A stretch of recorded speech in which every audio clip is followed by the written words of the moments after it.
Bet Online is the world's most trusted betting platform and your number one source for online betting. From the earliest odds to in-game live betting, Bet Online provides you with all the action and the ability to watch the games as they happen. With the largest selection of odds on everything from football, NBA, and college basketball, NHL to UFC and MMA. Head to Bet Online today to get in on all the action with America's most trusted site for online wagering. Bet Online, the game starts here. Who that say they gon' beat them Saints? Who that? Who that? Who that say they gon' beat them Saints? Who that? Who that? Who that say they gon' beat them Saints? Who that? Thank you for making Saints Central your black and gold home for the New Orleans Saints.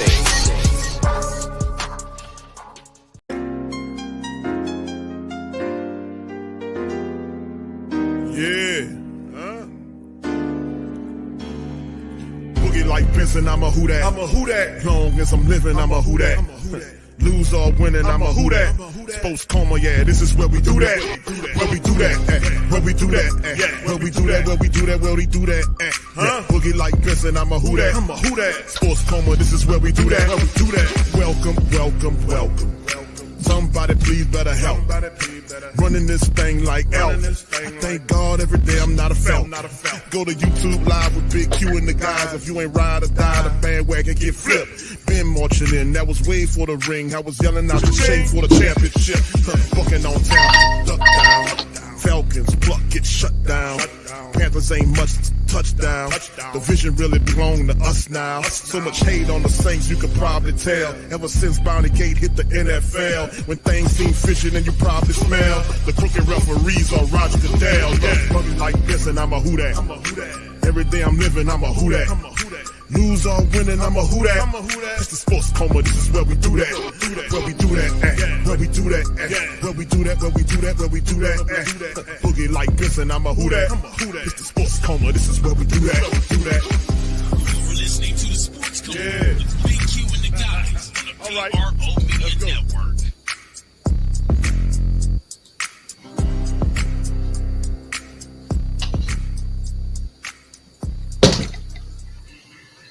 All right. Man, shout out to the mighty Who Dat Nation, man. We up in this thing representing the Coma. Welcome, welcome, welcome. You're now rocking with the Sports Coma with Big Q and the guys, where we have intense, entertaining, educating, and enlightening sport talk from your favorite sports fam. Appreciate you guys for being in alive. Much love to the fam. It's game day. The New Orleans Saints get ready for the Washington Whataburgers, man. So we got a very interesting matchup right here, taking on the Whataburgers. So we'll look at the transaction report, man.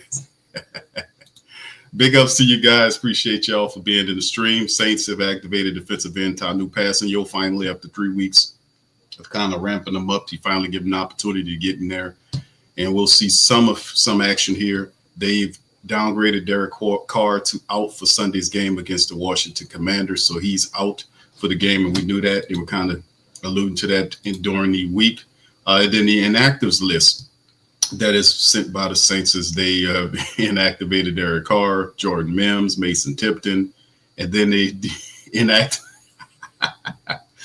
Tanu Passing. You'll finally gets brung up, but he gets deactivated. And then, of course, Christian Boyd. So, yeah, I don't get that, but okay. Washington Commanders inactives KJ Osborne. Jeff Driscoll is the emergency quarterback. Michael Davis is the cornerback. Dominic Hampton, Zane Gonzalez, Tyler Badassi, and defensive tackle Phildarian Mathis. All those guys are healthy. Well, you know, if you want to call Derek Carr that, inactive or scratch. So passing your is a healthy scratch today as well. So there you go. There it is. All right. So big ups to everybody, man. Much love to everybody for being here. Thank you guys for spending your Sunday here at the Coma, Young City Ninth Ward. What's up, Kate? What's up, Kay? Miss KKK. Shout out to you. Appreciate you, Pelicans Nola. Big ups, fam. What's up, Akban? Shout out to you, my brother. Good to see you. Willie Garrison, Black Preacher, man. Muse, shout out to my girl Muse. Carlton Logwood, shout out to you, my brother. Mad Drummer, big ups. KB, much love to the Queens. Debbie, I see you out there. Brother Prime is in this thing. St. John, how you doing, sir? Brother Clint, everybody, Big Smoke Dog in this thing. Beverly, what's up, Bev? Gold Maha 23, Jack Hunt, YO, Hemisphere. Much love to all of you guys. Appreciate you for being in the stream. All right, man. Let's kind of hit at these whatchamacallits before we get going in the broadcast. Of course, we know, we go with our the depth chart, our starting lineup here. And Jaden Daniels, of course, we covered this in the preview stream about Jaden Daniels. He's the guy. He's everything. Without Jaden Daniels, this doesn't happen for the Washington Commanders, man. He has rejuvenated that Washington franchise and have them, having faith again. And that's a positive thing. And that's what a changing, a really game-breaking player would do for you, especially at the quarterback position. Brian Robinson Jr., former Alabama running back, he is their top back, and you'll see Jeremy McNichols mixed in there as well, because Austin Eckler was a running back that they brought over, but he's hurt. He's on the IR. Terry McLaurin, Dahami Brown is there as well. You see Alamide Zachulius is there. I hope I pronounced that. Jamison Crowder also is good to play today. He's another little wide receiver that might give you problems there, so he's activated today. Zach Ertz, the tight end there.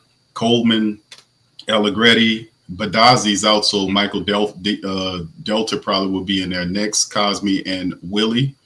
And then defensively, Farrell, Payne, and Newton. You got to watch out for those guys. Armstrong. Then you got the linebackers, which is really, they are really good. Louisville, Wagner, and Dante Fowler. A lot of production out of those guys. Marshawn Lattimore is activated for this game, looking at him right now.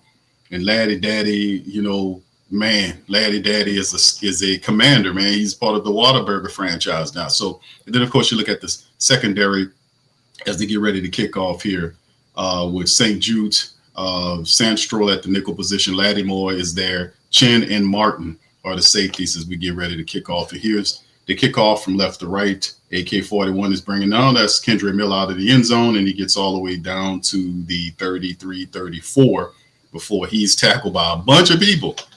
And we open up the broadcast with that. So shout out to you guys. Appreciate you being in alive. As we get going in this episode, Jake Haener walks out there calmly, 14 of 29 for $177, 1 touchdown. And his first start here, he's rolling out there for the Saints. And we'll kind of go over the lineup as well. And Haener walked out there pretty confidently. You see that, fam? He walked out there really smoothly, whatever. Let's get this over with.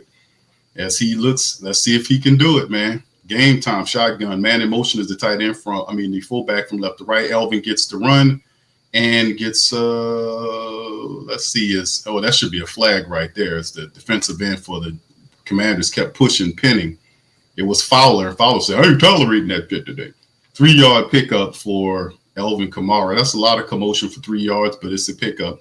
Saints line, Fuaga, Patrick, McCoy, Ruiz, and Penning up front. That's our guys. And then the skill guys are Elvin, Adam Prentice, MVS, Cedric Wilson, and Foster Monroe are there as well.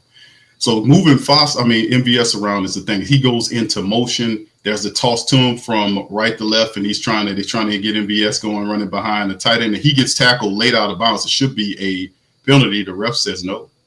All right, so anyway, third down, they're getting MVS on a little reverse there. Okay, that's what we were talking about, getting MVS more involved, moving them around the offense. They put him in like a little toss play to the left side and getting him involved. And, of course, we see Lattimore, man, is out there, man, for the first time since the trade, man. And Laddie Daddy says, man, let's get this going, man. It's just tough seeing him in another uniform. 33 for the Saints. Man in motion out the backfield is Miller and shotgun. You got 2 left, 3 right. Haener looking center, looking right, taking too much time. He's going to scramble. There's a flag down on the play, and the ball's thrown and caught by Cedric Wilson Jr. upfield, but there's a flag down on the play, and we have to see what happened there. It might be coming back. Let's see if it's on the Saints holding here. And it is. It's a holding against the Saints, just like that. And Hockley is going to back the Saints up, man, and repeat the third down. It's against who else but Lucas Patrick, a guy that shouldn't be starting because he's not a starting level lineman. But he's there. He gets caught on the hold, and the Saints, the little scrambling play that we have. Oh yeah, why he? Oh yeah, come on, man. Come on, man. Come on, dude. And just like that, they neutralize the play. Let's see how good the Saints offense can. They make up that yardage? 3rd and 13 now after the penalty. Can they make up the yardage? 3 to the right, 1 left, and the shotgun is Haener. There's the snap. Haener looking center. And then there's a throw, and Haener trips down, and it's going to be incomplete. He gets kind of knocked down on the play there, and that's going to be the end of it there. I don't know. That was just all botched to hell because Haener was looking, and then the pressure came to flush him out, and then he just backpedaled and fell down. He was scurrying around there like an injured deer or something. I don't know what was going on there. He didn't get sacked. The pressure just kind of, oh my God! He kind of scrambled around, and then the lineman fell on him and put him out of his misery. 4th and 22 there. So no, they wasn't good enough to remake the 13 yards. They actually lost more yardage. And now the Saints are in the punt scenario. So that wasn't very good. So that's not a good start of it. All right, so there's the punt by the Washington Commanders to start it all. I mean, by a hay ball kicking off to the Commanders. And the guy's going to get at the 35, gets to the 40, makes a move, he's tackled. And right around the 43-yard line, I want to say, as the Commanders are getting an opportunity to get in there and see if they can make a play. So this is not a very good drive. That was comedy level error. That was some Three Stooges football right there to start off the drive for the Saints. And, all we was missing was some that kind of, you know what I'm saying? That's all we was missing. As Jaden Daniels takes over for the Commanders, man, and we just got to see what happens here. Can the defense make something happen here? Man in motion for the Commanders from left to right. And let's see what the move is. Jaden Daniels scrambles to the right. And the first play, he tries to ad-lib, and this is something the Saints can't allow. And they're trying to chase him down, and Jaden runs out of bounds to the opposite side. He kind of reverse field, but Carl Granderson ran him out of bounds, and that'll be second and probably one. They're saying 2nd and 1. I don't even think he got a yard, but they're going to spot him a yard on the play. But Saints defense, that's the first play out of scrimmage. They do a good job of containing them because that is what you don't want to see. You can't allow Jaden Daniels to run around back there and create opportunities upfield because all he's doing is buying time for guys to get loose and to kind of ad-lib. Man in motion. Left to right is T-Mac. 3 to the right, got a little bunch formation in the shotgun as the snap ball throw to the right side to Mac Lauren, who's thrown out of bounds by Taylor. And that's a pickup of about another 8 yards. They're 1 yard shy. And Jaden saying, let's move this thing. Let's go 2 minutes. Let's kind of come on and hurry up and see if we can sneak them. So this is a play right here. He got his running back next to him. It's probably going to be a draw play to get the first down. 3 to the left and the tight end at the bottom of the screen. And as a draw play, like I said, to the running back, and he falls forward for the first down. Looked like he got it. Yeah, he got it. The referee says he got it. First down for Robinson Jr., the power back there. And just like I said, it's not hard to tell. They set up the draw play with the runner, and he gets the yardage there. So they're out of their starting center, and their kicker is out. So that's another situation that could bode well for the Saints too.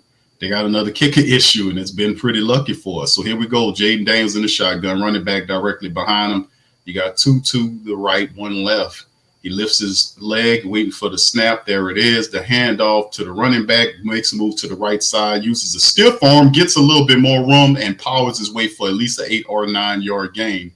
Robinson with a mean stiff arm and some mouth jabbing at the Saints toward the sideline as he runs back to the huddle.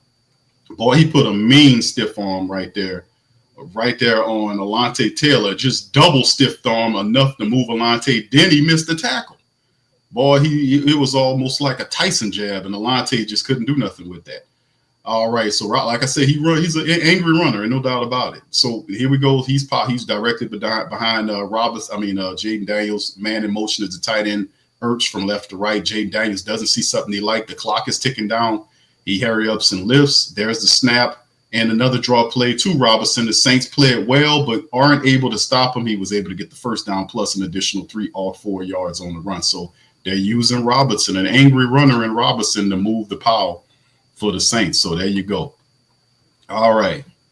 So as the clock is ticking down, we see the offensive coordinator there, Cliff Kingsbury, shotgun again, 3 to the right, 2 to the right. And there's Jay Dad's going to try to run, but Chase Young got him, and he's going to pick up 1 yard as the Saints did a good job on there. And it is as Kool-Aid McKinstry and others were able to kind of run them down and keep them contained. The Saints are doing a good job. When they see Jaden scrambling, the Saints say, we got to flow to his side, and they're doing a good job right now with trying to keeping him out of the way because Kingsbury likes to use Jaden in these run situations. There's another runner, man, motions out of the backfield to the far right of the field, 2 left, 1 right. He motions back to that side, and the Saints come with the pressure. Carl Granderson is forcing them to the right side. Jay Daniels just throws it upfield and out of bounds, and the Saints are doing a phenomenal job of containing him, and there's a flag down on the play. So let's see what the flag is. That, Carl Granderson and Cam chased him down, man, and made him and forced him to throw it incomplete. But good coverage up the field that made Jay Daniels not make a play out there. And here's the call here. And here's the play. It's against the Washington Commanders, man. It's declined. And there you go. So it's against him. I think that was an ineligible man downfield. Wasn't that the call right there? But we'll see what's going on here as you see Joe Woods there. Joe Woods' defense has been really good. And they're showing since weeks 10, Joe Woods' defense is letting on average of 16 points a game, 31% on 4th down, 50% in the red zone. So top 10 numbers for Joe Woods' defense since that time frame. That's the shotgun. Saints coming with pressure ball out quick, and it's going to be caught, but they'll be 4 yards shy. That'll bring up a 4th down. So the Saints defense did a wonderful job on that play, on the Will Harris on the stoppage right there. That'll bring up 4th down as the Washington Commanders will kind of roll out their kicking unit here. So the Saints defense did a phenomenal job. I got to give them some credit, man. They did a phenomenal job as Greg Joseph, who comes in 13 of 16 from the field goals. Here it's a 45-yard attempt with 8:05 on the clock.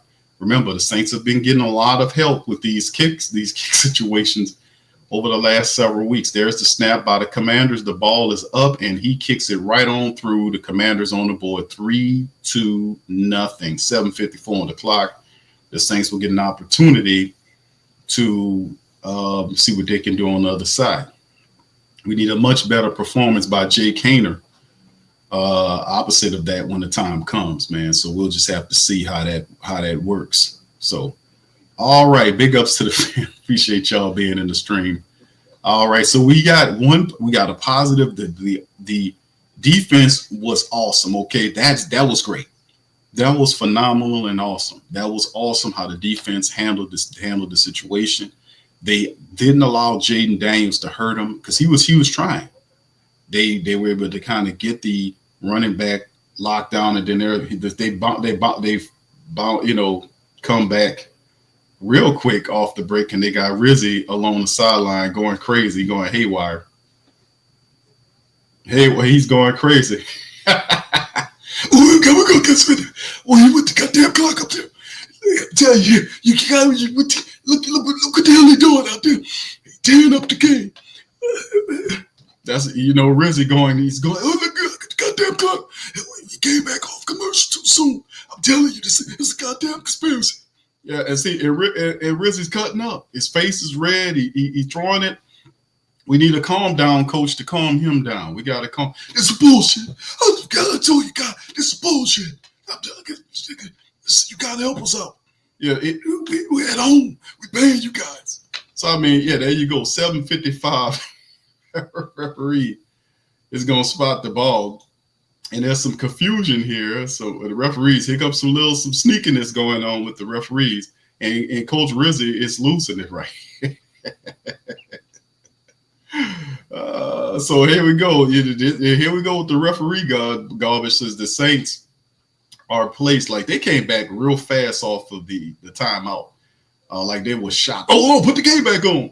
All right, 4 from the Saints from the 14. They gave it back to the Skins on some penalty nonsense, man. What kind of F stuff is this? As Jay Daniels is running and he gets all the way down inside the 5 on some foolishness. Come on with this garbage, man. Y'all seen this? Y'all seen this crap? Y'all seen this junk that they just pulled? Did y'all just see this crap that they just pulled on the Saints? What the hell is this? You freaking cheating. I told you goddamn cheating. You know, and Rizzy got to calm down. Rizzy got to calm down. But now the Washington Commanders, the Whataburgers inside the Saints 5-yard line, man in motion is McLaurin from left to right. And look like they're going to hand the ball. McLaurin goes back into motion. It's a draw play to the running back, Robinson. Robinson gets chopped down right, but he falls forward for enough to pick up the first down, it appears. It'll be 1st and goal here for the Saints. So that was some BS to give them Washington Whataburgers an opportunity to get there. I just goes to show you, man. People have to, not only are the NBA's numbers are dropping, but it's a lot of stuff going wrong with these professional sports because they've been corrupt for years. And like I told you, it's easy to see it because it's a glitch in the matrix. When something goes some radically different than what it is, that's them playing games. That's the corruption. There's the snap ball given to McLaurin. He falls down at the goal line. They say he's in and touchdown. So the Washington Whataburgers, no, that's not McLaurin. That's Zatruius, who gets the touchdown there. There's a flag down, according to what they just saying. Yes, a flag down. Flag is down on the play here. That was a very weird penalty to let the Commanders get back out there on the field after the kick.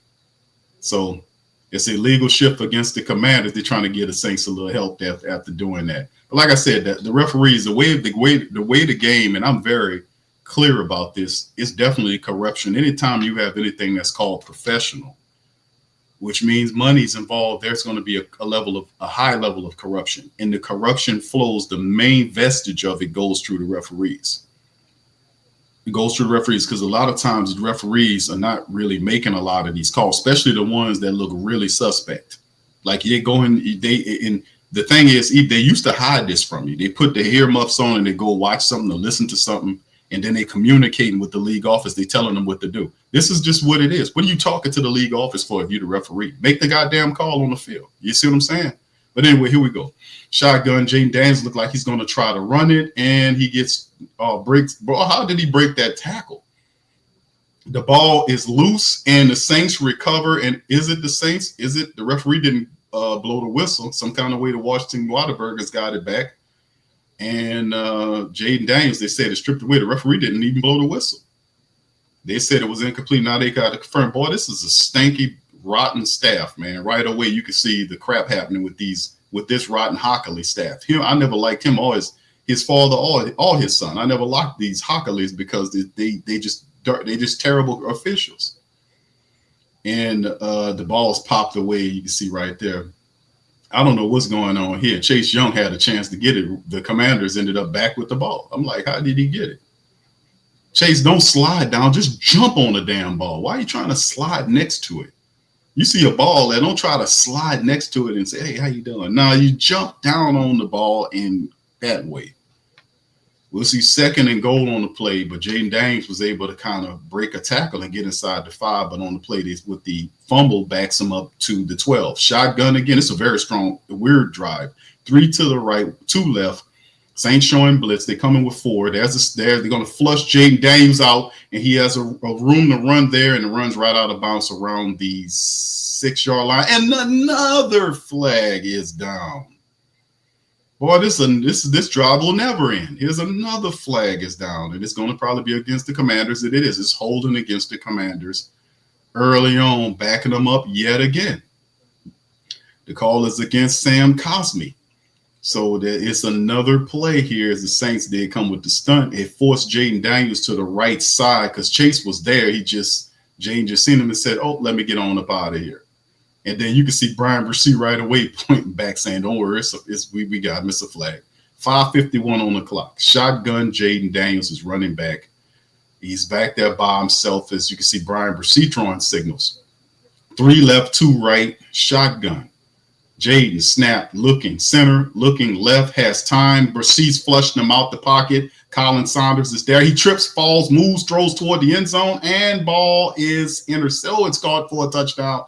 How the hell did that happen? How the hell did that happen?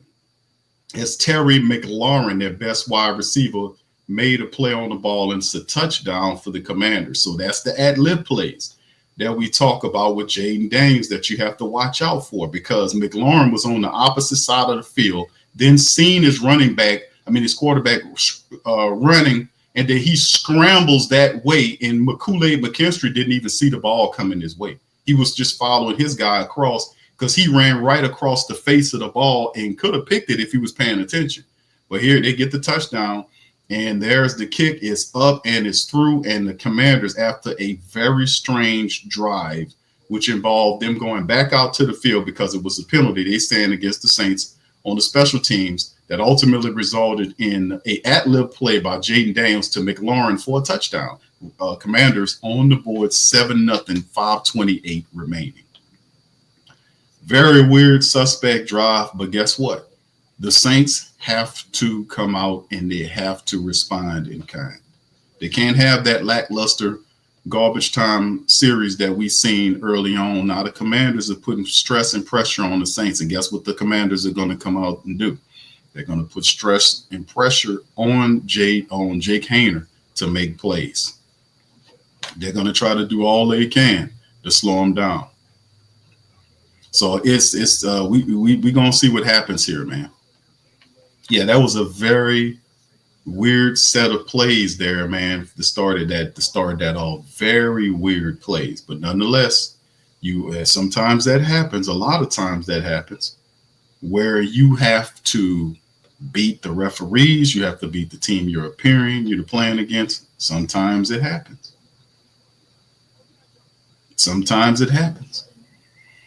All right, shout out to Who Dat for Life. Chris says, yeah, we're garbage Q.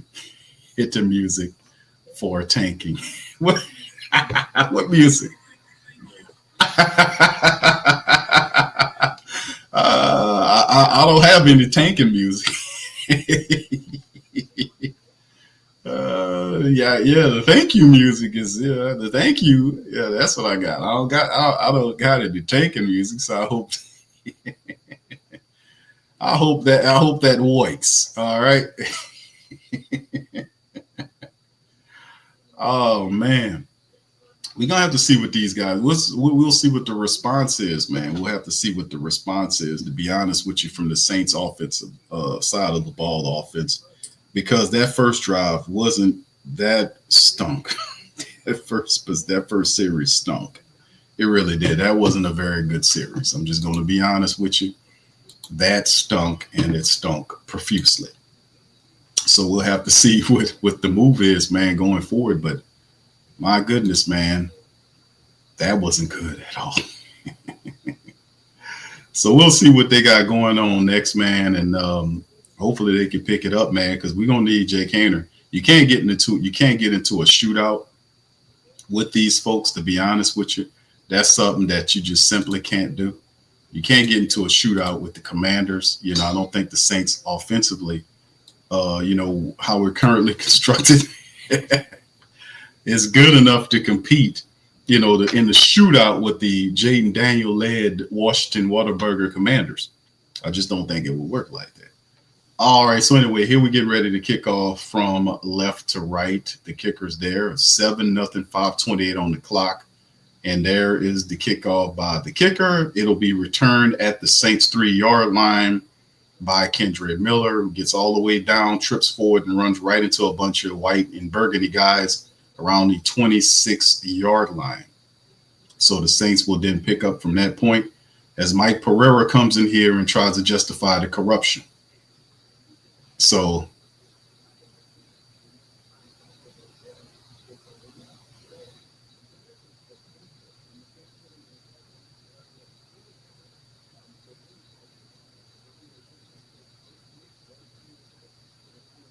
I've never seen that call made before. I'm going to be honest with you.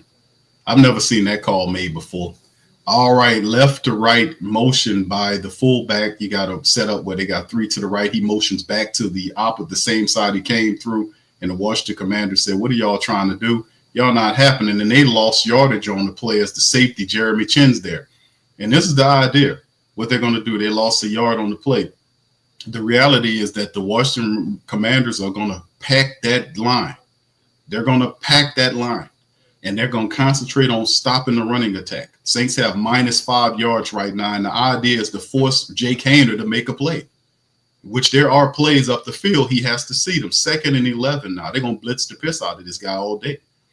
One left, one right. Alvin Kamara and another running back there. He's split. There's the pressure coming. Haener, ball out. Nice throw to Alvin Kamara. He's up the field. Breaks a tackle. He gets all the way down to the Commanders' 43-yard line. AK-41 strikes again. And remember, Alvin needs like 60-something yards. And Jake Haener, credit to him, he actually went left to right in his progressions, then found Alvin Kamara. Alvin broke a couple of tackles, several tackles, to get all the way up the field into Commander's territory right there. So that's a positive play by AK-41. Very positive. All right, now, Jake, he read that was a good one. Now we need about 100 more of those. Let's go. We need about 100 more of them. AK needs some. Let's see if Alvin can get that 60 yards today. I hope he does. All right, here's the play action right here. And the deer known as Jake Haener goes down, and he lost about 8 or 9 yards because Armstrong got him. And he went down right away. He didn't try to run forward. He just dropped it like it had right where it was. He ain't try to run nothing. He just seen something glaring out the right side, and he just went down like a he ran into the pressure. He kind of backed up and ran right into it, and the guy was there. I see the guy was there. The guy was going to take his ass off. And he got lower than him on the play. So the Saints lost 9. Let's see, can they get the 9 yards back? 3rd and 22, 2nd and 9, 5 on the clock. Pay attention to the shot clock. To the play clock, and they got to burn a timeout because they're not paying attention, man. Come on, bro. You want the job, you got to act. You got to make the plays. You said that you're ready. You got to make the plays. So they wasn't ready. He wasn't paying attention to the clock, and they had to burn the timeout. So there you go. All right, so that's the first one right there. As you can see, some problems with the Saints. 2nd and 9, just, we'll see if they can make up the bad yardage that they lost on the sack. And like I said, he kind of, instead of stepping up in the pocket, he tried to vacate out to the right, and the guy was there. So he just dropped it. He dropped it right there. So right now, man, we got a couple of plays where there are 2 sacks already in 2 series. This is going to be a long game if this is what it's going to be like. You got 2 sacks and 2 offensive series by the Washington Commanders, by Armstrong, and the other one by Fowler. It's going to be a long day. It's going to be a long day. It's going to be a long day. It's going to be a long day. Yeah, So we'll see how it all goes, man. We'll see how it works. Man, very interested, man. We'll see what they got going on. Move forward. All right, so big ups to the fan. Appreciate y'all, World Trucker. Says Kool-Aid had a pick, not paying. He did, bro, because he was following. When they start ad-libbing like that, the guys start moving, and at that point, they're just ad-libbing. They're just trying to flow to wherever the ball is. That's what happened with T-Mac. He was on the opposite side of the field, seeing Jaden Daniels, and that's usually what it is. When you have a jailbreak like that and the play breaks down, they tell the wide receivers to flow to the side of where the quarterback is. And that's what T-Mac did. He just flew. He migrated to where Jaden Daniels was going to and put his hand up, and Jaden found him and hit him with the strike in the end zone. So he did what he was supposed to do, what he was trained to do, and it worked. So, good for him, but bad for us. Thank you. Thank you, brother. Appreciate y'all, World Trucker. Hope you being safe out there, my man. Much love. But yeah, it's 2 sacks, 2 series is not what's popping if you're the Saints. You don't see that kind of stuff happen because as overall, we don't really see a lot of, that going on for our offense. We haven't seen a ton of sacks.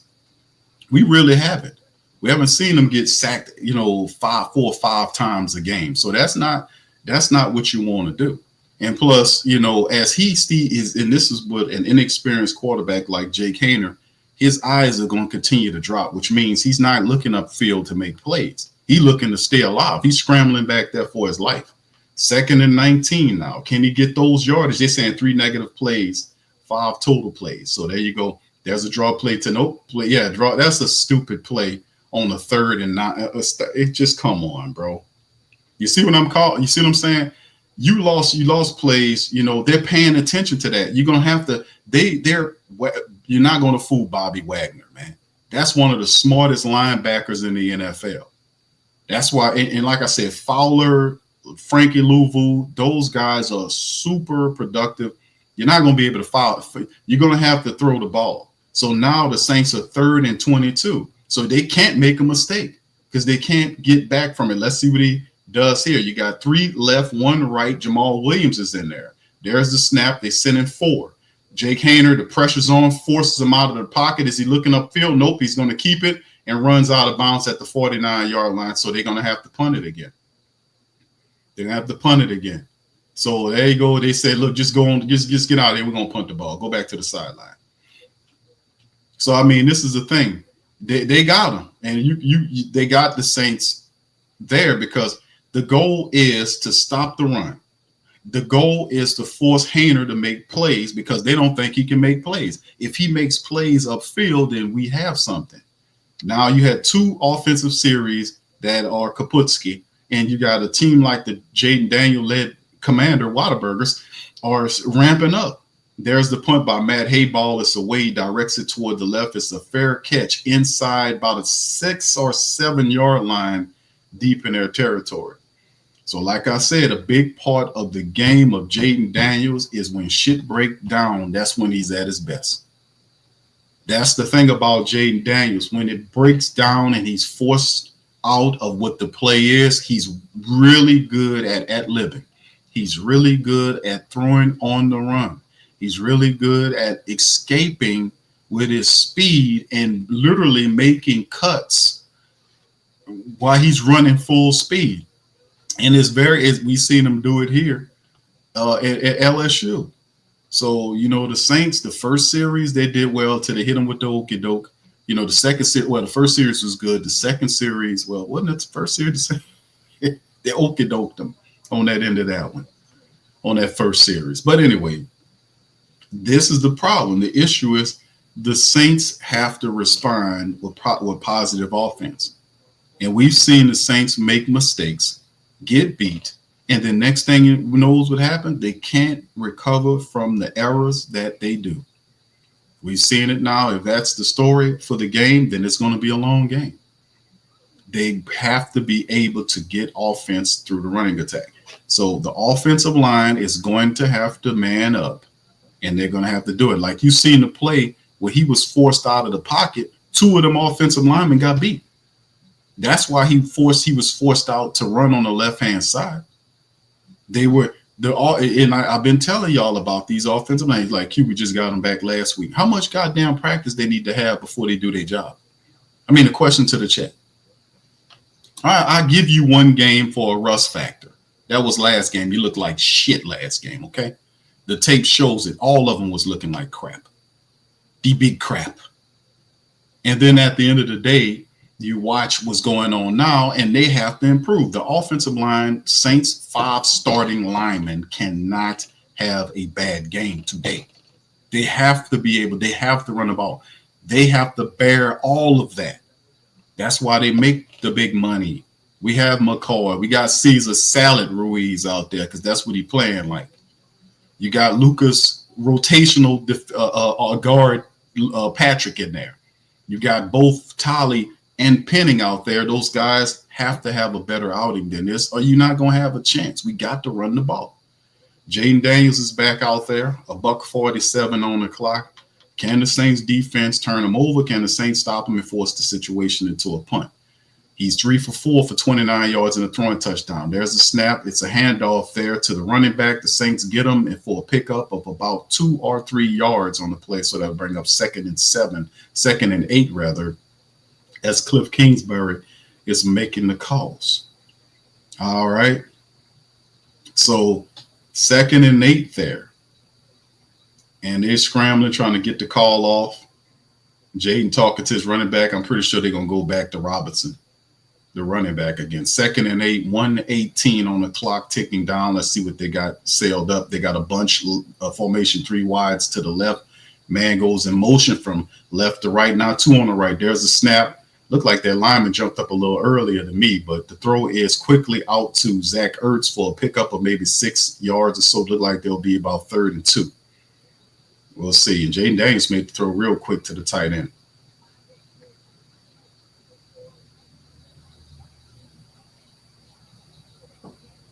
So Tajay Spears just scored for the Titans. All right, let's see what the Saints going to do right here. The defense says 3rd and 3 now. They need 3 yards for the first down. 3 wide receivers, right, 1 left. Running back next to Jaden Daniels in the shotgun. McLaurin goes in motion from right to left. Watch him. Watch motion man. There's a snap. Jaden looking at the motion man. Fires to the motion man, and the catch is made for the first down +3. And I just said, when they motion the player, why was he that far off of him? He motioned the player. Why was the DB that far off him? When they motion the guy, that's the guy they're going to 95% of the time. When you send a man, especially if it's McLaurin, you got to watch out for that. When he goes and when they motion that guy, watch out. Jaden Daniels spotted them and threw it right to him. That'll end the first quarter of the game here, as the Commanders are up. And right now, it ain't looking good for Jake Haener. It ain't looking good for Jake Haener right now. I promise you that much. All right. Shout out to you. Appreciate you. Black Preacher Man says Haener shook. He shook already. Oh, my goodness. I asked for too much. Oh, hold on now. I can't let you talk to my guy like that. Hold on now, Black Preacher Man. Let me tell you, you can't do that. So, the Haener is struggling right now, man. He's struggling bad. Let's see if he can adjust. But thank you, brother. Appreciate that, man. Thank you, brother. Appreciate you, man. All right, brother Tim says, why is it so hard for us to move the damn ball? Like every team, he says, has to move the ball, but we cannot. All right. Thank you, Tim. Appreciate you for that, man. Yeah, you're right, man. Yeah, I don't know what's going on. We can't move the ball because up front, the Saints offensive line easily beat crap, according to, I'm using that terminology. That's from the Toronto Raptors head coach when he got pissed off about a bad call that happened. I think it was last year. And he was talking about Barnes, who was his best player. Scotty Barnes is going to be the biggest superstar in NBA, or whatever he was saying. And he said, this is big crap. He didn't like the call. But this is the big crap that's going on right now. Let me tell you something, man, because that is exactly what's going on. Because this sucks. So the first quarter was a complete wash in terms of the offense. They can't run the ball right now. What is the statistics right now for the Saints running the ball? Jake Haener is the leading rusher with one scramble for 7 yards.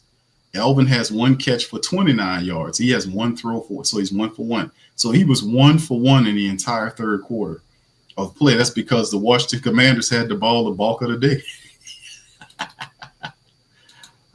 This is the big crap. This is definitely the big crap because this is not looking good early on, man. There's still a lot of game left. But my goodness, this ain't looking good. Saints had 1 first down that whole time. What was the time of possession like in that first? 8 minutes 26 for the Commanders, 6:34 for the Saints. 2 penalties for the Saints in that. It was very sloppy, not much shaking. He had 1 pass attempt. He was sacked twice, and they had 5 attempted rushes by the Saints for they got 10 yards worth of rushing. The Commanders have 29 yards rushing right now. So this is not looking good early on. Let's see if the Saints could then adjust, man, and do something different. Jaden Daniels in the shotgun motions the wide receiver from right to left, running back to his right. He motions back to the side he came from, and he's getting the ball on the reverse, and he got all kind of room. Picks up not only the first down, but 5 or 6 yards upfield toward the right side for the wide receiver on the play. So the motion man, once again, I keep telling you, the motion man is Dahami Brown, gets the ball, and the motion man can. That's how it goes. When you see the man in motion, you got to pay attention to him. And there's the quick snap. Jaden Daniels looking, has all kind of time, moves forward, and gets brung down there. Who was that? It's Chase Young. He gets him there. Is that a sack? Yeah, because it looked like he's behind the line of scrimmage, so that's a sack. Chase Young gets his sack. Go ahead, Chase Young, because he was able to – he was basically unblocked. The tight end got him, and he just kind of got around him. Jaden Daniels was there, and Chase said, "Man, where you think you're going?" So that'll bring up 2nd and 14, and Jace goes off to the sideline. I hope he's all right. So he kind of bending over, and I think he's all right. No, it's not a sack. They're saying it's not a sack here. Is that not a sack? I thought it shouldn't have been a sack. All right, anyway, there's a snap, ball out by Jaden to the right side on the check down to the running back, and he gets tackled for a gain of maybe 4 or 5 yards to get bring up 3rd and 9 on the play. Bring up 3rd and 9, so we'll see what's going on there. It's Chase Young. Look like he's kind of getting his hand wrapped or something. He getting his hand wrapped? I don't know what's going on there. Yeah, he wrapping his wrist. I guess the tape cam. They asked him. Yeah, he gave him the thumbs up. You all right? Yeah, I'm good. 3rd and 9 now. Shotgun. Commanders, 3 wide receivers, left, 1 right, running back next to Jaden Daniels in the shotgun to his right. Saints sending the house. There's the leg roll right there. Saints sending them in there, and the ball's out quick to the running back, and he was able to pick up the first down. It's T-Mac, Terry McLaurin, and it's a flag down that's going to come back. So there it is. A lot of penalties right now. It's Kool-Aid McKinstry and Dahami Brown having words, but it's all fun and games right there. And look like, yeah, they're walking back. That's going to be against the Washington Whataburgers. So let's see what Hockley boy says. Holding against the Commanders that'll bring them back. A lot of penalties in this game, man. A lot of penalties. Dahami Brown said, I didn't do it. That wasn't on me. I didn't do it. And yes, you did, because you are on tape caught. And Kool-Aid McKinstry threw his arms up in an unfamiliar fashion, and forced the referee to make the call. So that was very smart by Kool-Aid McKinstry. Jaden Daniels right now 6 for 7 for 56 yards. He has a passing touchdown. Shotgun, 2 left, 3 right for them. And they're in the 3rd and 16. Saints sending 40 back and everybody else up. There's the snap. Jaden looking center. He looks left. He's going to run, and the Saints were able to get him down, and it's going to be a sack. Who is that? Nothing other than Cam Jordan doing the steps of life. Cam Jordan gets the sack. It's the Saints defense, man. They're doing a much better job, man, of trying to stop this from happening. And Cam on the stunt, huh? Was that well, Cam just stayed right there and just got Jaden Daniels down and just kind of flipped him over like a bad pancake. Yeah, he kind of, where you on? Come here. Jaden Daniels trying to scurry away. He kind of tall. All right, so here's the punt situation by the Commanders. They send it back to the Saints. So the defense made a 4th and 23. The snap is up. It's away. The punt is punted. And man got a lot of room to return. It's Pettis, and Pettis is reversing. They're running them down, and Pettis is going to run to the 20, gets pushed out of bounds. That should be a flag. Referee says, nah, he all right. He can handle the guy to push him out of bounds while he stepped out of bounds. But it'll be around the 25, I want to say, where he reversed field to and got to. But good for the Saints defense on that play. They're stopping them. At some point, the Saints offense has to put points on the board. So here we go, another series of Jake Haener getting out there to see what he can do here. So we'll see what's going on there, man. Molly Mall, shout out to you, says Q. Play the WWE Undertaker music because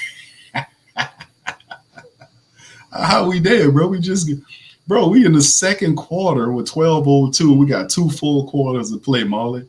We going off the cliff already, brother? Is that what you said? Thank you, brother.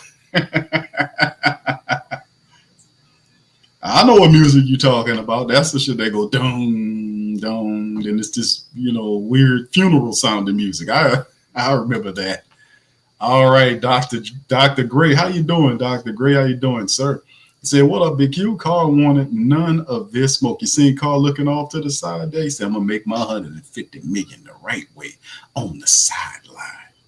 But yeah, he is, even though you got to admit that Carr is an upgrade over Jake Haener, right? Everybody got to admit that, right? Thank you, Dr. Gray. But we need solid QB play no matter how it goes, We need solid QB play no matter how it goes. And Jake Haener, the problem is I think he knows the offensive playbook because the offense they're not really that difficult to, it's not a complicated offense. But what makes it interesting is the fact that the New Orleans Saints offensive line is the key to all of this. We did the keys to victory on the preview stream. They're the key to this. If they can't block, to keep them guys off of him so he can go through the progressions and also open up running lanes for Alvin Kamara, Kendrick Miller, Jamal Williams, they're not going to win because Jake Haener can't beat the Washington Commanders by himself. If you take away the running attack from Jake Haener and say, Jake, go win the game, he cannot do that. He can't do that at this stage of his career. Hell, Derek Carr can't do that right now for the Saints. The starter with 11 years of experience. You can't take a running attack away from him and say, go out there and win the game for us. It's not going to happen. It's not going to happen. So the whole situation is at some point, the offensive line has got to do the right thing. And Cam Jordan's doing a wonderful job out there. Right now, he's out there playing. I got to give it to Cam. That defense looks good. And look at that. There's a run off to the left side. Alvin Kamara was at to get to about a 6-yard pickup there. But it was Alvin's speed to get out of harm's way. There was Alvin's speed able to get out of harm's way. He did like a little light suplex move right there as Cam. And Cam is kind of crazy, man. So, But anyway, there's the Haener, no play action. Haener steps up, throws the ball upfield, and past the MVS, man. He had MVS crossing on the field and had a terrible throw, dude. Come on, man. 3rd and 4. You've been here for 2 years. He threw the ball, and it was a horrible throw. It was just hold on. That's not on him. I just seen a different angle. That's MVS. MVS he alligator armed the damn thing. That was a good throw by Jake Haener. I seen the alternative view on it. And that was on MVS. MVS missed that one. So 3rd and 4, Haener looked upfield, made the throw. MVS didn't get it. All right. Man in motion is Juwan Johnson from right to left. 3 right, 2 left. Snap. Haener looking left and looks center, and the pressure comes, and he scrambles out of the way and looking upfield, balls out and intercepted just like that. That's a pickoff by number 0. And just like that, Jake Haener is going to get pulled. He's going to get pulled real quick. He's going to get pulled real quick as that's the pickoff. The Washington Commanders get the first turnover of the game off, and Jake Haener Sandstro makes the pick on Jake Haener. And I don't know why he threw the ball there of any place. And he just slung the some gun out there and right to the defender. I mean, I don't know why he threw that ball right there. Well, I know why he threw the ball, because he's a young, inexperienced quarterback thinking he's making the play, and he's not. Just throw the ball away and, whatnot. Now he got an interception there, and there's 3 non-successful offensive series that have occurred with the Saints. And if you notice something popular, they had one positive play that could have been where you had Alvin Kamara off toward the left side that picked up the 5 or 6 yards, and then they come back with 3 passing plays. One was actually dropped by the wide receiver, and then the others was what it was. So, this is fastly unraveling itself. So Molly Mall might have okay, hold on. Okay, quick poll question. How fast do you think the guys are they're gonna yank Haener?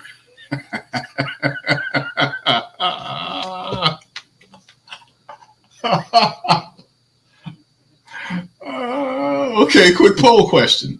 How fast do you guys think that they'll yank Haener? This is all we got to talk about now. How fast do we yank Haener now? Is that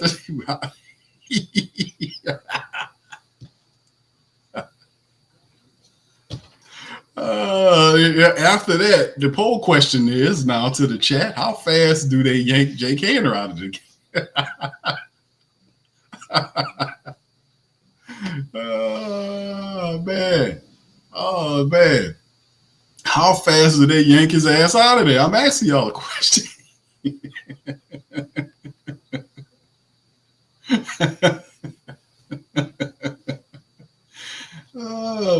When? I mean, let's say what quarter?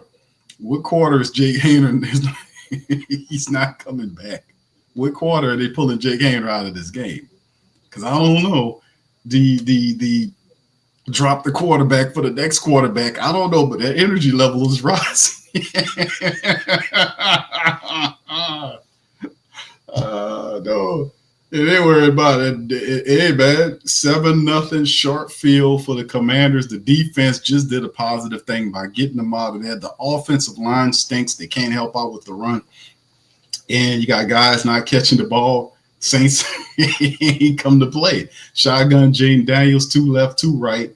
You got his running back next to him. It is a play-action play with Jaden Daniels rolling to the right side of the field. And he gets chased out of bounds by the Saints' Willie Gay. It'll be no pickup, if anything at all. And the Saints, and this is a part of the game where they sent 4. And the thing is, Penning gets pushed right into Haener. Yeah, Penning got pushed all the way back into Haener. That's why I was telling y'all. That's what forced Haener out of the pocket, and he just made a bad throw upfield.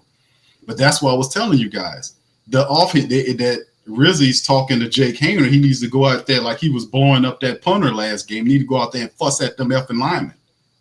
I told y'all these offensive linemen ain't playing like shit, man. Snap by the Commanders, and Jaden Daniels keeps the ball off to the right side. The Saints roll it, ran it perfectly, and then there's a flag down. Too many flags going on right now. My goodness, there's a lot of penalties. There's going to probably be a holding against the Commanders to back them up. Probably a holding on the play. Because the Saints are coming for the Washington. That's a lot of pressure. Okay, so there you go. They're going to repeat, the second down, holding on Brian Robinson, the starting running back on the play. And the Saints flow to Jaden Daniels' side. Oh, yeah, he ripped Alante Taylor, grabbed him, and that flag came out fast. All right, there's 6 penalties altogether. The Commanders have 4 of them for 33 yards. The Saints are providing pressure defensively. Jaden's 8 of 9 for 64 yards and a touchdown. He's in the shotgun with wide receivers on both sides of the formation, 3 left, 2 right. There's the snap by Jaden Daniels. He's looking center. Looking to throw center.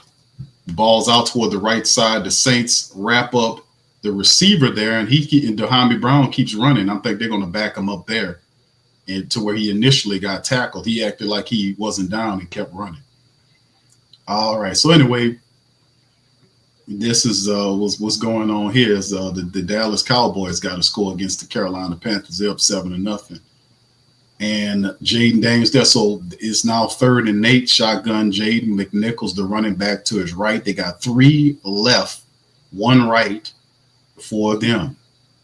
To the Commander, there's a snap. Jaden Daniels looking center, looking left. Firing the ball there, and is that caught? My goodness, it is caught by Jamison Crowder, the little guy, the wide receiver that always make plays for him. Jamison Crowder just coming off the injury list, and he was out there in the slot and made a really good play on the comeback route right there. And he got there, and Jaden Daniels put a dart right low and away, and Crowder was able to bring the ball down. What a throw. It gets to the Saints' 39-yard line, 3 to the right, 1 left. Looked like a running play the Commander's about to run with Jaden Daniels in the shotgun. Lifts his foot, and it's going to be a handoff to the running back to the left side. Saints read it and push the running back out. He'll lose about a yard on the play. Saints defense doing a wonderful job there of doing what they got to do to hold up everything. But they're showing us the playoff situation, and the Saints and the Cowboys sitting right there below the Niners. But the crazy part about it is the Saints have matchups against the Commanders, the Green Bay Packers, and the Tampa Bay team, all of which are ahead of them.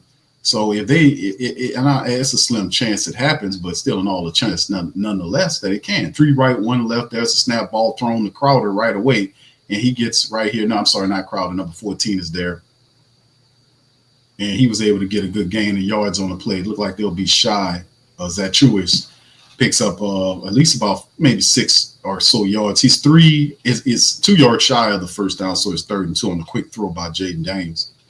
So they're lighting up. One thing I know for certain, man, they're 3 for 5 on 3rd down. Saints 0 for 3, and what they're doing is they are quick shot plays to keep the flow of the offense. And Cliff Kingsbury just laid back, rear back, just going at him, and he knows the Saints have 0 offense. So at some point, what do you pull Haener out of there?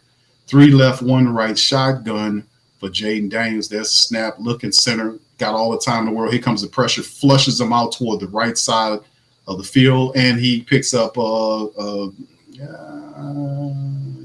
look like he's shy of the first down. I want to say he's shy. Looked like he was shy of the first down. Pete Werner pokes him out of bounds or pushes him right on out, and he stuck the ball out. Let's see if the referee was right there. Did he get it? Yeah, he looked like he got it. It should be a first down for the Commanders. Jaden Daniels stuck the ball out across there and got the first down. Very heady play by Jaden Daniels. 7:06 and counting down right here as the Commanders keep the clock turning. Daniels is 11 of 12 for 97 yards, 3 right, 2 right, 3 left, and there's the handoff to the motioning player, and the Saints get him, and they'll be shy off to the left side. He'll be shy about 3 or 4 yards. Brian Robinson on the move. So they're working the clock on the Saints. Just they got the vibe. Something needs to happen with the black and gold. We need to kind of, make something shake right here. And they're just marching it down, just eating the hell out of the clock on the Saints. Right now, they got 15:07 to 7:11 on the Saints. Saints right now got just over 7 minutes worth of offense. The entire first half is going to be with 6 minutes left. Shotgun. Saints sending pressure. Jaden quick fire ball batted down by Ugo Amadi at the line. Ugo was coming in with the DB blitz. The ball was out. He hops up and batted down. It'll bring up 3rd and 3. Good play by Ugo. So it's just one of them things now, fam, is we keep it moving, man. We keep on moving. We keep it moving. 3rd and 3. The Saints defense playing with a good energy. I got to give them that, man. Saints defense are matching the energy of the Washington Commanders. They're playing with good energy. Just our offense isn't. 3rd and 3. Less than 10 seconds on the play clock. 3 right, 1 left. Jaden in the shotgun. There's the snap. Looking center, looking right. Ball's out. And what a fantastic catch by the tight end. Is that Zach Ertz? Yes, it was. And he's hurt. Zach Ertz is hurt. They lift him up, then he goes crashing back down to the ground. And he's hurt, but he had a hell of a catch. That was a hell of a catch. Jaden Daniels put the ball out there, and Ertz just one-handed, and it picked up the first down in the red zone. Then he goes down, crashing on that right shoulder and that right side, and he went right away hurt, but he didn't drop the ball. So, yeah, he went crashing down there. Willie Harris on the stop. So we'll see if Zach Ertz is sitting on the ground. So hopefully he'll be all right. They can get the man out of there. But that was a hell of a catch by Zach Ertz, man. He just went crashing down pretty rough as they go into commercial break. All right. Shout out to y'all, man. Appreciate you, KB, for being a member for 34 months. She says they can't even get in field goal position, 0 points. Thank you, Queen. Appreciate you. That's true. When you start looking at the statistics on the Saints offense right now, it is completely laughable. And we got some time. They'll get the ball back at least one more possession, right? But yeah, you're absolutely right. Barbara, shout out to you. Queen says, laugh to keep from crying.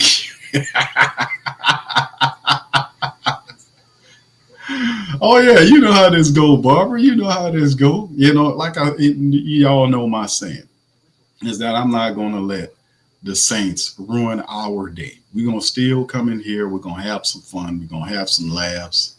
We're going to be entertained. We're going to be entertained, but this is a part of the game, and like I said in the preview stream, is the fact that, man, listen, we have to run the ball and take the pressure off the inexperienced quarterback.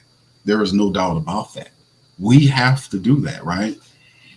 If we don't do that, you're gonna get walked over pretty bad, because the Commanders are marching to score. If they go up 14-0, the Saints don't even have an offense that even resemble a professional offense right now. They can't run the football. They can't keep Haener in the pocket. Remember, that throw that led to an interception was because Penning got pushed all the way into the lap of Haener, which forced him out of the pocket. And then you've seen the Commanders pursue him out of the pocket, at least 3 of them, in which he is not experienced enough to make throws on the run. He's not that great of a quarterback making throws on the run. As you've seen, he threw the ball right when he released it. That ball was aimed at the defender, and the offensive player never had a shot at it. As Zach Ertz is into the blueprint, the blue tent. Actually, thank you, Barbara. Shout out to you for that. As Jaden Daniels and the Commanders are down at the Saints 3-yard line, set up 2 right, man in motion. It's the man in motion. They're looking. Saints handle it well. Ball out and touchdown to T-Mac on Kool-Aid McLaurin for his 2nd touchdown of the game. 2 for McLaurin. 2 for McLaurin already. Beats Kool-Aid McKinstry on the play. So Kool-Aid is getting his issue today and that's a tough cover no matter how you look at it, because McLaurin is just one of those dudes. And then Jaden Daniels put the ball out front. There was no way that Kool-Aid was going to get that. That ball was thrown really well out front of the receiver, and which beats a good defensive player, a better pass. And that's what happened as they go up. And there's the kick. It's up, and the Commanders, just like that, are up 14-0, 5:38 in the clock. The Saints must respond. 2 timeouts left to go. They must respond. All right, thank you. YO says, put Rattler in, defense playing okay. The defense is holding up Jaden Daniels. They just had got another touchdown. You can't wait that long. Jake Haener is not playing like anything. I mean, the offense doesn't have any energy. And listen, it's not totally on. He's going to get the blame for it. But fam, that offensive line is playing like shit. I mean, I'm not going to tell you no different. It is. They're playing like garbage. They're not opening up lanes. What's the point of that? What's going on with this offensive line? You can't say, oh, excuse a bunch of backups. No, these are the 5 starters the Saints picked to start the season with. These guys have been playing for the last 2 games together. So why are they still so bad? I give you a pass for the Russ game last week against the Giants, and look how they look against this team. Explain that. Eric McCoy and all them people up in there. There's the kickoff from right to left. It'll be picked up out of the end zone there. It gets from 10, 20, 25 down to near the 30-yard line by Jamal Williams on the play. As he's tackled, the Saints run that offense out there again, if that's what you want to call it, to try to see what they can do. Thank you, bro. Appreciate you for that. Yeah, I asked the question to the family members, what we dealing with? How long is it going to take before we get Haener switch? Williams says Haener is DC 2.0 scared to step in. Yeah, step up in the pocket. Thank you, brother. Appreciate you for that, man. Yes, indeed, man. And the Commanders is doing this. So Haener's back out there, shotgun. The Saints at their own 30. Man in motion is false. A quick throw to Alvin Kamara toward the left side and a pickup of about 3 to 4 yards off to the left side. Now, this is a pre-scripted throw there in an attempt to try to get Haener in the rhythm. These are the same plays that we see helping before when they just set up the running back screen with Elvin down the left sideline, which is just an extended running play with the pass, right? So Zach Ertz is headed into the locker room, and it's probably some rib issue or whatever. He went crashing down. Man in motion from left to right is Foster. 3 to the right, 1 left. Haener under center. Turns, hands the ball off to Alvin Kamara, and Kamara for a gain of about 4, maybe 3 or 4 on the play. He really didn't go anywhere. As you can see, they pull up Cesar Ruiz off his ass off the ground. If I'm the Saints, man, I'm retooling. I gotta retool this inside this line. Cesar Ruiz was a bad bet, man. He had 1 good year. He constantly gets beaten, and it's just. And Lucas Patrick is a backup offensive lineman. We need to get better linemen inside. 3rd and 4, snap quickly by Haener looking upfield. He scrambles around and he is sacked again. And they got to get this effing guy out of here, man. And then on top of that, it's not just Tim, it's the offensive line. The offensive line stinks. And then you seen the linebacker blitz there. They just come in there. They just overloading the line. This is going to be easy kick. Look, they just blitz them. And Eric McCoy gets beat, flushes him out to Penning, who's already in the backfield. So McCoy gets beat on the spin move, and Penning, who his man already sitting in Haener's lap again, backs up and he makes the play. That's another sack. That's 3 sacks on 3 offensive series. At some point, you're going to have to do something, man. And there's the punt away, and the Saints are going to stop them, and it's at the 28-yard line. This is going to get ugly fast. This is going to get ugly fast. That's another shitty offensive series. And like I said, Haener's going to get the blame, but it's a shame because he's getting no help from his line. Eric McCoy just got beat on the spin move inside to force Haener slightly to the right, where Penning's guy, Penning's defensive guy, had him back there already. And then when Haener slid just to the right, Penning's guy he was blocking was there to clean up the sack. What was that? See what I'm saying? The offensive line is the big crap. We talk about McCoy, we talk about Cesar Ruiz, but Penning, this is like the 3rd play that I've seen with Penning's, at least 3, where Penning's guy has pushed him all the way back there into the lap of Jake Haener. What you expect him to do? You are not giving him an opportunity to read the field. He's not getting an opportunity to read the field. Now, who's going to chastise the offensive line? It won't be Rizzy. You think Rizzy going to light into the line like he did that poor punter in the Giants game? He ain't going to do it. He don't tell them offensive people shit. He does just what Dennis Allen does, which is nothing. You guys all right over here? What are we gonna do here? Well, what's the game plan? Are you guys gonna get a touchdown soon? All right, I'm gonna go back over here. Just let me know if you need anything. Okay. It's laughable, man. It's laughable what I'm looking at here, man. And it's not completely Jake Haener. Like I said, I put it where it belongs. That shitty offensive line. I've been saying this to y'all for a while about that shitty offensive line. McCoy, Ruiz, Patrick, Fuaga, and Penning, those guys are together. That's the starting 5 offensive linemen that Mickey Loomis kept saying, hold on now, let me talk to you guys. I heard all that shit you were talking. Let me talk to you right quick. Listen, we got to wait for our guys to get back to win. Hold on now. Wait a minute. We got to wait for our guys to get back to winning. And when we get our guys back, we're going to start winning. We're going to win. We're going to win all those games. You're going to see, you're going to eat those goddamn words. You're going to eat them.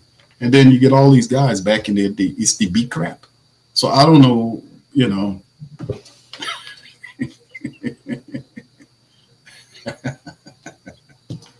I've been calling this out for a while. Hey, listen, man, that offensive line ain't playing like nothing. And y'all see they're not playing like anything. They're not even protecting the guy. All right, here's McLaurin left to right, motioning man. It's a handoff to the running back. He gets stopped up. Saints defense get him a pickup of maybe a yard, maybe 2 on the play. But Washington, man, it's at 3:38 on the clock, and the numbers do not look good for the Saints. I say that, they're going to pull Jake Haener out of the game. They will. They're going to pull Jake Haener out of the game, and you're going to stick that other youngster in there, and he's going to get done the same way. He might do a little bit better than Jake Haener because the Saints aren't protecting the quarterback. They're not even running. They are not playing like anything. The offensive line for the Saints is not doing anything. They're not protecting the quarterback, and they're not opening up lanes for the running attack.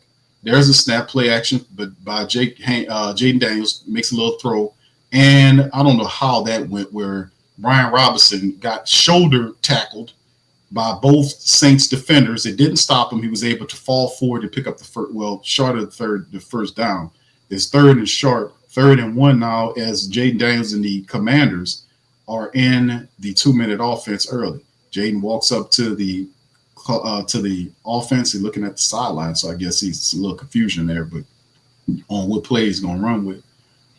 But man, the bottom line is it's not looking good for the Saints. They got to clean all this shit up. 3rd and 1, let's see what's going on. 2:15, they letting the clock tick down is what they're doing.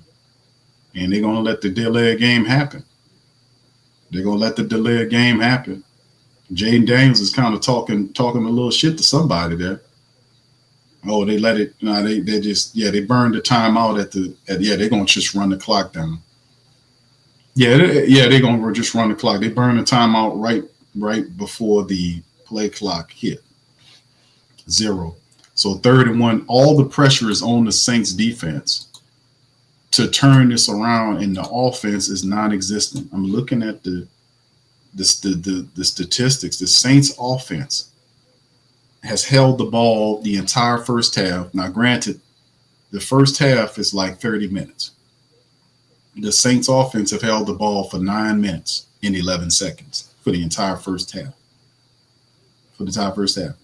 Jake Haener's 2 for 4 for 32 yards and an interception. The Saints can't run the ball. They had 18 yards worth of rushing on 7 attempts, less than 3 yards, almost 2.5 yards of rush. That's laughable. There's Jaden Daniels there, the pressure. Saints get him, and he just missed out on him, Carl Granderson, but he reaches out and gets the first down when he finally was that. But Carl Granderson had him, and he slipped through the grasp of Carl Granderson. Granderson talking to him like, I had you, man. Yeah, almost had it. It was a 5th. And Jaden Daniels, he's lengthy and he's strong. He was able to kind of break the tackle and go and get that first down, and that sets up the 2-minute warning there, and the Saints have the Washington Commanders eating clock. They scored another touchdown here at half. This is turning ugly really quick. And I tell you straight up, the Saints offense, the problem, like I keep saying it, and y'all know it, is the offensive line. It's not people gonna throw it at Jake Haener. He looked like shit, but what could he do if they're not blocking? They're not blocking. They're not blocking. They're not blocking well. They're not run blocking, and they're not pass blocking.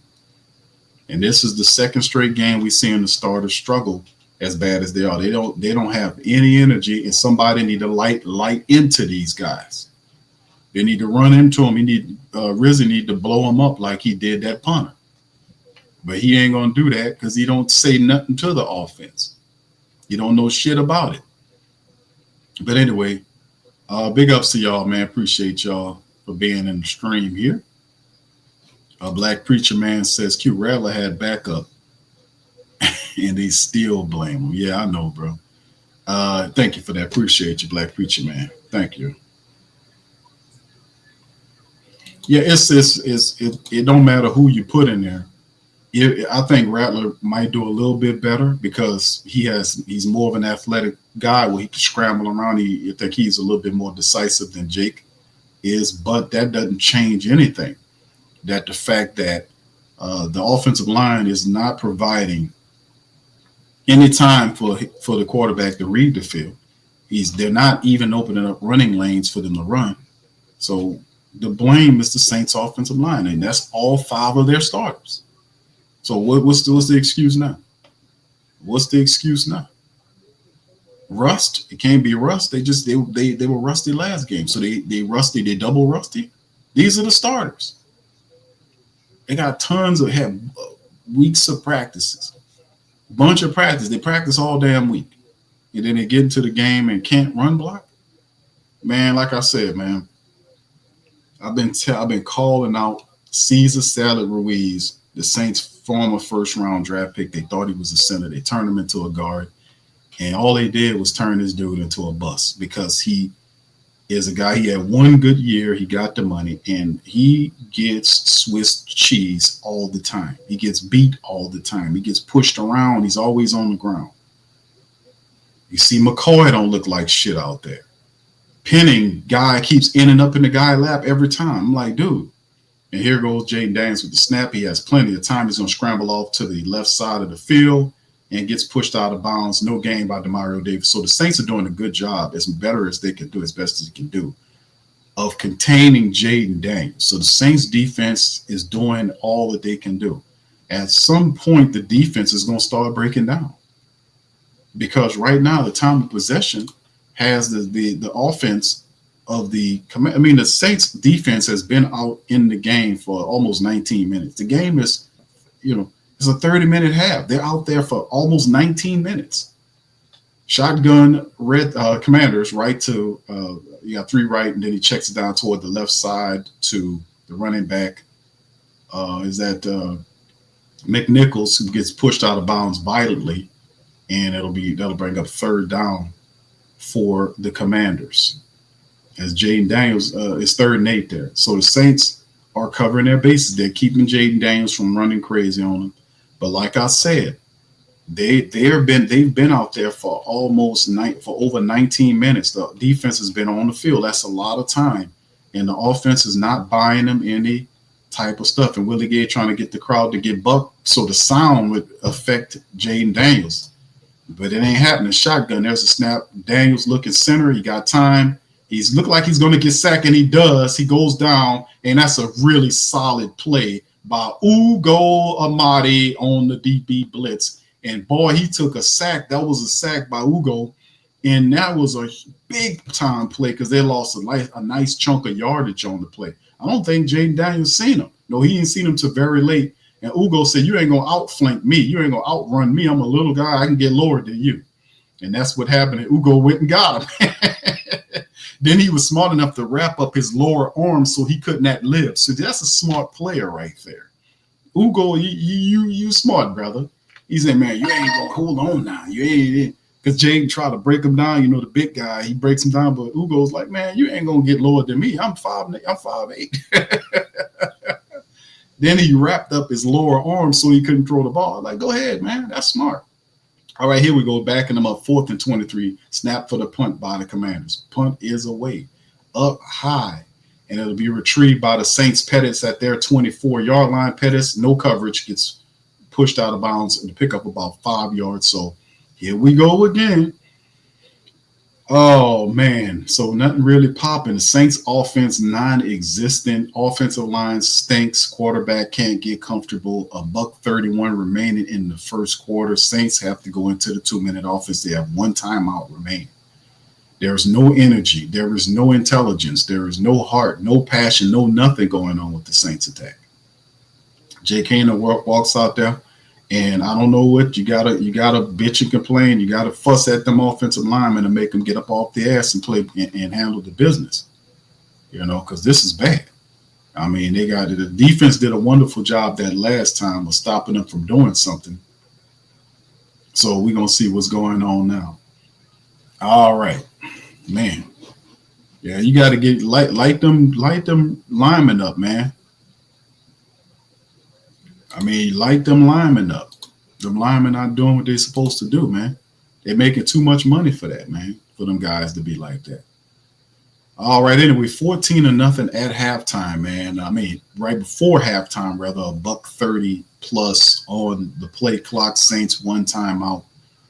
What could we do here? I mean, we need to score of some sort, man, to be honest with you. And we'll see what the Saints do with that. We'll see what they can do with that. We'll see what they can do indeed. All right. So big ups to y'all. Appreciate y'all for being in the stream, man. Much love. Yeah, this is just not good, man. This is not good at all. Not at all.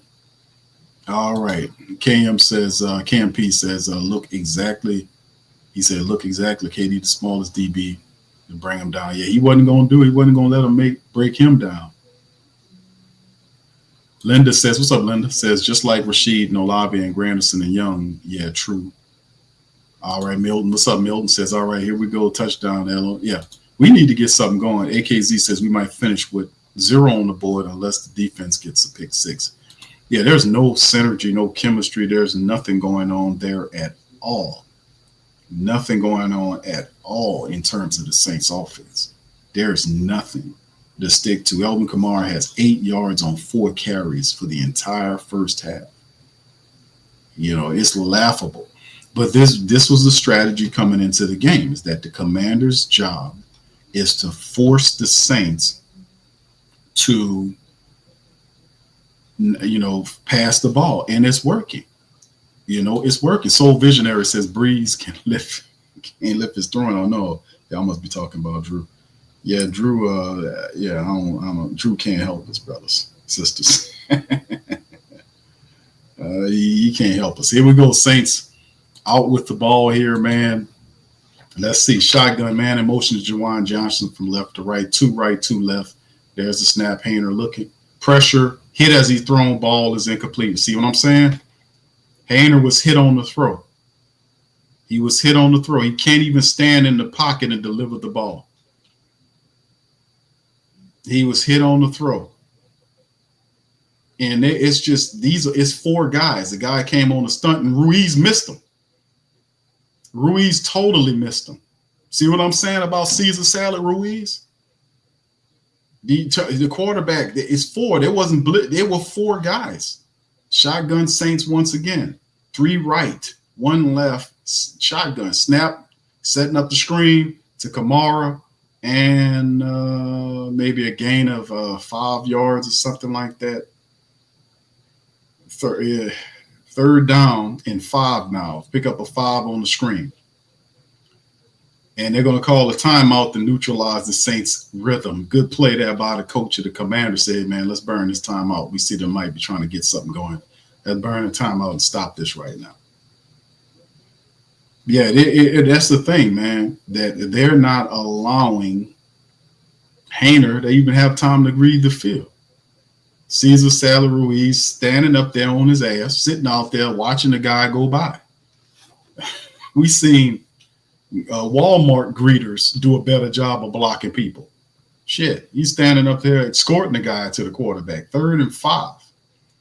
3 to the left, 1 right. Man in motion is Pettis from left to right. 2 right, 2 left, running back. And there's a man, that's a flag. Snap the goddamn ball. All right, there's the blitz. Ball's out. It's thrown to the right. Pettis gets it and gets down, pushed out of bounds inside the 45, between the 45 and 50-yard line, maybe at the 46-yard line to the right side of the field. Haener finds Pettis on the little out route. So it's just one of the things, man, where the play and then Haener gets knocked down again. Look at see what I'm saying? Pinning all of them on their ass back there, laying next to the quarterback. How'd that work? How the right tackle laying next to the quarterback. Shotgun Haener. 2 to the left, 1 right. There's the snap. Haener looking right, throwing right. Ball is bobbled and incomplete as he takes down a coach. The sideline. He's hurt. No, is he hurt? Is that MV? Whoever that is hurt. MVS, is he all right? MVS hops up. Nope, MVS is hurt. He's hurt. And he went down kind of hard over there. He got pushed out of bounds and went crashing down. And somebody landed on top of him and looked like he might be a little banged up there. He's back out on the field. So 3 left, 1 right, shotgun Haener, 2nd and 10. 5 on the play clock. There's a snap. Penning move first. And Haener falls down, gets back up, moves around, throws the ball out of bounds. And see what I'm saying? He can't get a break because there's no protection.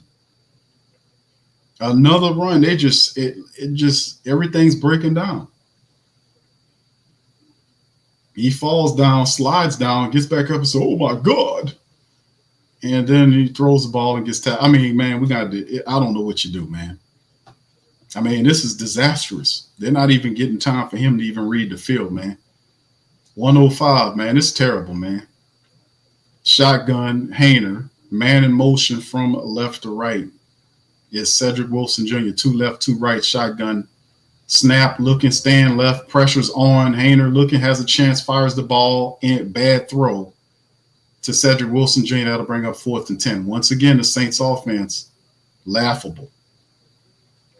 Jake Haener had that was a better throw, but he just threw. That was just a terrible throw. He almost threw the ball to Sandstrill again. Bad throw by Haener.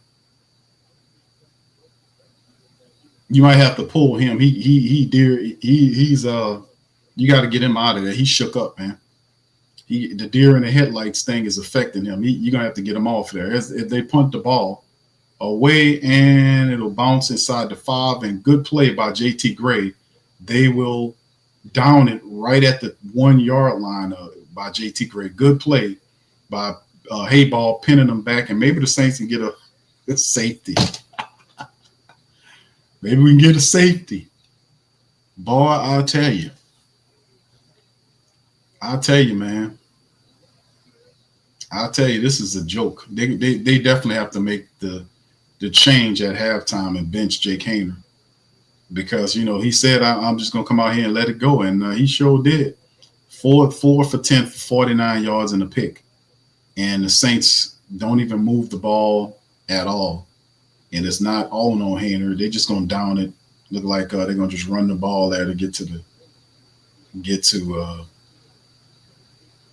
as Jaden Daniels picks up at their 1 yard line. And they really don't have to do nothing but just kind of do a little quarterback sneak ahead to run the clock on out. And they're going to hand the ball off to the running back. He breaks a tackle, falls forward to the 6 or 7 yard line. Looked like the Saints had a defender back there. He missed the tackle. Guy picks up 6 yards on the play. It's McNichols. 2nd and 5. They said 5 yards. 2nd and 5. That'll run the clock, and the Commanders burn their final timeout. We'll see if they try to get another play here. You know, it's supposed to let it run. They burn the clock. You can see the time of possession right there is laughable. 19:27. The Saints defense was out there for almost 20 minutes. You can't keep up that level of time with your defense out there that amount of time, and it's disheartening because the offense is not doing anything. Offense is 3 and out most of the time, and there's no answers there. And that's on the offensive line. The offensive line is not giving that quarterback any time to read anything. And he's getting his ass tore up out there. All right, here we go, fam. Shotgun, Jaden Daniels, 3 to the right, 1 left. Running back moves further out to the right. Jaden quick throw to McLaurin, uses the stiff arm and gets all the way down to the 19-yard line. And that'll give them a new set of downs. And they're still trying to operate some offense here. They're trying to do a 2-minute. The Commanders trying to get some points out of this drive. 3 right, 2 left, shotgun, Jaden Daniels, Saints send 4. Daniels flushed out the right. He finds McCaffrey, who's chopped down, maybe a pickup of a yard on the play, and they're still trying to operate an offense here. They're just trying to down the damn thing. I don't think they can do it. And I don't know what they're trying to do here. They're just going to let it walk. I don't understand what they're trying to do here. So they're just going to walk off the field now and let the clock run out. I don't get what they was trying to do there. They acted like they wanted to try to do something, but they really didn't do it. And right now, the halftime is looking real bad for the Saints. Even though they're trailing 14-0 right now, but there's no life at the quarterback position with Jake Haener there.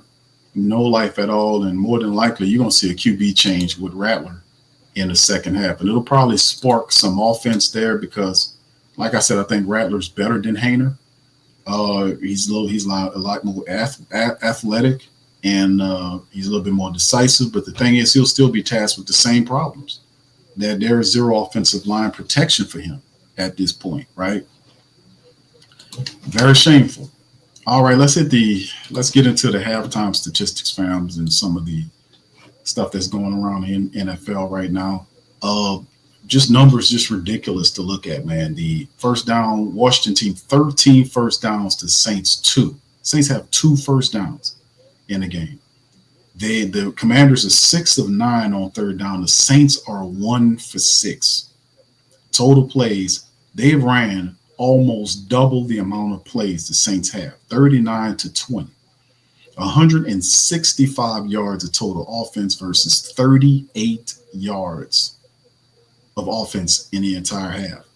5 total drives, yard per play. The Commanders 4.2. The Saints are averaging less than 2 yards per play.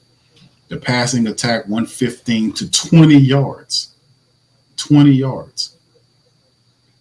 And that's due he got 20 yards, and that's due to the fact that he had those sacks. He's been sacked a couple of times in this game, 3 times in the game. Now the Saints have had 5 sacks against the Commanders, but and 14-0 is still very doable if you can get your offense off the snide. 50 yards worth of rushing. The Saints defense doing a really good job to keep Jay Daniels in the running attack for Commanders at 50 yards right now. They're not letting them hurt him. But the Saints offense not helping. 18 yards of rushing in the entire first half off of 7 rush attempts. That's almost 2. That's just over 2.5 yards per rush. The penalties are down 2 to 23 versus the Redskins. The Commanders 4 for 34. They have the turnover with Jake Haener's interception, and the time of possession is laughable. The Commanders over 20 minutes in a 30-minute half. They had it for over 20 minutes. The Saints less than 10 minutes with the ball. So that is not good either way you slice it, because that eventually will start breaking your defense down. It's too much time.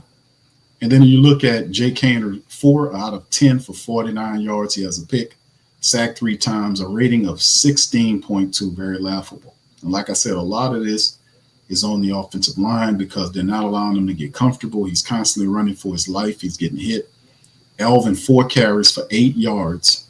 2 yards a run. Jake Haener scrambled. He's the top rusher. Well, actually, Elvin is by 1 yard. Haener scrambled 1 time for 7 yards. And Kendre Miller, 1 carry, -1 yards. Think about that. They can't even get into the running attack because the line ain't blocking worth a damn. Alvin Kamara is the top receiver, 3 catches for 37 yards. Nothing else popping on that. Pettis, 1 for 12. Marquez Valdez-Scantling thrown at 3 times, 0 catches for Scantling. Now, one of them, he threw it to Scantling, and Scantling kind of alligator-armed the ball, right? And then defensively, the Saints defense, Demario Davis, 7 tackles. Will Harris and Ugo both have 5. Sacks for Demario, Ugo Amadi, Cam Jordan, Chase Young, and Willie Gay all have sacks, 5 sacks by the Saints in just 1 half. Seems to have no effect on Jaden Daniels in terms of them doing what they do, but it is keeping the game noticeably close. So I guess it is doing what it's doing. Like somebody snapped, these sacks are helping out. Pin them down, but it does us no good if we can't move the ball offensively. 4 punts for 186 yards by Hayball, averaging over 46.5 yards per punt. He had, of the 4, 2 inside the 20-yard line. So Hayball continues to play really good. And Groupe is not even in the game. They can't even get down the field to get in position to kick a field goal. That's how poor this is. Jaden Daniels at half, 17 of 19 for a $140, 7.4-yard average, 2 touchdowns, sacked 5 times, doesn't matter. 132.5 is his rating. Brian Robinson Jr., 7 carries, 26 yards, and Jaden Daniels, 6 carries for 20 yards. Terry McLaurin, 6 catches off of 6 targets, 48 yards, 2 touchdowns. McLaurin's cutting up. Diami Brown, 2 catches for 28 yards. Zach Ertz, 2 for 25. Jameson Crowder, 2 for 17. To kind of keep things flowing.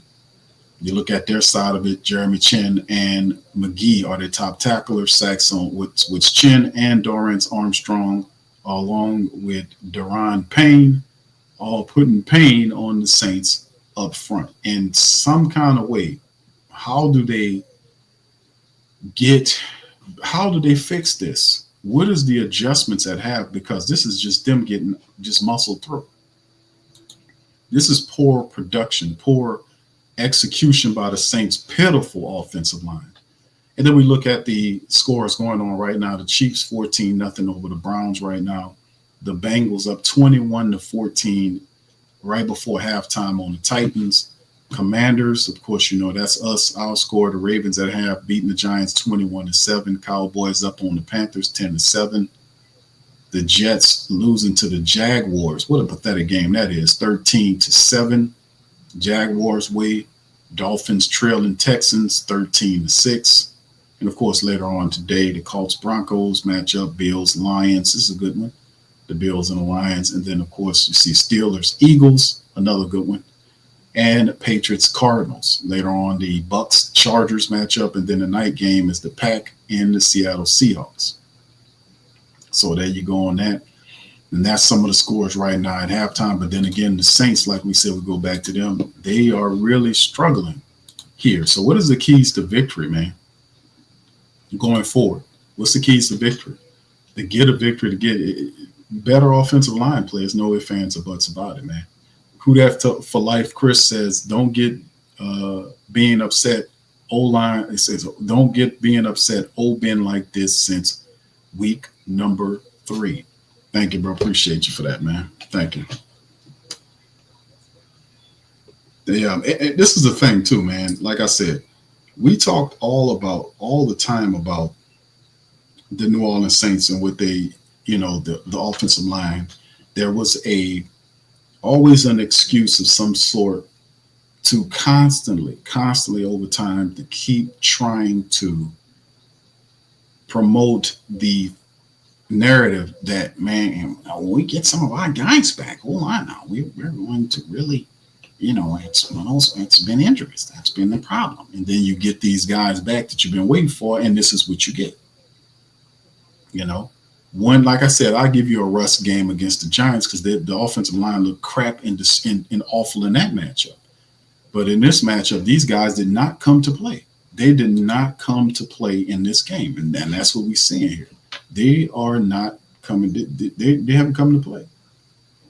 They haven't showed up to play. They sleepwalking through this. And then the thing about it is you realize that you're a 5-8 team. You cannot afford to lose any more games if you're trying to get a postseason run, as level as that sound. You can't afford to lose any more games.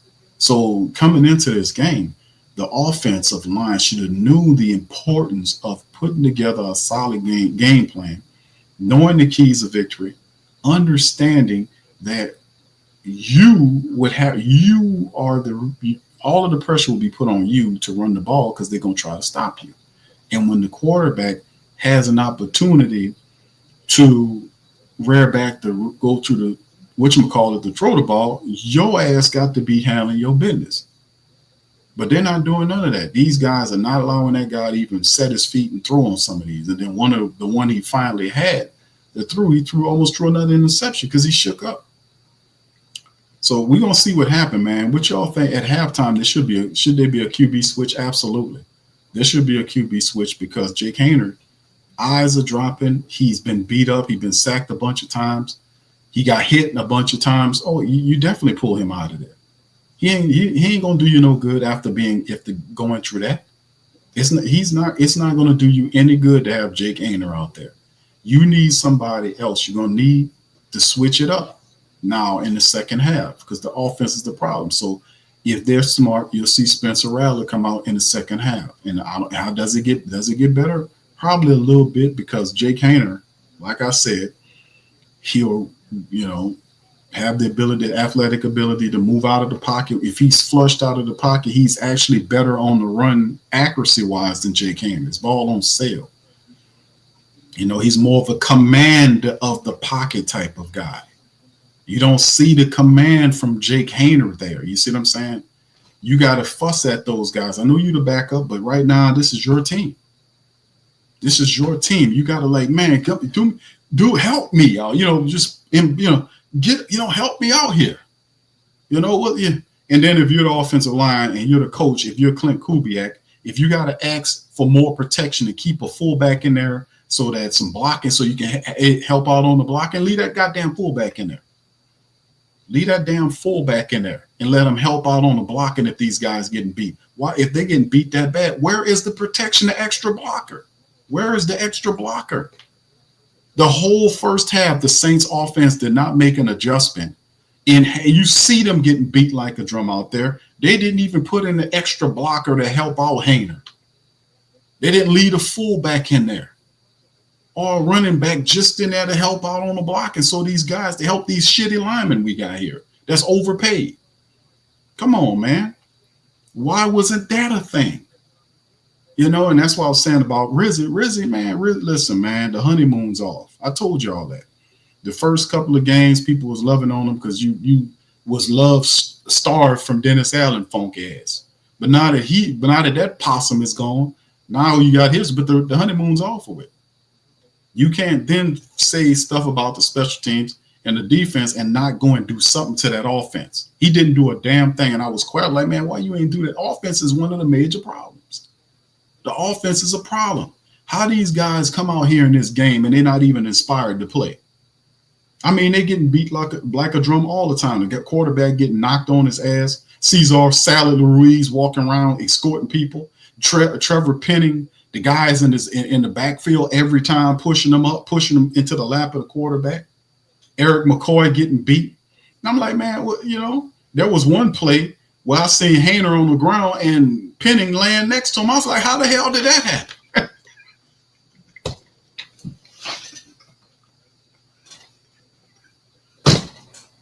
How the hell did that happen?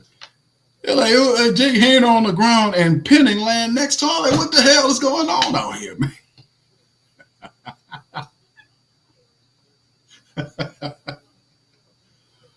Oh man. Did y'all see that shit? I'm like, man, what the hell going on out here, man? How did Penning ended up next to him?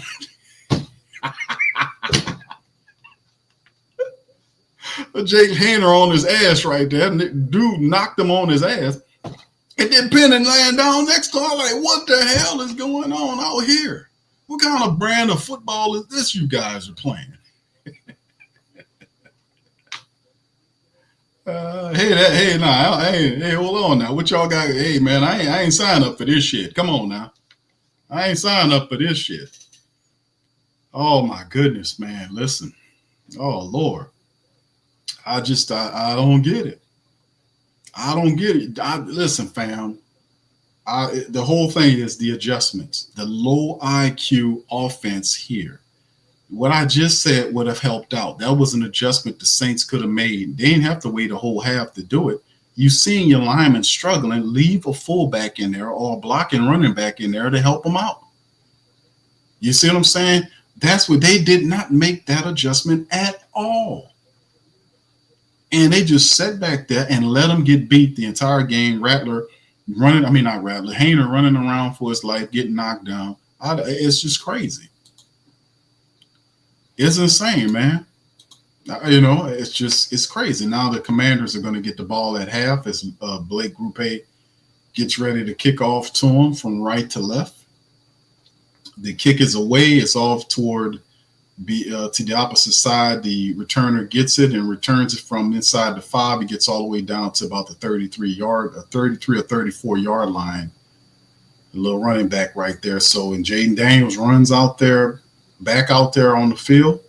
The Saints defense, after a break, come back out in an attempt to stop Jaden Daniels and the Commanders. They go up 21-0. This game's over with, man. The Saints have no offensive energy at all.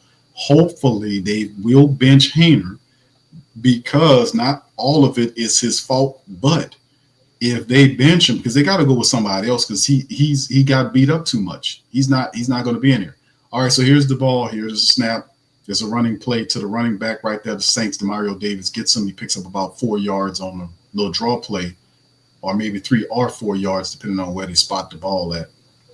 And then bring up 2nd and 7. So we'll pick up a 3 by Robinson. 7 carries, 28 yards by him.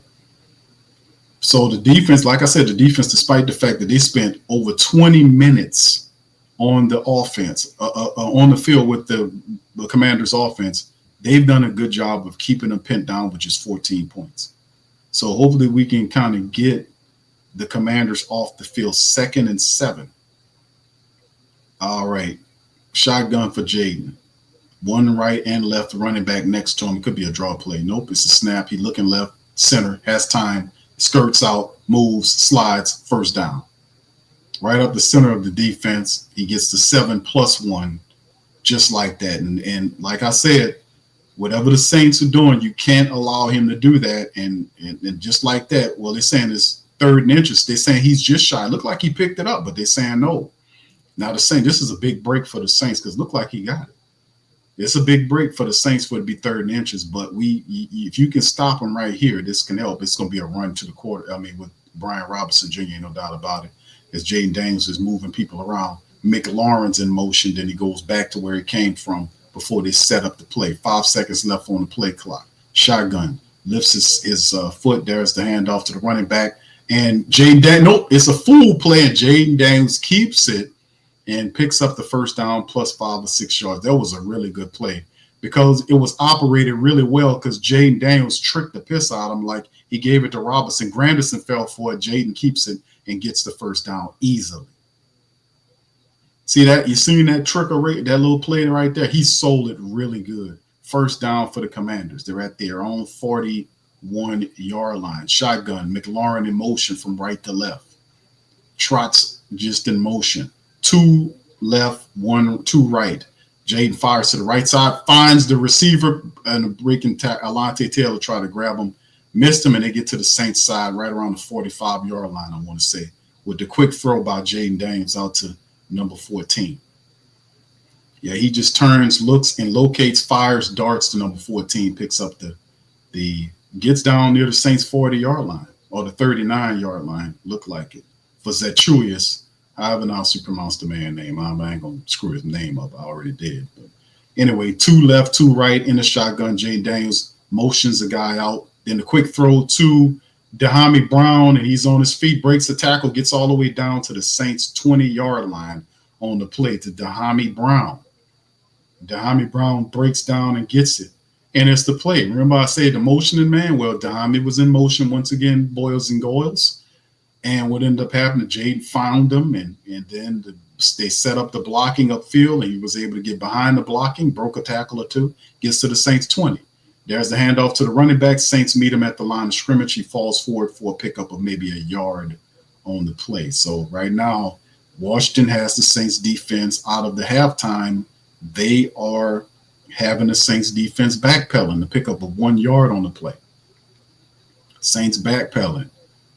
Defense backpedaling right now. They're moving the ball very meticulously against the Saints right here. As Brian Robinson gets a break, runs off to the sideline. Shotgun Jaden Daniels, his running backs to his left. He got 3 right. McLaurin goes in motion from right to left. Pay attention to the motion, man. All right, lifts his foot. There's the snap. He looking toward the motion man, stand left. There's the miss. He's going to scramble out toward the right side, keep the ball to the 15, and gets right around the 5-yard line for Jaden Daniels. Where's our spies, man? Where's the spy for Daniels? That's the second time that's happening on this drive. Who's spying? Are they spying Jaden Daniels here? There was no spy on Jaden Daniels. They abandoned the spy principle. There was no spy on Jaden Daniels the last 2 scrambles. What is the Saints defense doing? There was no spy there. Shotgun for the Commanders at their 9-yard line looked like. Man in motion again is number 17, McLaurin, from left to right. Then he goes back across the area. He comes from this handoff to Brian Robinson down to the Saints' 5-yard line. Actually, that's it. Robinson Jr. down to the 6 or 5-yard line on the play. What the hell was that? Why would you not have a spy on Jaden Daniels? He just takes off. Saying they're just walking the ball down on the Saints right now, just walking it down on them. 2nd and goal, 9 minutes on it. The Saints just getting walked down, man. They score here. You might as well cancel the game. 3 to the left, man in motion is Dahami Brown from left to right. Double motions is just tricking them up. Shotgun, Jaden looking. Saints soaring pressure. There's the running back goes to the opposite. To Dahami to the opposite side. Brian Robinson tripped up down to the Saints' 1-yard line, and they just bullying the Saints, just like we seen the Giants do in their solid drive. Where they just bullied the Saints down. They're just bullying the Saints defense right now. And the truth of the matter is the Saints defense has been on the field for a long time. They were on the field 20 minutes in the first half, and look like right now they're on the damn field right now for a long period of time too. So the defense, man, they're getting worn down, man. They're getting worn down. Let's see if they can stop this from happening. 3rd and goal, under center is Jaden Daniels. Can the Saints stop it? Man in motion is the tight end from right to left. It's a play action move. Jaden Daniels was sacked by Cam Jordan. Cam again. And Cam need to go ahead and do the stairs of life, man, because keep doing it. He didn't do it that time. All right. And Cam was able to get back there. That's a 2-sack game for Cam, man. Cam was able to wrap him up and get him there. So that was a really solid play. The defense did a wonderful job right here of making it stop. So they stopped them from scoring the boy, that was a big play by the Saints defense, man. As they set up the 23-yard field goal, it's through. They're on the board. 17-0. They made them kick a field goal. That was a huge stop by the Saints defense. That was a huge stop. They get 21 there. This game is over with. They settle for a field goal. They force them to kick the field goal from 23 yards out. Good defensive series after a long possession there. That was a big stop now, but you need the offense to do something here. You need the offense to do something. That was a big stop by the Saints, man. Big stop. The offense needs. Let's see what kind of offense we got. That's the big question. Is what do you guys think? Do you guys think Haener still going to be in there? What do you guys think? If Haener is out there again, man, listen, y'all ain't trying to win nothing, man. That man is all beat up and knocked around. He's not going to give you anything good. He shook. He was knocked around and beat down and all this kind of stuff. His eyes dropping. He's nervous. Can't do that. You got to roll somebody out there. So the Saints, credit to them. That was an 11-play, 63-yard drive. That was 6:48 in time of possession. Just unbelievable. The Saints defense has been out there. Just the time of possession, man. Saints defense has been out there on that field is ridiculous. Ridiculous. Right now, the Commanders they've been out there for 27 minutes, almost 27 minutes of the game, of a 60-minute game. The Saints been out there less than 10 minutes. It's crazy, man. Absolutely insane.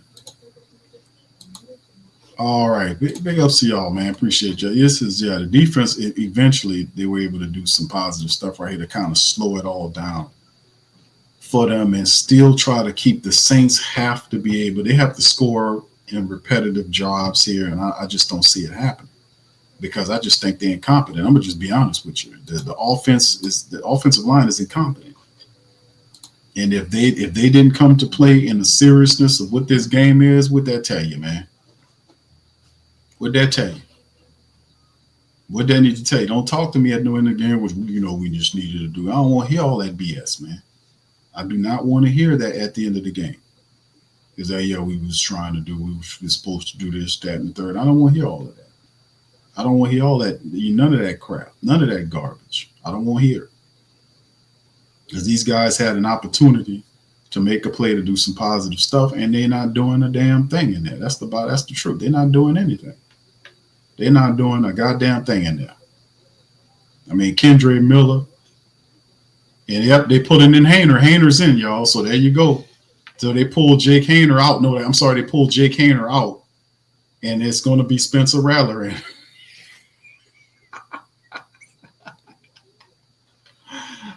As the kickoff is to Jamal Williams, and we need to get us a kick return. Jamal Williams just runs straight. I mean, we don't got a guy that can circle around, move around, make play. He just runs straight. we need another kick returner. All right, so there you go. Rattler is in, Haener is out, and Haener says he's just gonna go out there and let it hang, and he let it hang out all right. And to the point where he is by halftime is benching Spencer Rattler. Rat Dad is in there. And there's a play action, and look, just right away, the ball is there. They go right to the misdirection.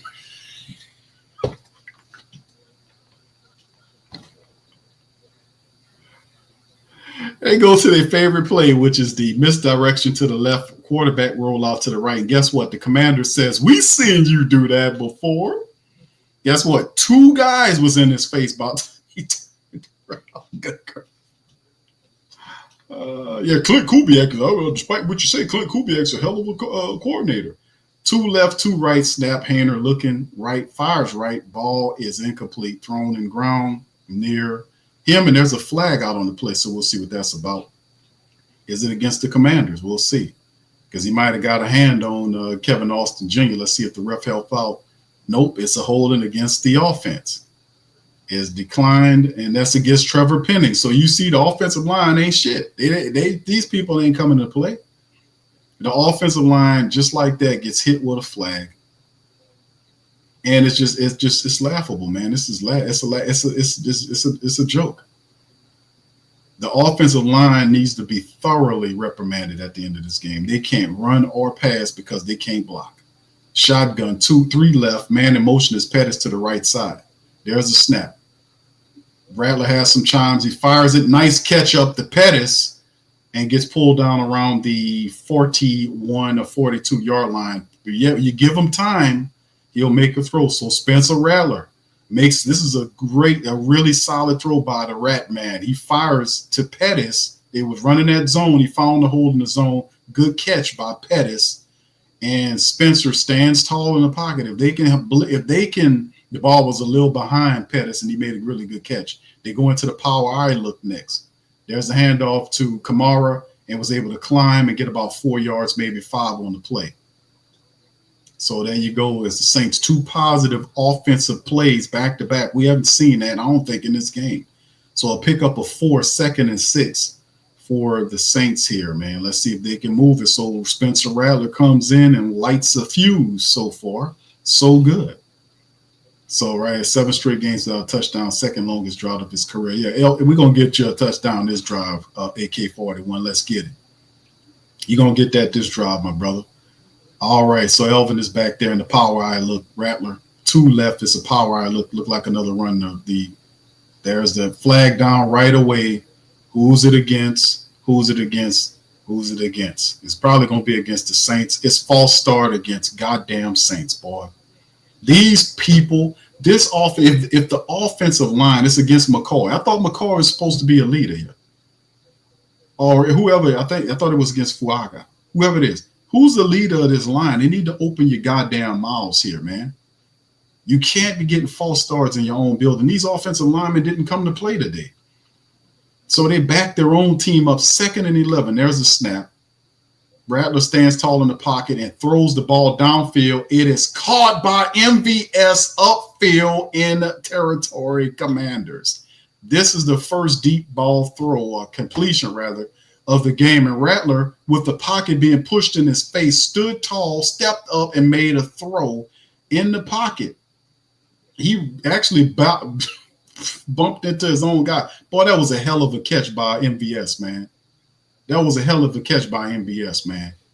Hell of a catch by him. Hell of a catch. Big catch. 39-yard catch. We get up to the Commanders 21. Man in motion is Foster from right to left. There's the quick throw. They're going to set up a throw, and he throws across the field to Elvin. Oh, is it a touchdown? Did he get his feet in? And it is touchdown. Rat that, baby. Like I said, AK was going to get that. That's a touchdown, man. What a hell of a play. That was a little trickeration with the Rat Man. Yeah. Huh? Boogie like Vincent, I'm a who that. I'm a who that. Long as I'm living, I'm a who that. Lose or winning, I'm a who that. Sports Coma, yeah, this is where we do that.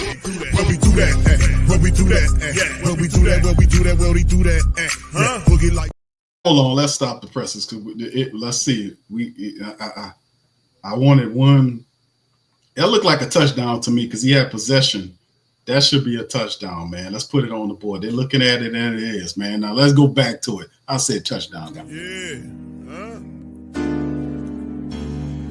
Boogie like Vincent, I'm a who that. I'm a who that. Long as I'm living, I'm a who that. Lose or winning, I'm a who that. Sports Coma, yeah, this is where we do that. Where we do that. Where we do that. Where we do that. Where we do that. Where we do that. Huh? Boogie like Vincent, I'm a who that. I'm a who that. Sports Coma, this is where we do that. Where we do that. Welcome, welcome, welcome. Somebody please better help. Running this thing like elf. I thank God every day I'm not a felt. Go to YouTube Live with Big Q and the guys. If you ain't ride or die, the bandwagon get flipped. Been marching in, that was way for the ring. I was yelling out your shame for the championship. Bucking on town, duck down. Falcons, pluck, get shut down. Panthers ain't much touchdown. The vision really belong to us now. So much hate on the Saints, you could probably tell. Ever since Bounty Gate hit the NFL, when things seem fishy and you probably smell the crooked referees on Roger Goodell. Yeah, probably like this and I'm a who that. Every day I'm living, I'm a who that. Lose or winning, I'm a who that. It's the Sports Coma, this is where we do that. Where we do that, where we do that, where we do that, where we do that, where we do that. Boogie like this and I'm a who that. It's the Sports Coma, this is where we do that. You're listening to the Sports Coma with Big Q and the guys on the PRO Media Network.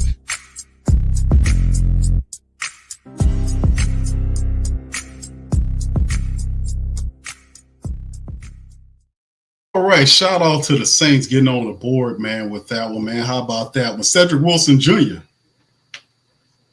Cedric Wilson Jr. threw the pass on a little trickeration, opposite side. He threw from one. That's usually you go, no. You do that. But, you know, he threw opposite side of the field. AK-41 made a phenomenal grab. Saints on the board.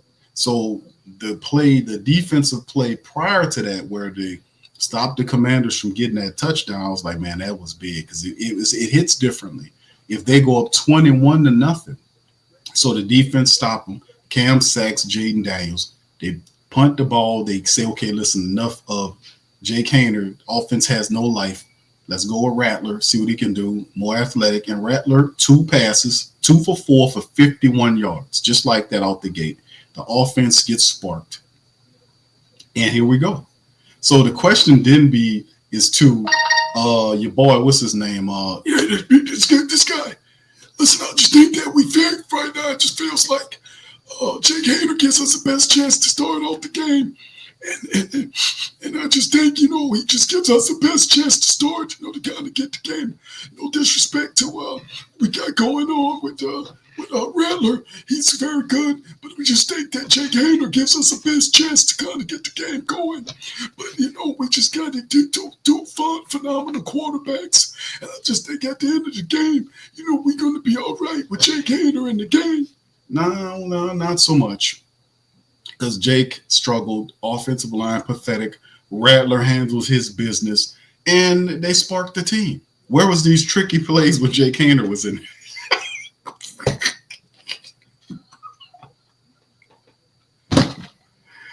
Where was these tricky plays when Jake Haener was in the game? Come on. What was the tricky plays when Jake was in there? Seriously, what was the tricky plays for Jake? Shotgun for the Commanders. There's a run play right there. Demario Davis wraps up Brian Robinson. They say he fumbled. The Saints might have a fumble here. They haven't given a declaration. Yes, Demario says Saints ball off the fumble. The referees have said no such thing. Saints come up with the ball. They're saying that he was down. Demario's upset. Demario said a fumble. Let's see the replay on that. Demario said the ball came out and the Saints recovered it. And they're saying he's down. And he's definitely down. His arm touches the ball down and the ground forces the fumble right here. And but they're saying that he was down on the play. So here we go. Shotgun, 2nd and 11, man in motion from left to right is Zachuish, whatever his damn name is. 2 to the left, 2 right. There's the play. Saints come with pressure, ball out toward the left side. Oh, what a terrific catch by McLaurin.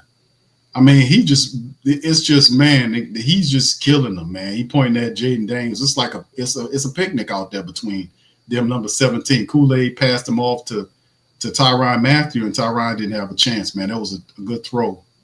Even better catch by McLaurin. 7 catches for 74 yards, 2 touchdowns. Just cooking the Saints right now. 4:27 in the third quarter. We don't need the Saints defense to relent. We need a turnover now if we the Saints defense to kind of flip the energy right here. So there's the Commanders in the shotgun. Saints 44-yard line. There's a draw play to the running back Robinson there. Saints stop him right at the line of scrimmage. They got him right at the line. So the Saints defense flowing to the ball. That's one of the best things I like about Joe Woods' defense with the Saints since he's taken over is the fact that they're flowing to the football. They really are, as the Giants are showing the score as the Giants go up 17-7 on the Panthers right now. So, they're trying to make their little stuff pop right now. So, shotgun, Jaden Daniels is running back to his left, 3 right, 1 left. There's a snap. And there's a draw play. Brian Robinson automatically is stopped by Demario Davis on the run blitz, and it's going to be a loss, maybe 2 or 3 yards on the play. It'll bring up 3rd down. So notice the Saints defense, man. The Saints defense, Demario Davis is playing clean because he comes right through there and was able to see it, and they stopped Robinson right away. So, Demario he doing a hell of a job, with that Joe Woods defense. 3rd and 14 now. Let's keep it what it is. 3 to the right, 1 left.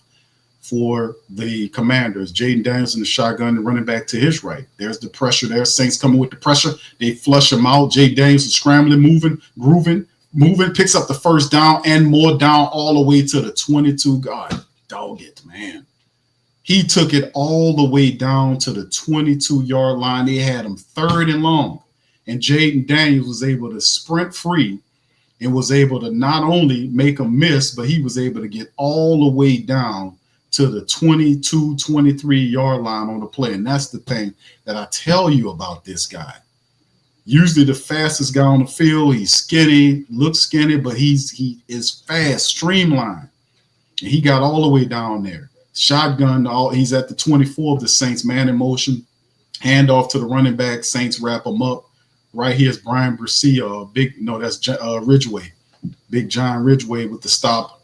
And it'll be like a 2nd and 9 or something on the play. So as we get down to the 2-minute thing in the third quarter, so under 2 minutes and ticking down, 2nd and 9 as the Saints not letting them run the ball with the running back, but Jaden Daniels scrambling around on the Saints. Shotgun, 2 right, 2 left, running back is there. Saints showing blitz. Let's see what happened. There's a snap. They said, nope, false start against the Commanders. Push them back. Yeah. So, the Saints offense we got a half a game approach, man, here.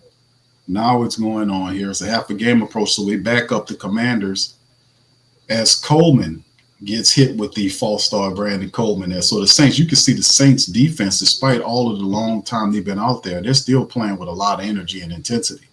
Demario Davis, especially Cam Jordan. Cam Jordan is providing consistent pressure throughout this game. He really is. Is he getting a break? 3 right, 2 left, 5 wide receivers out on that field. 2 left, 3 right for the Commanders. Jaden Daniels in the backfield by himself. There's the snap.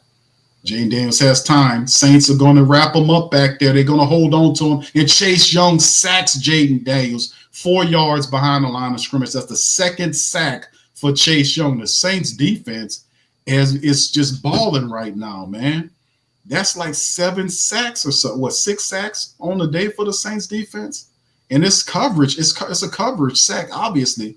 But Chase Young wrapped up. And Jaden Daniels doesn't go down easy, does he? He's twisting and pulling away from me. He doesn't go down easily. But Chase Young says, you're going to go down today. 3 to the right, 1 left for the Commanders. It's 3rd and 19. There's a snap. Jaden looking center, looking left, has time, firing back to the right side, down into the ground. I don't even know if that's a completion. I don't think it's completed. The referee is going to say, was it a catch? He says it's 4th down there. I don't even think that was a catch. They're going to have to look at that. I don't think that was a catch. No, hell no, that wasn't no catch. That's not no catch, man. That's not no catch at all. So they're going to set up the attempt from 40-something odd yards out, 41-yard field goal there, and that'll do it for the third quarter. I think the clock is, hold on. Just then the clock ball's up, and it's a miss. And the Commanders missed the field goal from 41 yards out, and the Saints get the ball back with 30-something seconds remaining. I think that's the end of the quarter here. Is that the end of the quarter here? And there's some kind of flag. Is there a flag down here?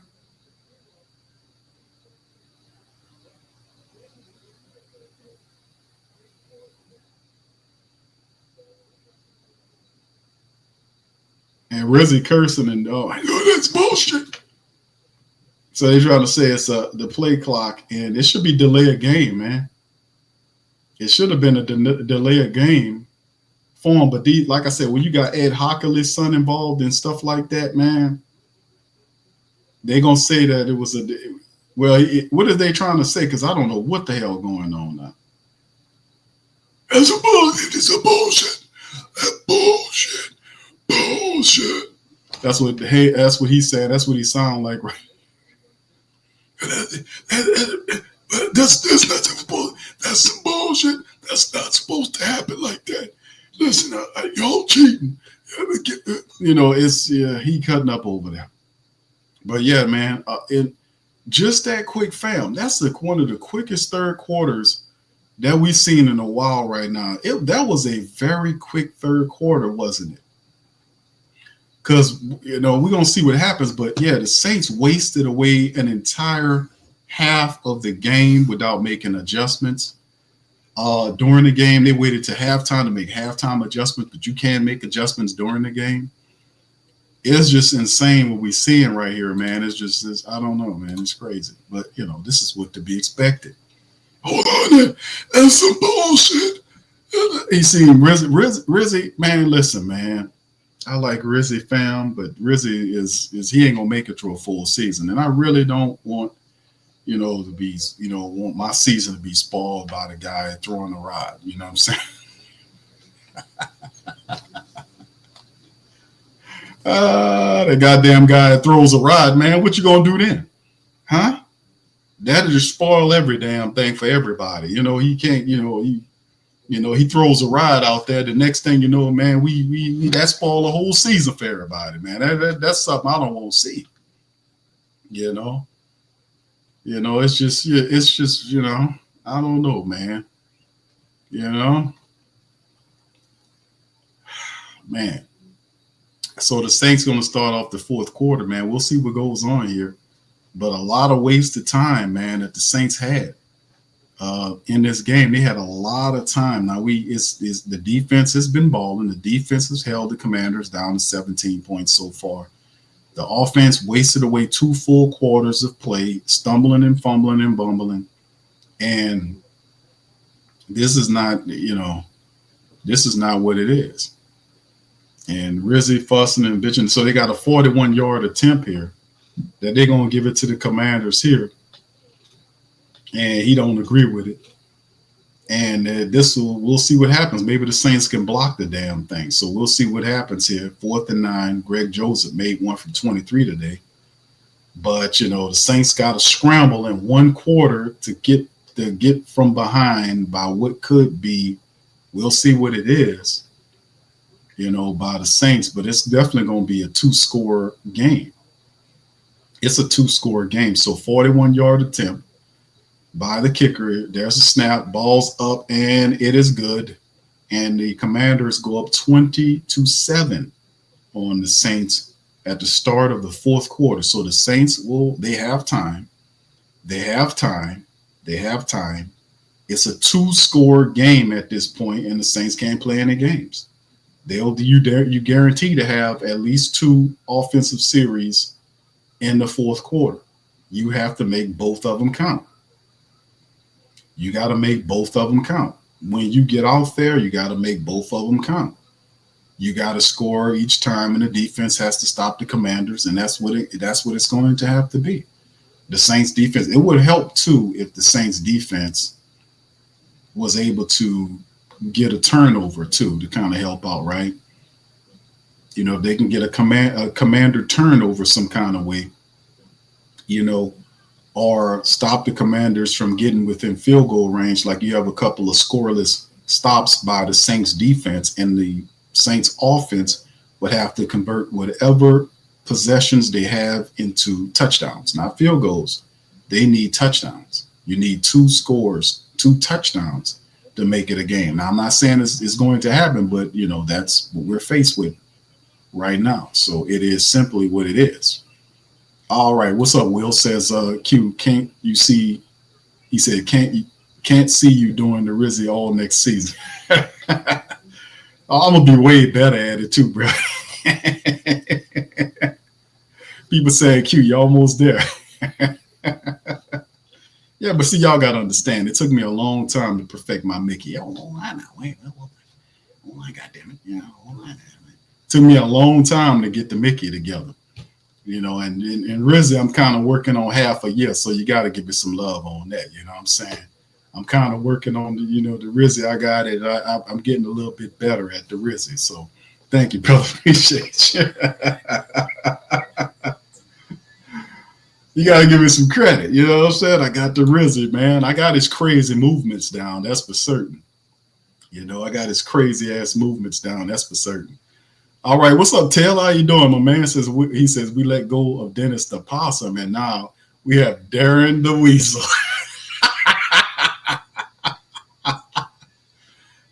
Oh man, hold on now, Darren. Hold on, Taylor.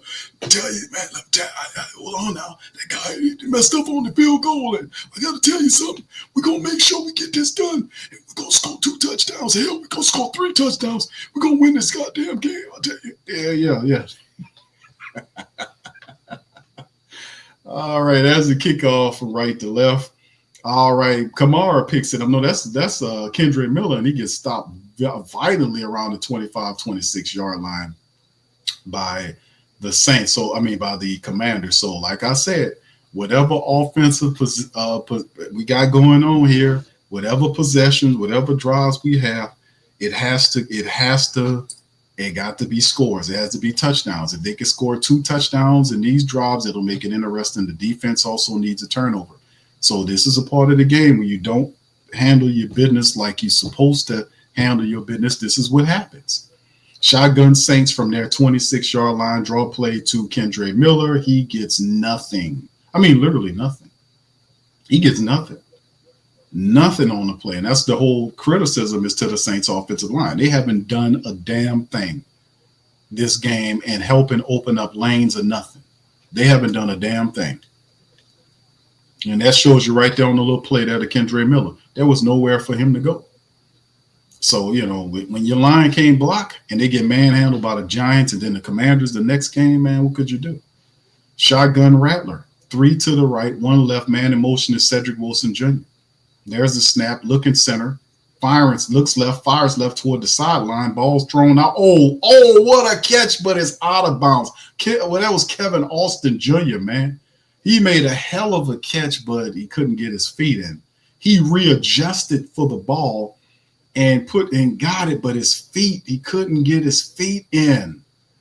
He made a great adjustment, but my goodness, he could not get his feet in. Boy, he just ripped around. 3rd and 10 now for the Saints, and this is not going to count. They got to get the first down here. Rattler there in the shotgun, looking left to right to see his plays. He motions his guy in and then sends him back out. That's MVS. There's a snap, looking center, then looks left. He has time, flushed out of the pocket and sacked on the play, Tali Fuaga. And like I said, the Saints offensive line can't keep him clean to even make a play. He couldn't even read up the field. Tali Fuaga gets beat on the blitz toward the left-hand side. He's right there, and he gets in, picked up the guy, and then you can see Penning got beat again. Penning got beat inside and flushed him out to Armstrong. And there you go. So first, there it is. I don't know what's going on here.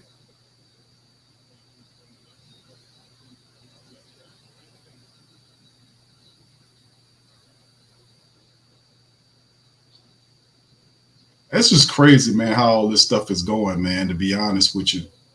As Kendre Miller gets a carry off to the left side, and he picks up some yards. It's crazy, man. It's crazy to me, man, how we notice a lot of what goes on with the Saints. The blocking assignments, like with Trevor Penning and all these guys. It's not these guys are getting it handed to them, man. You look in their face when they pan to the face of these guys. You look in their faces, man. These guys, it's no fire in their face at all. It's weird.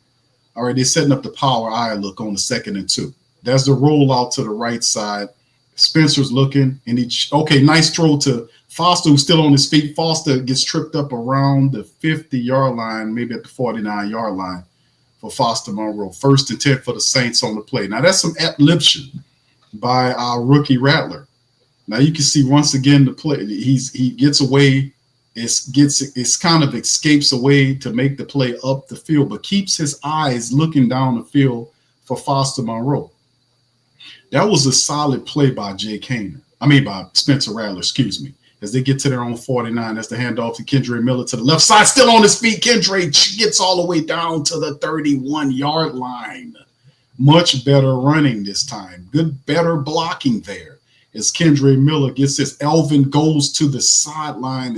Elvin is going to the locker room. Elvin's off to the locker room, man.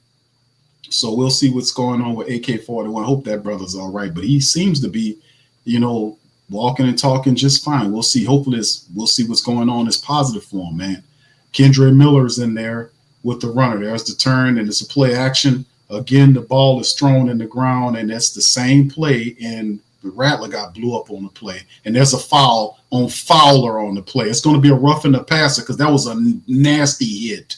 A nasty hit Rattler took with Fowler there as he just trying to throw the ball, and he just grabbed them, racked them, and just kind of ran them down on the ground. And that wasn't really a roughing the kicker. The passer type of thing, but we'll take it, though. I can't say that's a foul or that's not really because he didn't. Yeah, that I would have to. I wouldn't have to say. I don't think that was a personal foul. I'm gonna just be honest with you. Even though it benefits the team, I wouldn't say Fowler. That wasn't a roughing the passer. Fowler got to him. He didn't put any weight on him. He just kind of went over the top of him. And I would say that's not, to me, that's not a roughing the passer penalty. But we'll take it, obviously, because it benefits us. But I got to say that was not a roughing the passer. Got to be honest with you. We got away with one on that one. All right, here we go. It puts the Saints up as Kendrick Miller got a power eye look with Rattler under center. He's going to motion his tight end from left to right. And it's a turn and it's a handoff right there. And the Commanders are there. And it's Mr. Fowler again saying, that's all right. I'm back here again. Mr. Fowler's back there in the backfield for a loss. This is a loss of like maybe 4 or 5 yards on the play. As Fowler just goes right through Penning. Penning ain't nothing but a turnstile, man. He just turned. That's what I usually do. When I go to the big hotel and they got that big spinning ass door and I just put my shoulder into it and spin that door around. That's what Penning was, just a turnstile. He just turnstile Penning. 2nd and 16 now. 3 left, 1 right. Man motions out to the right is Jamal Williams. Rattler's back there by himself. Here comes the pressure ball. Is deflected at the line of scrimmage, incomplete. That'll bring up 3rd and 16. It's just, man, listen, man, we're going to talk about offensive line. The Saints offensive line should be a lot better than this, man. As the defensive lineman Newton, I think that's Cam Newton's brother, if I'm not mistaken. I know his brother was a defensive lineman. I want to say Cam Newton's brother. That's him. Y'all correct me if I'm wrong. I think that's Cam Newton's brother out there. All right. All right, 20. They stand away from Laddy Daddy. Shotgun Saints. There's a snap. Rattler, ball batted away again. And is there a flag down on the play? No, Deron Payne bats the ball around, bats it away. 4th and 16. So, I mean, gee whiz. He just gets up and just gets right there and bats the ball away, man. Is that a flag down out there? Or just a piece of yellow trash on the field? It looked like it was a flag. I don't think so. The Saints forced to go for it on 4th and 16 here. They're going to send out the kicking unit to try to take 3 away to cut the lead to 10 points. So this was a disaster, man. There it is, 4th and 16. There's the snap. Ball is up, and Blake Grupe puts it right down the center. Saints cut the lead in half. It's now 20-10. 11 minutes on the clock. And they needed a touchdown there, but the game done shrunk. Insofar as just a lot of wasteful stuff going on, if you ask me, with the Saints. They wasted a whole half of football. A whole half of football has been wasted.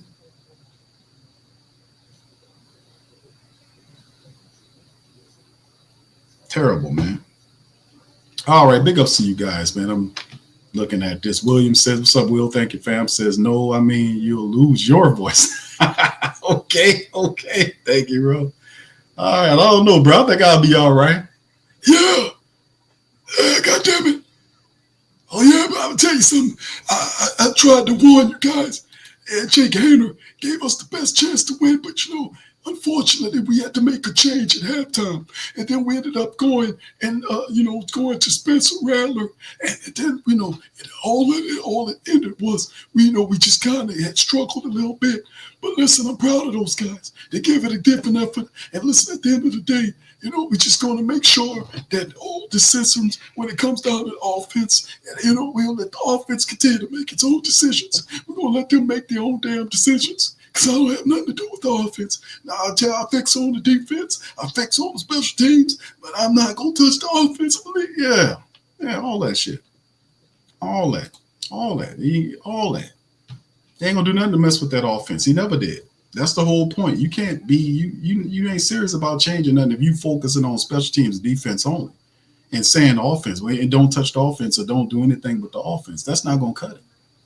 I said it when he took over. I was like, I seen the changes you made. You mean to tell me you feel like the offense doesn't need any change? They're good as they go? No, they're not. They're not good as they go. And the crazy part about it is how in the questionable thing is this. Let me ask y'all this. We were saying this prior to the lead up. It's like, okay. And I said this without any doubt. I said this without any doubt that Spencer Rattler is better than Jake Haener. I said that. Spencer Rattler beat Jake Haener convincingly in preseason to earn the backup job, despite the politics that's ran by old Coach Possum. That Darren Rizzi is continuing on, by the way. We said that then, that he was better. Then Jake Haener goes out here. He doesn't like the offense. It's not all his fault because the offensive line don't play like shit. They're still not playing like shit with Spencer Rattler. There's the kickoff by the Saints from left to right. Return man gets all the way down to the 36, 37-yard line. They'll pick up around Sharpfield. So we said this the whole way around about this. Now, the question is, how did he judge so poorly? Because I said, okay, you're going to go with Jake Haener. All right, let's see what he can do. The offense is not terribly complicated. Let's see what he's going to do. He appeared to have the confidence. But at the same time, listen, I'm going along with your decision. I said, and we said that Spencer should have been the guy he's the true guy. He's better than Haener. We said this. Even though Haener has more experience, now you wasted away an entire half of football that could have been totally different if you'd have made the correct call. How did you judge so poorly? So there's a snap, Jaden. It's a check down to Robinson, setting up the running back screen. Saints missed the tackle, and Robinson gets stood up. He gets stood up right there, going to blow it dead about a yard or so, maybe 2 yards shy of the first down on the draw play. Excuse me, on the screen, the running back screen. He set up the screen for the running back. And Jaden Daniels right there, and he gets the majority of a lot of the yards back, and he looks like he's maybe a yard or two shy of the first down on the running back screen. Very easily set up. Like I said, that guy runs very angrily, man. All right, 2nd and 1 now. This is probably going to be a handoff to the running back. 3 to the right, man in motion. Wide receiver McLaurin over to the left side. Watch the motion, man. He motions his back to that side. They hand the ball off to the running back. He gets stood up and falls forward for the first down. So that'll get us the Commanders another set of downs as they keep pushing away. And the whole point of the Commanders is just to waste clock. So the Saints defense will have to, keep them and limit them from extending these plays because the whole thing is to waste clock away. Shotgun, 3 lined up to the right for the Commanders. The tight end is left and the running back's there. So let's see what this is. Jaden Daniels snaps the ball and it's a play action. He's looking to take a shot downfield. It's out and just out front of the hands. McLaurin is about to burn the Saints again. Jaden put the ball a little out ahead of him, but McLaurin had Ugo Amadi completely beat. And Jaden put the ball just slightly out front. He had a touchdown, a guaranteed bona fide touchdown with it to sink the Saints in the ground. He missed on the throw to McLaurin, man. And they set up the mismatch to get McLaurin on Ugo Amadi and almost burned the Saints to death on that play. So they go to the 2nd and 10 now. There's the draw to McNichols, who gets blown up for a pickup of maybe 2 yards, maybe 3, as Brian Bresee is on the stoppage. Him and Demario Davis. Boy, they almost burned the Saints really good on that one. And that would have been the game right there. Jaden Daniels with the shot. So far, they're showing on third downs. This is money downs. He's 6 for 6 for 53 yards, according to the graphic. On money downs, the guy's 6 for 6 on third down. 3 to the left. Actually, now it's 4 to the left. 1 right. Jaden in there by itself. There's a snap. Looking left, looking center. He's going to run. Saints get him down again. It's Granderson this time. Carl Granderson with the sack.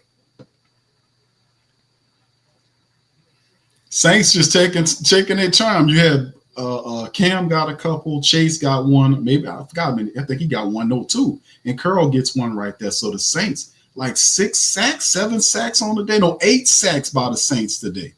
8 sacks by the Saints. When you have an 8-sack game, you're supposed to be winning or doing something positive. You know, you a dumbass team if your defense gets 8 sacks and you're not winning the game. Something wrong here. Here's the punt situation here. almost a block punt, and by the Saints, it's away. And Pettis receives it's a flag down on the opposite side of it, running into the punter, and we'll see what it is as the guy's thrown out of bounds. Pettis.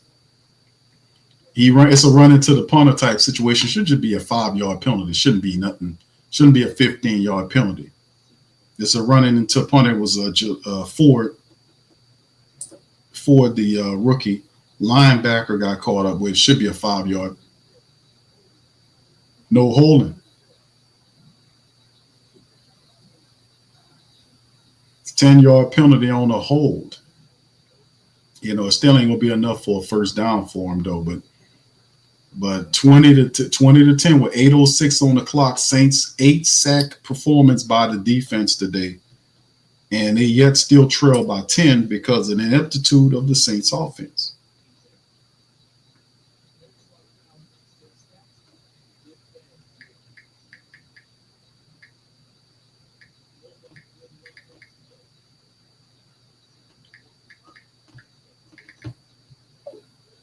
Yeah, man. I'll tell y'all something, man. This is crazy, man. Saints trying to do something. The defense is doing the defense despite all the time they've been on the field. I got to give them credit, man. The defense been there, right? They've been there. All right, who that for life? Chris says, "Hey Q, give me the pat stat for how many field goal scores we have this past 5 seasons. Let's further address how the damn kickers make the majority of the scoring." Hey, give me the PAT stat for the PAT stat for how many field goal scores we have the last past 5 seasons. Let's further address how the damn kickers make the majority of the scoring. Thank you, brother. Appreciate that, man. Yeah, bro, indeed, man. It's it ain't too good, man. I mean, with the offense, yeah, and that's the problem. That's what we're saying, that the offense is a problem. Now, they talk about these injuries all the time. You got to help. This is the Saints starting 5. I keep saying it over and over again, and this happened last week too. The Saints starting 5 offensive linemen are out there over the last 2 games. The first game, I gave them a little pass, and really, because of a rust factor. This game right here, they shouldn't look this bad. They shouldn't look this bad against the Washington. We know the Washington Commanders are decent up front, but they're not that damn decent. The Saints' offensive line struggles with everybody, especially the starters over the last 2 games. They struggle with everybody because they don't play with any intensity. They're not consistent at all. They constantly get beat. And it's just you can't win, any games like this with an inexperienced quarterback back there. And McCoy, who's supposed to be the leader of the offensive line, need to be cussing and spewing. He can't cuss and spew and talk about nothing because he out there looking shitty too. So he can't, he'd be hypocritical like a dog. He looks to the left and right. Hey, man, y'all need to shape it up out here. You understand? They'll tell him, man, what the hell are you talking about? You the funkiest one out here. There's a throw off to the right side. Pressure in the face of Spencer Rattler forces him to throw the ball right away. Just talked about that. He had to get rid of the ball early because there was pressure in his face from that side. And you had a guy right there, Glenn, the DB, just came in on the blitz. Chin, number 11, came in on the blitz. And a DB blitz, and Rattler seeing it. Credit to him seeing it and just throwing the ball away and not getting sacked right there.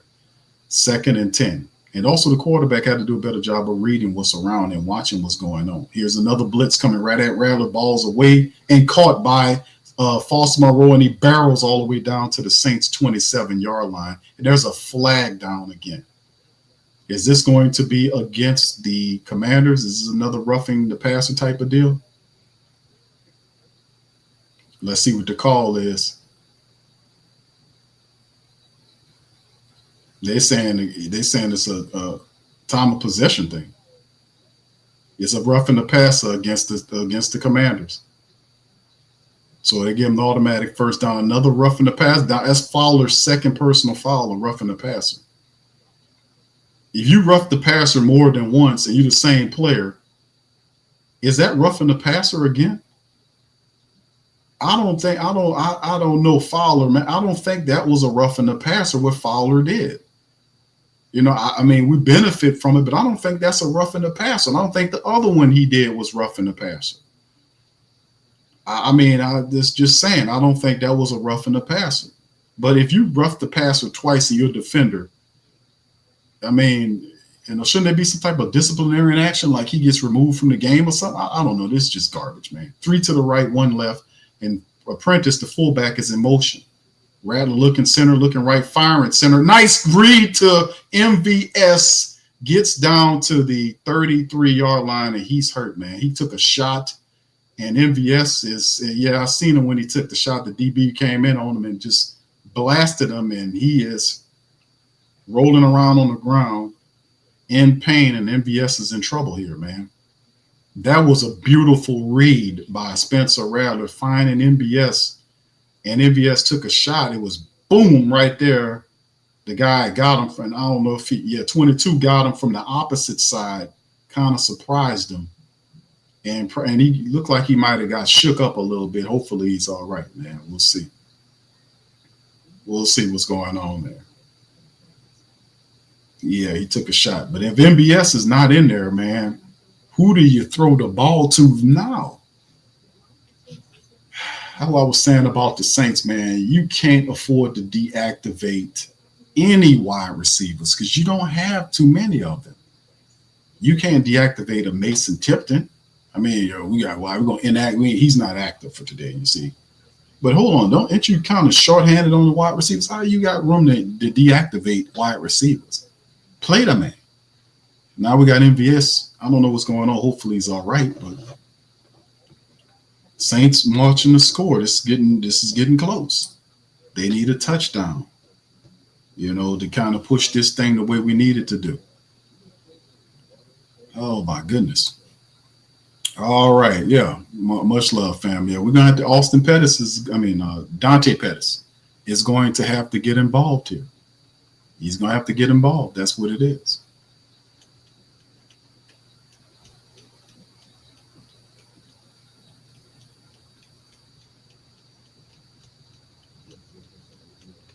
Yeah, like I said, I just think most of the time, man, we look at it, man. It's just it's going to be tough to see what MVS is. MVS is you already listen. Alvin Kamara is out as well. Let me see if I can get an update on Alvin Kamara, because Alvin is out of the game. You don't have him, and now MVS is in trouble. So yeah, we're in trouble here with some of these guys. So I don't know. We're gonna have to pay attention to it, but.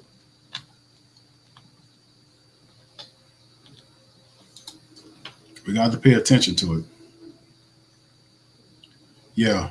The call on the Alvin Kamara got a groin issue, and he's questionable return. So that means you're going to be without Kamara for the rest of the 7 minutes of this game. MVS is on the sideline now, so the Saints really they don't have any of their top options now. No top options right now. So they're going to have to Kendre Miller, Kevin Austin Jr., Kevin Austin Sr., Pettis. All these guys are going to have to step up and do what they need to do here to kind of seal the deal here. Let's see what happens. Power eye look for the Saints. From the Commanders' 33-yard line, and there's the check down there to Kendre Miller, and what was going on there. Kendre Miller dropped the ball because he heard footsteps. The play looked a little disjointed. I don't know what was going on. Play looked a little disjointed. And Kendre Miller just dropped the ball, man. Just dropped the damn ball. He just dropped. Why did he just drop? What it was like? He didn't think that it was an actual play. What's going on here? And we don't have Jordan Mims either. He's deactivated too. Shotgun Rattler, I'm sorry. He has to throw upfield, and it's knocked away by number 14 on the play. Number 4, Frankie Louvu got a hand on it. That'll bring up 3rd and 2, because that ball would have been a good completion right there. Frankie Louvu got some hands on it, almost intercepted the ball. He was trying to go to Juwan Johnson, and Frankie Louvu popped in front of it, almost intercepted it. He almost picked the ball off, but it was hot. It came in hot, and he wasn't prepared for it. 3rd and 10 now for the Saints. Wide receiver in motion from left to right, 3 to the right, 1 left. They showing blitz. They coming for Spencer. There it is. He steps up toward the right side, looking, throws downfield toward the end zone. Nobody's there. There is nobody there, almost thrown to a defender. I don't know what the read was on that play by Spencer Rattler. There was nobody back there but Washington Waterbury players. So this is not going to cut it, man. Saints sent out the field goal unit with 7:02 on the clock. Blake Grupe, you go field goal them to death. 51-yard attempt by the Saints by Blake Grupe. Go ahead on and kick it through for us, Blake. 20-10, 7:02 on the clock. There's a snap. It's up and good from 51. So the Saints are now trailing by 7. So they cut the lead down to 7 points now with just under 7 minutes left to go. Now the defense will be called upon to get another stoppage against Jaden Daniels and the Commanders. And then the offense hoping to get the ball back and go tie the score, perhaps go to win the game. So Elvin Kamara doubtful to return in the game. MVS is also appears to be. We'll get an update on MVS to see what's going on with him. But we'll see what's going on there. But this is all very interesting as the Saints are fighting themselves, trying to fight. They have held the Commanders to 6 points in between the 2 quarters thus far. But like I said, that first half where they didn't do a damn thing, that really come back to bite them on the ass. And yeah, Jake Haener, unless injuries occur, I would pretty much say that that'll do him for the rest of the season. All right, 7 minutes, a little bit less than 7 minutes remaining as the Saints get ready to kick off to the Commanders. And we'll see what happens, man. Yeah, it's this a lot of wasted time here by the Saints, man, here. And the question, even though he made the call with Jake Haener, he said that Jake Haener would give him the best opportunity as the ball's away to the Commanders inside their 5, the returns to the 25 to the 30, barrels down to the 36-yard line before the Saints get them on the left side of the field there. So, man, all I could tell you, man, is they're showing old school footage of the old Washington Redskins clubs, man. Yeah, they hadn't won in years, man. Long time since they've been in anything. And they're 8-5 right now. They got potentially about to go up 9-5 right now.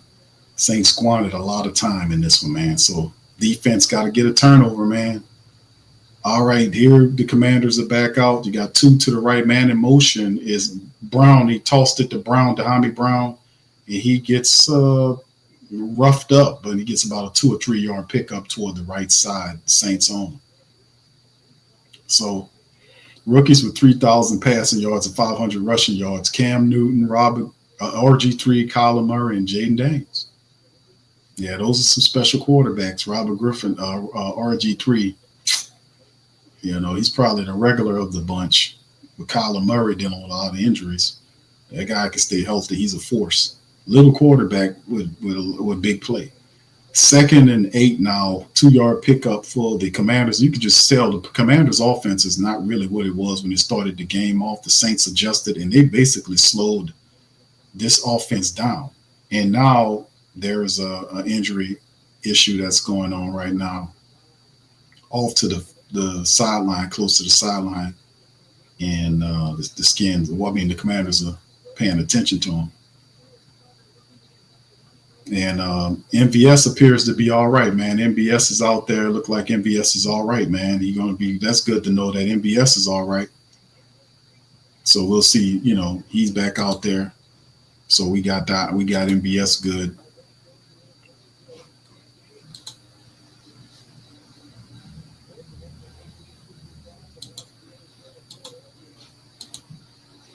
Yes, indeed. All right. So anyway, Dahami Brown kind of shook up on the play. He goes off to the sideline, 2nd and 8. Now, as it for pickup of 2, he got roughed up pretty good by the Saints defenders. 6:36 remains on the clock. Let's see what we got going on here. The Saints offensively, they've come alive. They got the touchdown in the 3rd, and the defense still is very, very vibrant. They got to get them out of here on this drive. 2nd and 8, shotgun, Jaden Daniels. Turns, look, he's standing back there, makes the throw upfield, wide open, and he drops it again. McLaurin wide open for a touchdown. And another drop. The guy was wide open up the field. Wide open, blown coverage, and Jaden Daniels found him, but the ball was just out front, and he couldn't reel it in. That's the 2nd time that's happened where he was completely blown coverage. The guy wide open running downfield drops it on the poor throw by Jaden Daniels. Man, they flirting with disaster. 3rd and 8. The clock's down to 2. They got to burn the timeout to avoid the delay of game. And boy, oh boy, the Saints just survived what could have been. Turn the lights off and go on away. Jaden Daniels missed on the throw, put it right on his fingertips, and the guy was completely wide open. Wide open. That's the 2nd time. The last time he dropped it was a pass to Hugo Almighty. Jaden Daniels put it out front of him too much on the tip of his fingers. They literally flirting with disaster right now. The Saints defense almost gave it up. So, boy, we fortunate on those 2 drops, man. Because that McLaurin guy is good, man. But to have 2 drops like that, dude. Shotgun, Jaden Daniels, 3 to the left, 2 right. There's the snap. Saints send 4. He got time looking, checks it down to the tight end. The Saints stop him 2 yards shy, and the defense brings up 4th down. And Jaden Daniels looking to the sideline said, do we go for it? Cam Jordan is down on the play. Cam is hurt. Cam Jordan is down. Cam is hurt, man. Is that Cam? I think it's Cam. No, it's Kool-Aid. Is that Kool-Aid? Kool-Aid McKinstry. I thought that was Cam. It's Kool-Aid's down. Kool-Aid McKinstry. Yeah, it's Kool-Aid, and he's getting up. Okay, he's all right. He's getting up. Look like he's getting up. Okay, Kool-Aid's all right. He just got the shit knocked out of him, and he should not. Maybe hit him with a knee. Oh, he caught his hip. That's what it was. And then his head hit the ground. Oh, that's what it was. His head hit the ground. That's what it was on the tackle. His head hit the ground, and that's 4th and 1 on the play. So we lose Kool-Aid McKinstry. It might be a concussion issue. I think it might be a concussion issue. So 4th and 1, the Commanders are not going to punt this thing away. They're going to go for it here on 4th and 1. This is a big – if the Saints can get this will be a huge stop for the Saints. 5:46. Also, don't be fooled by them trying to draw you offside. There's a snap. Ball, and Jaden Daniels keeps it, fumbles it, and it is going to be recovered on this side of the field, and the referee don't know shit. He moved in there. That should be a loss of downs because the ball was fumbled by the player and recovered on the minus side of the play, and it should be turnover on downs because Jaden Daniels fumbled it. The Redskins recovered it on the side where it benefits the Saints. Or they might say he's down. If they downs him there on the fall, then that's a first down. But they were completely fooled by the play. Jaden just leaps over the pile. Jaden Daniels just leaps over the pile. They were completely fooled by it. They went to the running back as opposed to him, and we'll see what the referees do. So ruled down by contact. It's ruled down by contact. So that's the first set of downs by the Saints. But Jaden Daniels kept the ball and leaped over the pile. The Saints were completely fooled by the running back getting the ball. They left Jaden Daniels by himself, and he just jumped over the pile. So 1st and 10, new set of downs for the Saints. Saints had opportunity to get them off the field, man. And now they'll just burn clock. And that's all the Commanders want to do at this point, is just burn up the clock. They're going to let the clock tick down low, because the offense don't really have any push to it. They don't have any vibe right now. Shotgun, 3 right, 1 left, and the running back to Jaden Daniels' left side. McLaurin motions further out to the right. Pressure's coming. Ball thrown again to the right side. Is up and almost knocked away, incompleted. Good coverage on that side by the Saints defender on McLaurin. And that's number 27 on the play. Did a good job on the play on that. Oh, my goodness. Usually that guy leads to Burntman. But he did a good job. He didn't even turn around. I'm surprised the referee did. I'm glad they didn't hit him with a fine, because Jean Charles is French for French toast. And he usually gets French toasted all the time. And he just ran into the guy without turning around. I thought it might have been a flag, but we good, though. We all right. Jean Charles is French for, burnt French toast. So hopefully he does a little bit better. All right, here we go. Shotgun by the Commanders. That should be a delay of game. They snapped the ball late.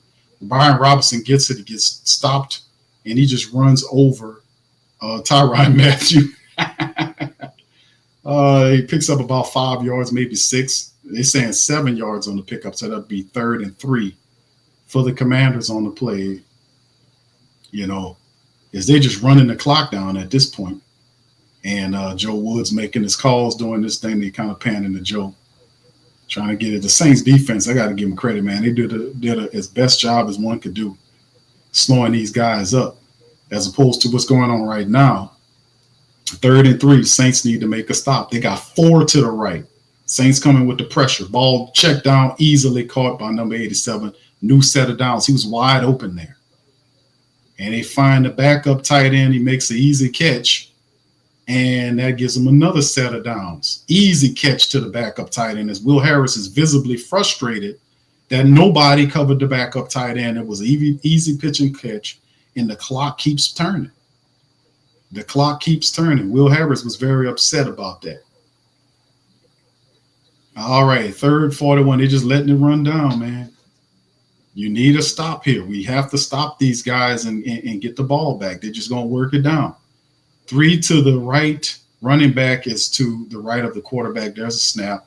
And the Saints get him as John Ridgway gets back there. It's going to be a 5-yard loss as John Ridgway, the big fella, gets back there with the tackle. They saying 2nd and 2. How is that 2nd and 2 when the guy tackled him for at least 4-yard loss? How did they spot the ball? Well, anyway, never mind. I see. It's just some BS going. Second and 12 now. Looked like a larger loss than that to me. All right. Anyway, all right. 2 to the left, 1 right here. Actually 2 right. The tight end's on that side. And there's a snap. Jaden Daniels looking. The ball down the middle of the field is caught by the receiver, number 14. And it's another set of first downs for the Washington Commanders. And Jaden Daniels just reading the throw. As you can see, the guy in the slot cuts behind the Saints in the zone, Ugo Amadi, and gets the catch just like that. And Jaden Daniels, Chase Young almost had a deflection. It was just a solid throw right down the center of the field. Guy makes a play on the ball. So first, the Saints have to burn the first of their timeouts as the Washington Commanders just eating the clock. They're just eating the clock. Driving and eating. Driving and eating. That's what they're doing. All right. So anyway, shout out to the fan. We're getting to the money time, man. 2:36 on the clock. Saints burn the timeout. 2 timeouts left for the Saints and Commanders. We'll see what the final situation is, but the Saints need to stop the Commanders, not allowing them to score any points. If this is going to work, the Saints have to get a turnover or, they force the Commanders into a field goal in which they miss so that the offense can get the ball, and they need to score to have a chance to tie or take the lead. They're at the Saints 30-yard line. Shotgun. Man in motion is McLaurin.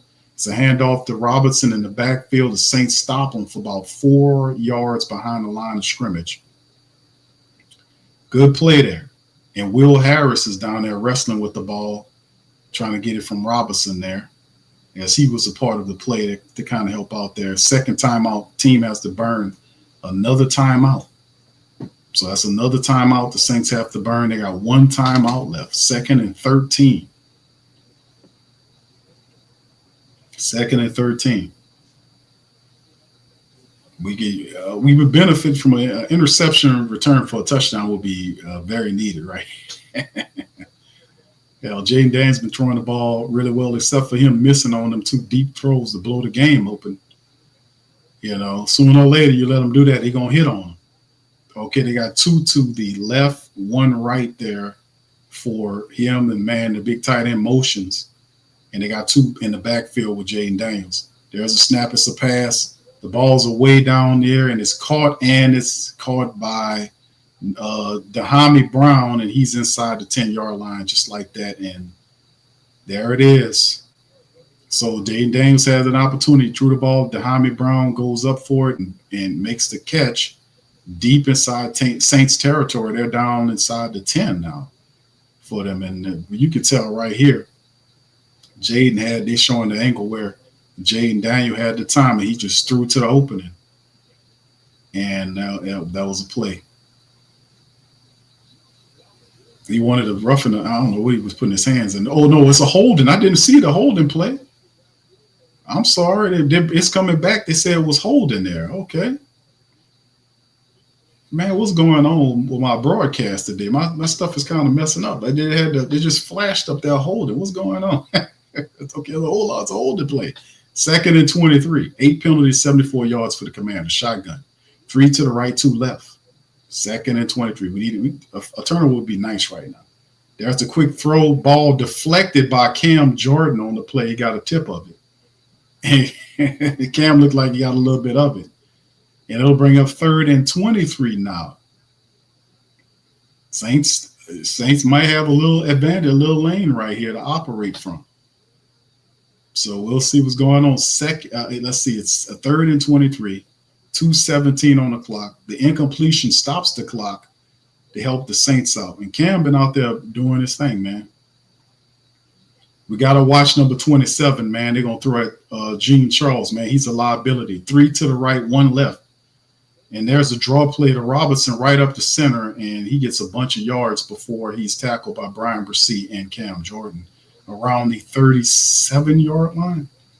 That'll bring up 4th down on the draw play, and that'll tick to the 2-minute warning, and there you go. So we have the 2-minute warning right now as the Commanders just basically line up the field goal kicker for a straight shot, and we'll see what's going on, man.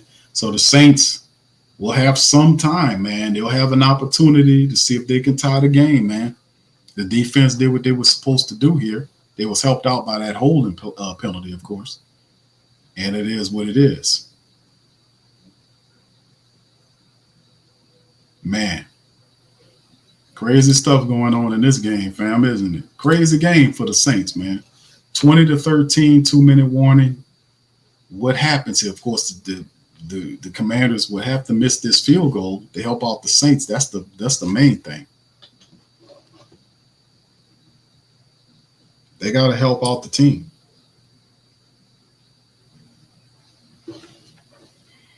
They got to help out the team.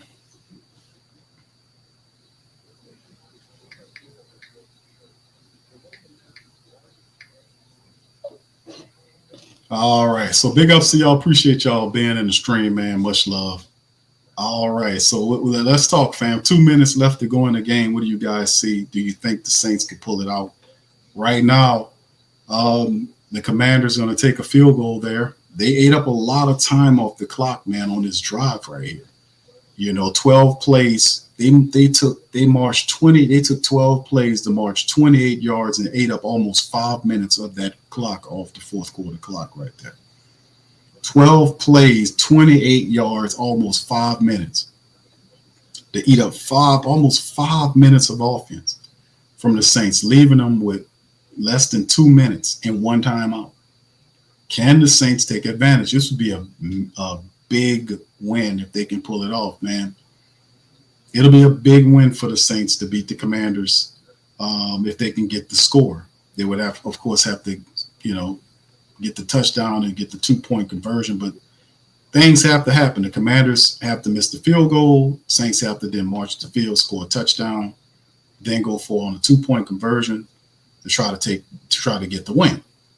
So a lot of stuff got to work right for the Saints, so they simply tie the game and go into overtime, which means the field goal and the touchdown and the extra point to go 20-20. So we'll see how it all goes here. Actually, it's 13. So they would have to score the touchdown and go for the 2-point conversion, right?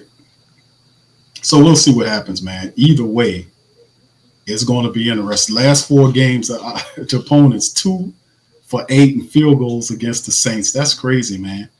And that'll feed right into it if this 54-yard attempt is blocked in return or whatever, how it goes, or Greg Joseph misses this field. That'll play right into it. It was very good. They put that montage up there. Maybe it can help out. There's the kick. It's up. It's away, and it's another miss. It's a miss. So the Saints survive. How about that? Crazy.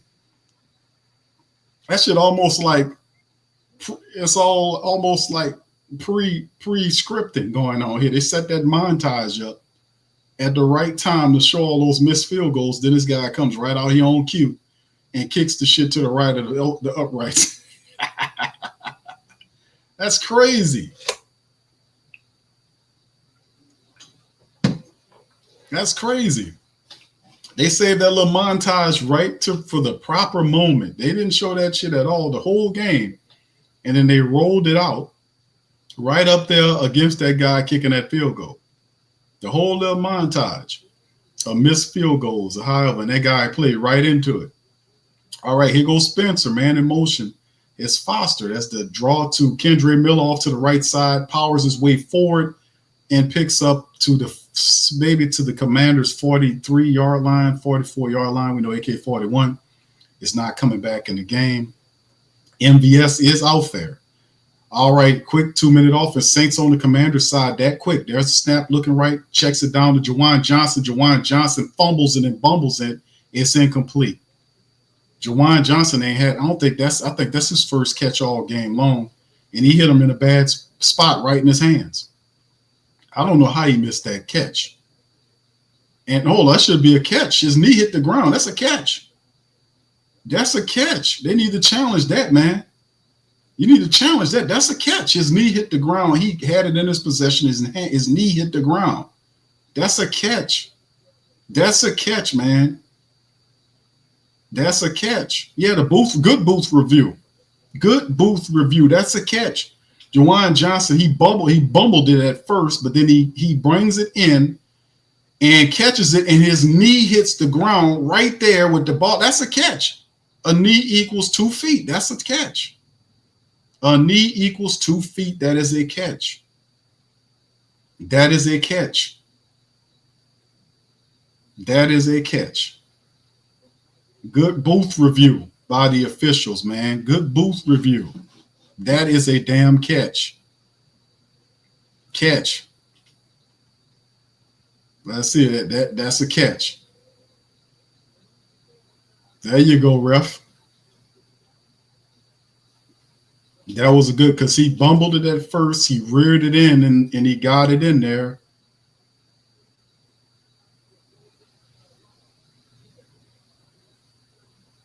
So yeah, that's a good. You know, he kind of bumbled at first, and he recollected, got that knee down, and that's the catch.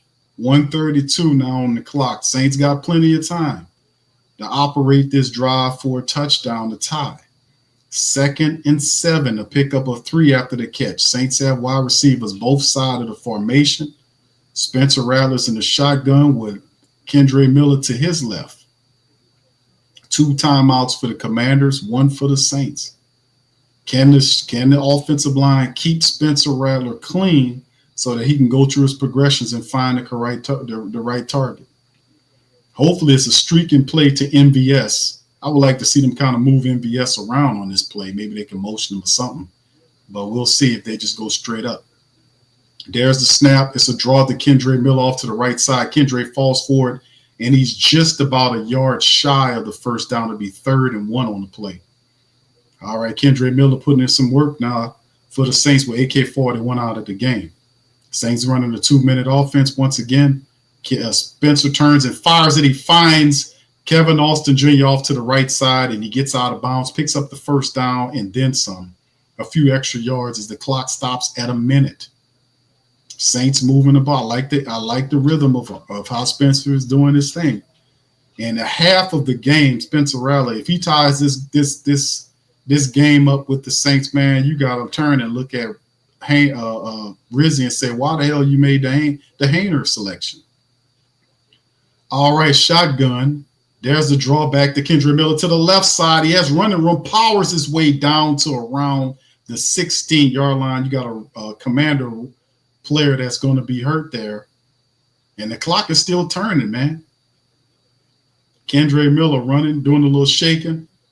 And there's it. They're going to draw it back to Kendre Miller, and he's stopped because Frankie Louisville and Trace Armstrong is back there to stop. The Saints got to burn the timeout. That's the final timeout right there. I don't know if I agree with all these draw plays, man. How you running draw plays here? I don't understand with the draw plays. You know, we just back-to-back draw plays. What kind of back-to-back draw plays, fam? You're not going to be able to use that on these people back-to-back, bro. What's going on, man? You couldn't dial up a better play than that? A back-to-back draw plays? Just draw it to him again. Back-to-back draw plays? 2nd and 12 for the Saints. No timeouts remaining. 38 seconds. Let's see what they got dialed up here. It's going to be a 4-down territory regardless. Saints sitting up at the Commanders, 17-yard line here? Shotgun, 2 to the right, 1 left. Spencer there with his running back to his left side. There's the snap. Spencer looking right, looking center, firing center. The ball's caught by Jawan Johnson. Get on. You walking. Hurry up. Move the ball. Come on. Come on, man. Move it. Jawan Johnson getting up like he was as a walk in the park. All right, Saints there again. There's a snap. Look like that should be offside. Spencer Rattler's going to take off, fire toward the end zone. That should be a flag down. Should be pass interference. The defensive back grabbed Pettis. But the ball is through there. There was no flag on the play. Looked like it was pass interference. The DB grabbed Pettis. He turns inside. Yeah, he put hands. So that's a pass interference. They missed the pass interference on that throw. That guy, the DB, didn't turn around, and he grabbed him before he turned his head. That's a pass interference. Even Spencer pointed to the guy. The guy put his hands up like, I ain't doing anything. 4th and 3 now. They missed the pass interference on the play. Here is the delay of game. It's not he just beat it. Spencer throws the ball to Foster Monroe, powers his way down to the 1-yard line. And it's going to be, let's see what they got going on here. Saints are going to try to hurry up and see if they can power it in there. And they spike it with 3 seconds on the clock. So the Saints doing this thing, man. 4th down. I mean, they were there. 4th quarter, 3 seconds remaining, and it's all for nothing here. And Rattler found Foster Monroe, and Foster did everything he can to try to get himself down there. And he got to the 1-yard line. He had 4 guys there.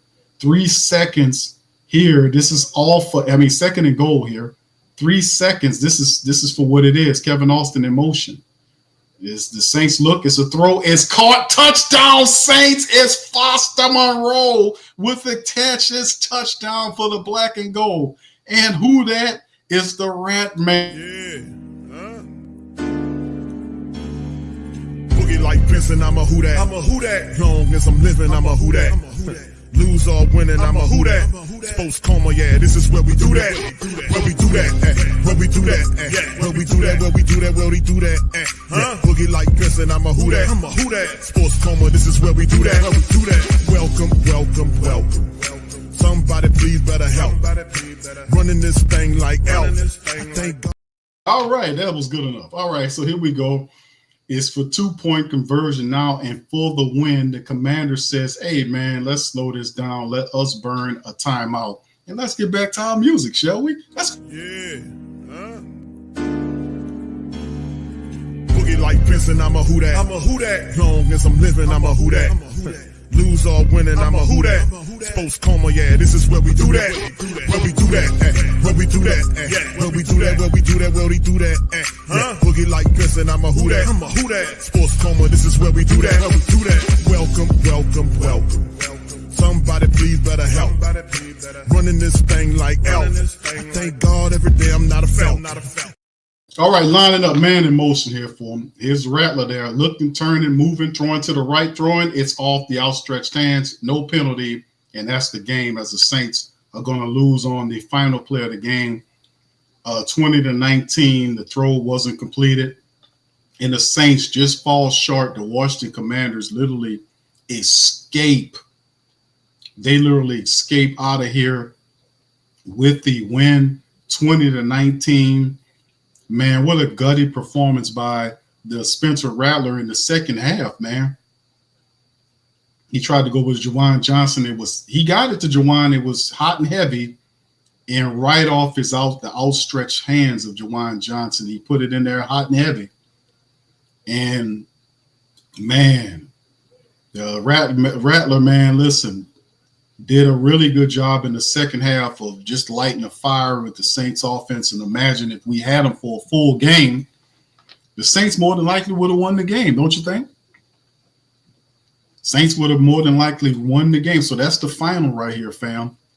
That's the final. The Saints lose on a final play to incomplete 2-point conversion to try to win the game. 20-19. And like I said, the Saints offense, they got going. They scored 19 points in the second half of the game. So you know the what's going to end up happening here is right here, right?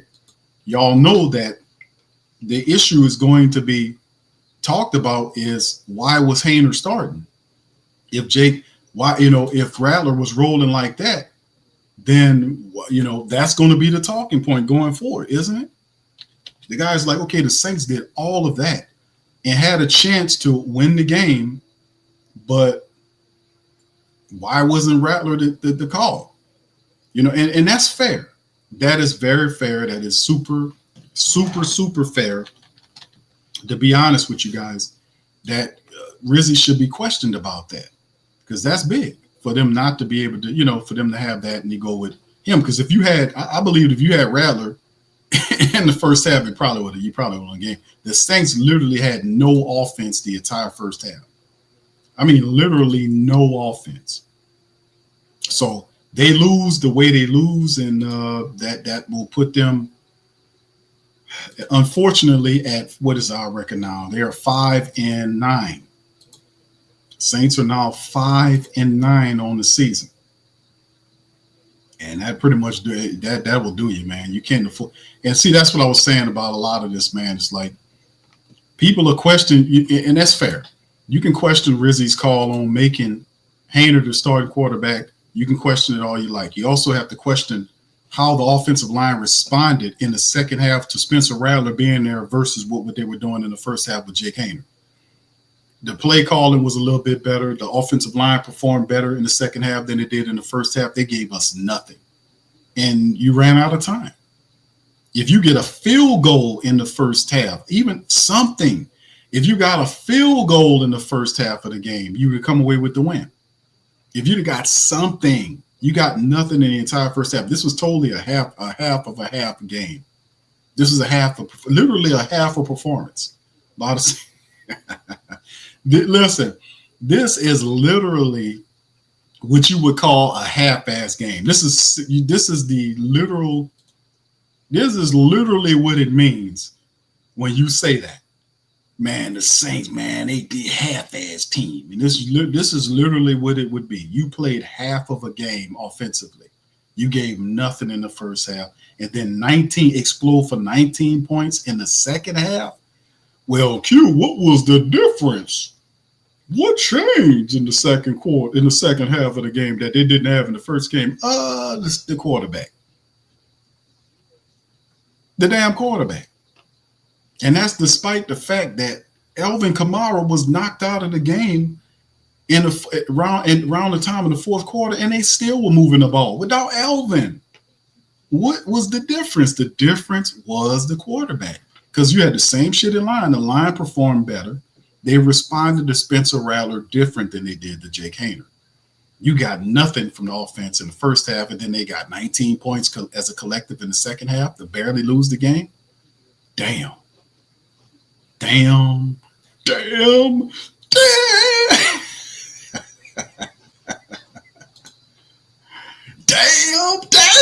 Damn. Florida Evans around this piece, man. All right, Black Preacher Man said this might have been different. It might have been, Black Preacher Man. Thank you, Black Preacher Man. You're right, sir. You are absolutely right. William says Rattler's the future for now. Okay. I promise you that if he was in there full time, you'd have won this game. You'd have beat the Commanders. And that will come down to a question that will lead to the questioning of the head coach. Because all during the game, we're like, okay, Haener, we'll see what you can do. But that's based on the call that you make. We said, we knew it, like, man, listen, Rattler is the guy. He's better than Jake Haener. We said that. He won the backup job. Clear, for whatever weird reason, he keeps facilitating this narrative like it's a competition between Rattler and Haener. It is not a competition. As you can clearly see, once again, for those who have eyes to see, this is the same type of stuff we've seen in the preseason that made Spencer Rattler win the job over Jake Haener when he scored touchdowns and Haener didn't put up no touchdowns. You're seeing it again today. Haener takes over the offense, same offense, same offensive line, same shit and everything. Goes in there and sparks them to put up some 19 points. I mean, you can't get any clearer difference than that. But that was that. But people have the right to question Rizzy's call on Jake Haener. Jake Haener. Let me tell you something, Jake Haener. Jake Haener gets the best chance to win. Now, listen, no disrespect to Spencer Rattler. But Jake Haener, it's secure. He's going to, it's just unfortunate. But Jake Haener gives us the best opportunity to win. We kind of, they kind of did the Zoolander thing, kind of weird on the photo shoot. But see, nevertheless, Jake Haener gives the best chance to win the game. And it's unofficial. We just got to win into the game. We did what we got to do. And unfortunate, we did get the wins. We had to make a change at the halftime. And then Rattler comes out there. Red Dead, we got to do. He did what he got to do. Red Dead, Red Dead, Red Dead, Red Dead, Red Dead. Yeah, I said just see it over and over again. Red Dead, Red Dead, Red Dead. Just do it over and over again. Just go rat that all over again in your Haener voice. I mean, in your Rizzy voice. Just rat that all over again in your raspy ass Rizzy voice. Shit. Red Dead. Yeah, just say it over again. Let it marinate, man. Because we like Haener, but Haener is not better than Rattler. We said that.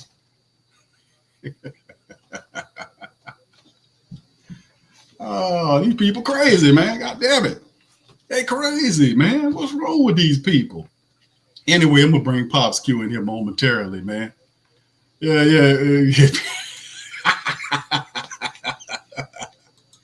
Hey, listen, fam. Listen. The Rattler voice that I do, it does nothing to my vocal cords. It really doesn't. Because my voice is already raspy as well. So it's not tough for me to do a Rizzy voice because I got a raspy, a kind of unique voice myself. So, it's not far for me to go to the Rizzy levels of raspiness to kind of deliver. Yeah, you got a lot of stuff going on. I'm telling you, man, listen, Haener, you did a good job out there today. And yes. Yeah, I tell you, man, these people will drive you crazy, man, with this foolishness, man. It'll drive you crazy.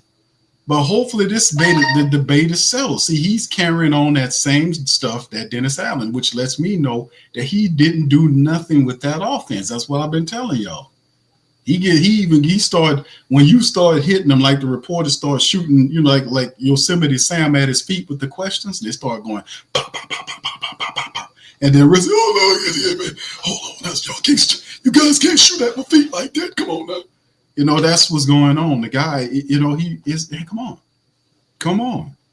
I mean, yeah, he don't have any answers when it come down to the offense, but he knows about the special team and defense, but he don't know shit when it come down to the offense.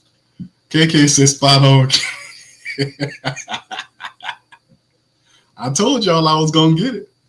I told y'all OG to the third degree shout out to you. He challenged me to say, Q, now you got to figure out the Rattler voice, right? I mean, not the Rattler, the Rizzy voice.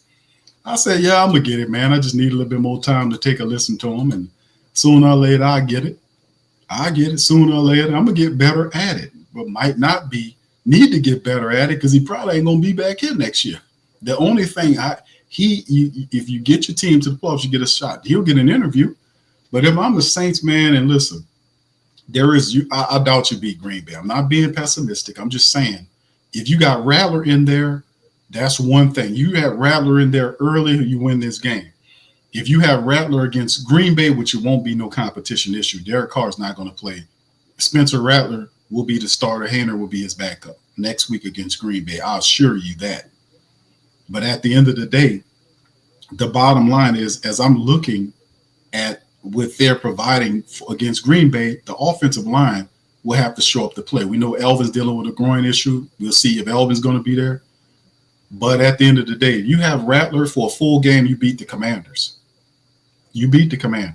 I mean, the Saints, and I'm going to say it again, I'm going to hit these stats.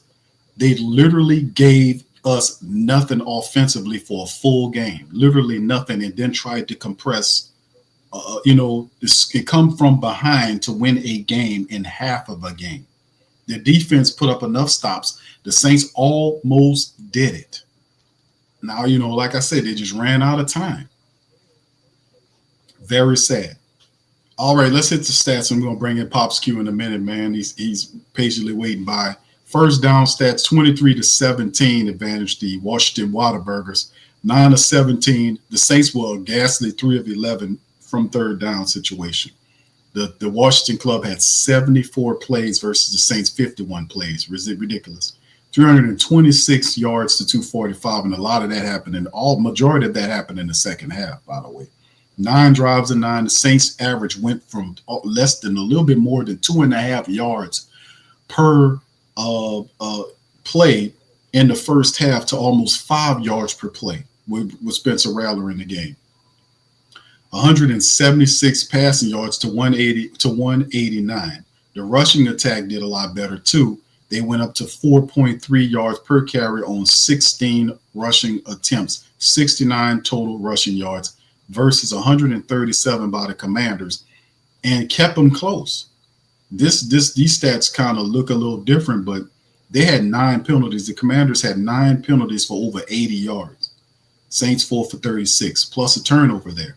Time of possession, the crazy stat about it is the time of possession, fam, for what you've seen here look at the time of possession here, and the Saints almost won this game in the second half.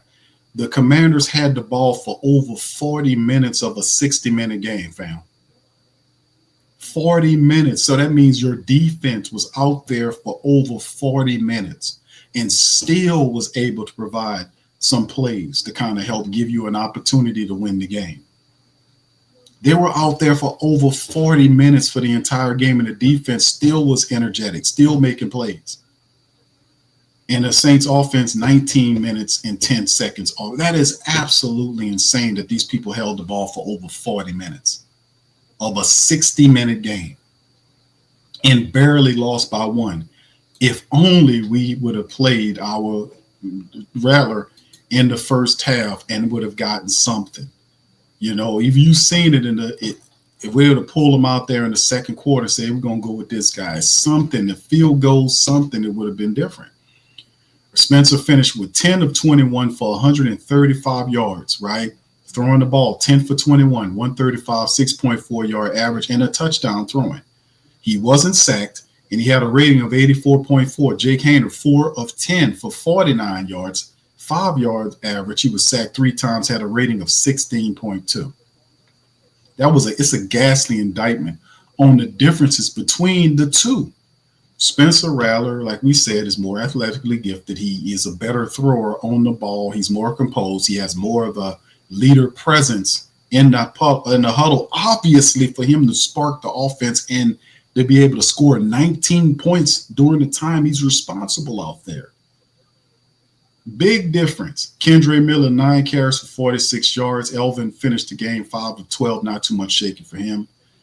MVS finished with 2 catches for 64 yards over 7 targets.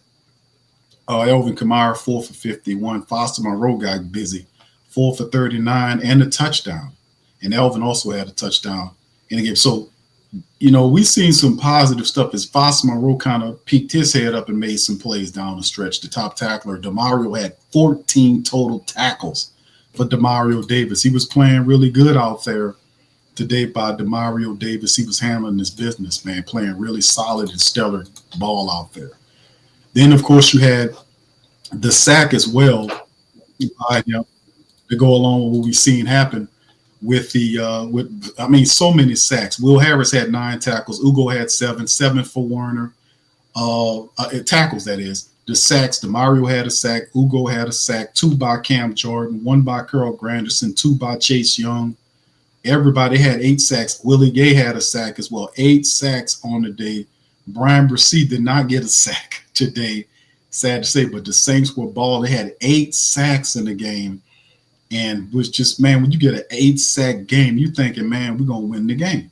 Blake Grupe was 2 for 2 on the day to help, the Saints out there. And it just wasn't enough because we played a half of a game. And usually when you play a half of a game, you're going to lose. Jaden Daniels, 25 of 31, 226 yards, 2 touchdowns. He was sacked 8 times, 118.5. He also was the top rusher for his club, 11 carries for 6 yards. Brian Johnson, 21 carries for 65 yards. Saints stopped that guy every time he ran the ball. Terry McLaurin, 7 catches off of 10 targets, 73 yards, man, 2 touchdowns, and 1 catch almost burned the Saints deep twice if it wasn't for Jaden missing on him. So he spread the ball around like he was supposed to. He found Zachuius, he found De'Ami Brown, Jamison Crowder, Zach Ertz before so he spreaded the ball around, but still in all, man, if we only had some offensive production in the first half, things would have been different. No doubt about it. So Pops, welcome on in, man, to the broadcast. Appreciate you chiming by. How you doing tonight? I'm doing pretty good, son. I'm doing pretty good. Mm-hmm. What you thinking on the game today? What you thought about the Saints in the loss? I think they should have kicked the extra point and allowed the game to go in overtime. That's my first thought.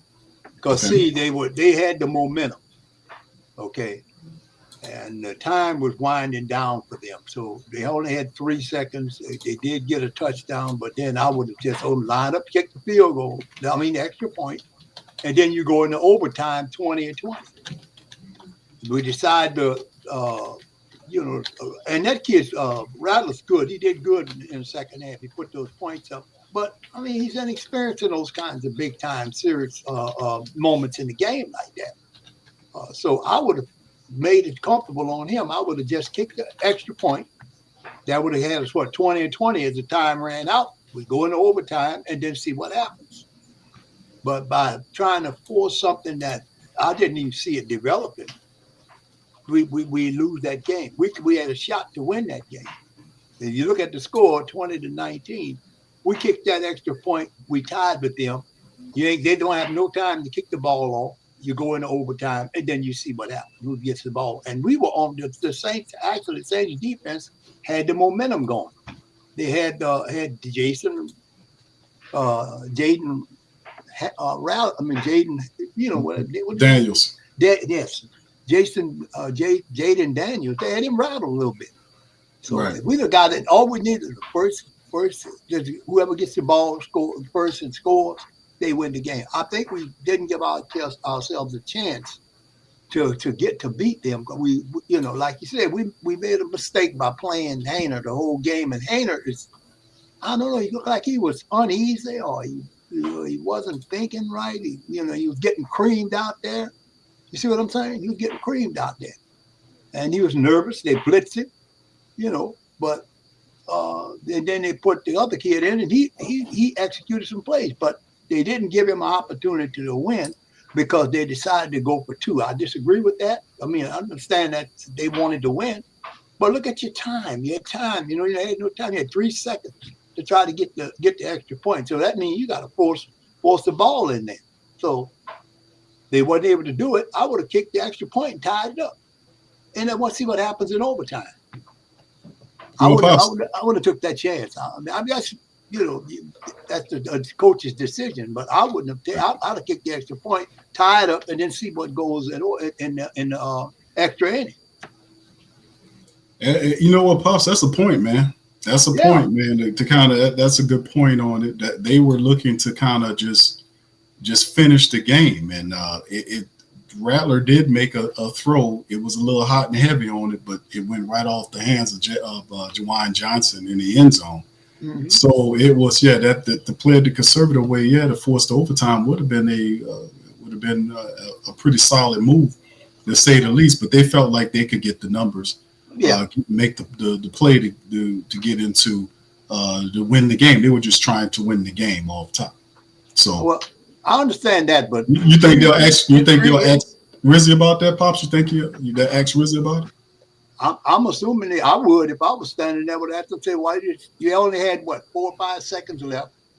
Kick the extra point, go into overtime, and you give you more time to work with. So we had Washington number in the second half. We just basically gave them the game, or Rattler should have run to the left side while he was executing that play, because the left side was wide open and he only had a few yards. He could have walked in the end zone. If he'd have just took off and ran and ran for the end zone, he could have won it that way. Yeah. But like I said, the safest way would have been kick the extra point. And then you tied up and you got Washington. You got them tied up. You get them. Then you're taking them on in the extra inning, and they would have, we had a shot at winning this game. You really did. But I understand they took the chance to try to do it that way. But I would if I was a coach, if I was coaching them, I'm sure let's kick the extra point, and then we go into overtime, 20-20. It was an overtime game. That looks better than losing by 1 point, because we tried to in the game and the guys and that team Washington prepared for that. So to me, the less chance would have been for them to kick an extra point, tie the game up, and then that's what we do in overtime. That to me, that would have made more sense than what they tried to do there. I can understand that. I do understand what they were trying to do, but at the time and how much time they had left on the clock, I mean, there were zeros on the clock, so they did get one extra play in. You see what I'm saying? But I would have just lined up, kicked the extra point, and said, okay, we're going in overtime. And then we'd see what happens in overtime. That'd give our team a better chance to win. And Rattler was catching on fire. So I think we might have had a good chance to win that game. Yeah, you might have a point on that, Pops. But, I'm pretty sure they're going to definitely, our reporters are some of this is a smarter group of reporters we had in a long time, man. Mm-hmm. So they definitely going to ask Rizzy several questions, including, I think probably the bigger question is, why wasn't Rattler brought in earlier in the game when you seen Jake Haener was struggling? You see him was, yes, I agree, son. He was struggling and struggling mighty. He threw one play, he just threw the ball. He'll Washington catch this football. That's how he put it up. The guy proceeded to do just that. And I think they scored a touchdown on that interception too. That was one interception that Washington scored one of their touchdowns on. Because we couldn't hang with them. Our offense was stale, and like I believe that Haener. I believe that Rattler would have been a better choice to start, because he's got more in tune with the game after they got him in there. He wasn't fumbled, he wasn't nervous, but Haener appeared to be a little nervous during his first insert as a starter. He was a little nervous, and the team didn't respond to him. They couldn't respond to him. He stood there taking sacks. Run, pick up some run. Take off and run. If you see the pocket breaking down, most good quarterbacks would take off and run. Yeah, he wouldn't stand up there taking some sacks and moving around. Well, he was executing the old Statue of Liberty play. When you get the football, you hope the offensive line can protect him to keep the lineman, defensive line from laying him down. He go, he go hand Rizzy. Loss, but I don't know if I've ever been more proud of the team. So it's certainly a mixed bag there. Obviously, it was a tale of two halves. We did not play the game we wanted to play in the first half. That's a little bit obvious. We had one first down and we had 14 total plays, and that wasn't all on the quarterback. We felt like we needed to make a change there at halftime. We did. Spencer did a great job, came in, provided some spark. But not only that, we played, we only gave up 6 points in the second half, which gave us a chance to win. But as I just told the team, we needed one more play, and unfortunately we dug too big of a hole there in the first half. We dug a 14-point deficit. So, listen, when I took this job on my first day, I told everybody that we weren't going to lack passion and we weren't going to lack fight and we weren't going to be boring to watch. And I've never seen a group in there fight harder, be more passionate. And certainly that was an exciting second half of football. I wish that we would have duplicated it for two halves. But at halftime, we said, hey, we're going to find out a lot about ourselves and how we're going to respond and, what kind of fight we are, because that's what we've been talking about for these last 5 games in 6 weeks. So, as I just told the group, I have been extremely proud of the way that everybody in the locker room has handled the situation in the last 6 weeks and the last 5 games.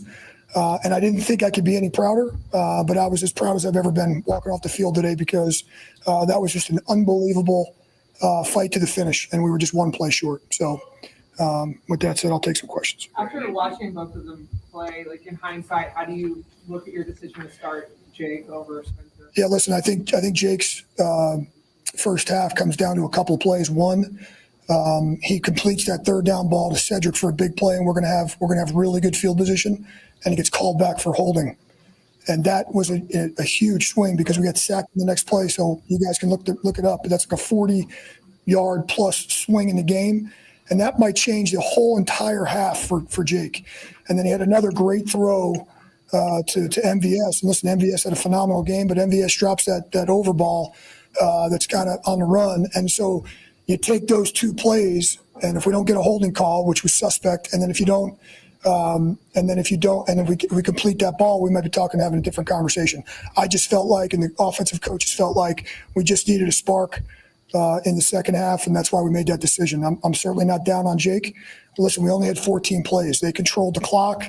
They controlled the ball. They did all the things that we didn't want them to do coming into this game. And so, like I said earlier, it's not all on Jake. But what makes you think that a spark was needed besides Jake? You only have 14 plays in the first. Well, we had one first down and we had 0 points. So it just, we were kind of reaching there for something. And sometimes a fresh face in there. I've said this before. Jake and Spencer are very similar players. Just we need a little. I thought there was a couple plays. Although Jake had some positives. I thought we held the ball a little too long a couple times. Took a couple sacks. It wasn't all on him. It was some of the protection as well. So those are the reasons. Sometimes when you're in one of these games and you're just stale, you're looking for a spark. And we just felt like a change of scenery, a change at the position was the way to go. How do you think the guys responded when it was Spencer? Yeah, as I said at halftime to the offense, we just need the first score to get a little momentum going. Sometimes there's a snowball effect.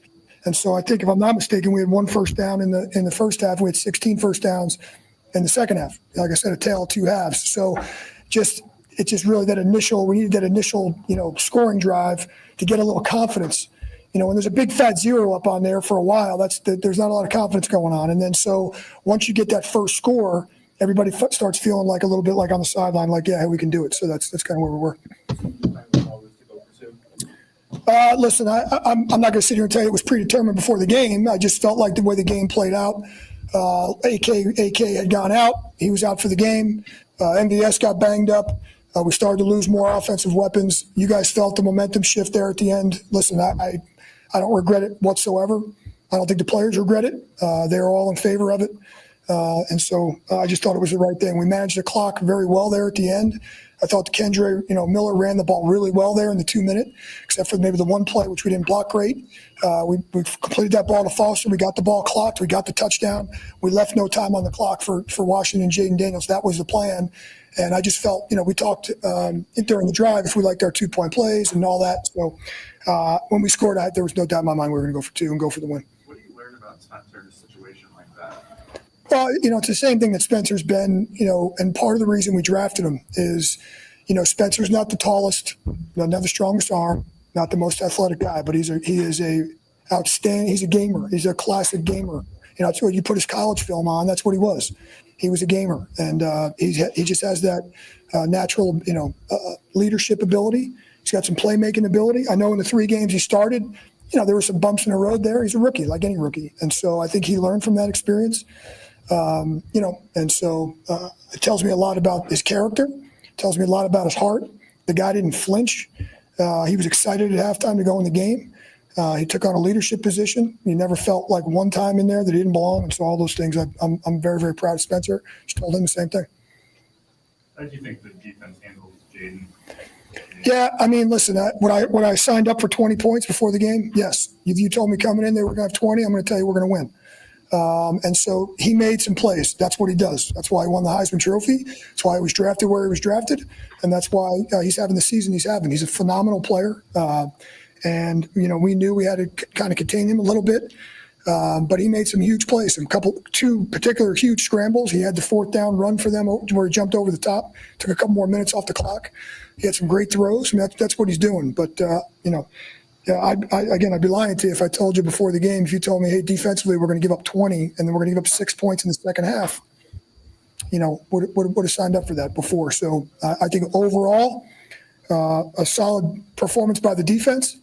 And, but Jaden Daniels, again, he's going to make those plays. You got to hope to contain some of them. And he made a few on us in crucial moments.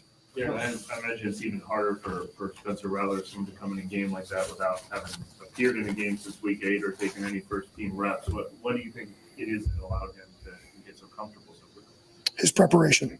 I think that, he came into this game knowing that, we did give him some reps during the week. He had the whole menu of plays.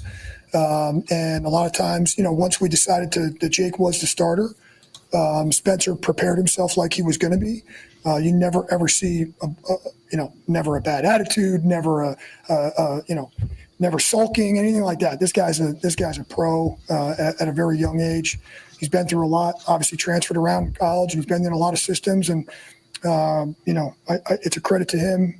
He's a resilient person, and that showed today. So again, ultra proud of him. And is there anything you could point to obviously the team was also struggling to run the ball at all in the first half, had a lot more success in the second half. Was there an adjustment made, just any improved performance? Anything? Well, I mean, listen, we only had 14 plays, and it's hard to grade the body of work in the first half because we had some penalties mixed in there. We had some negative plays mixed in. We got behind the chains.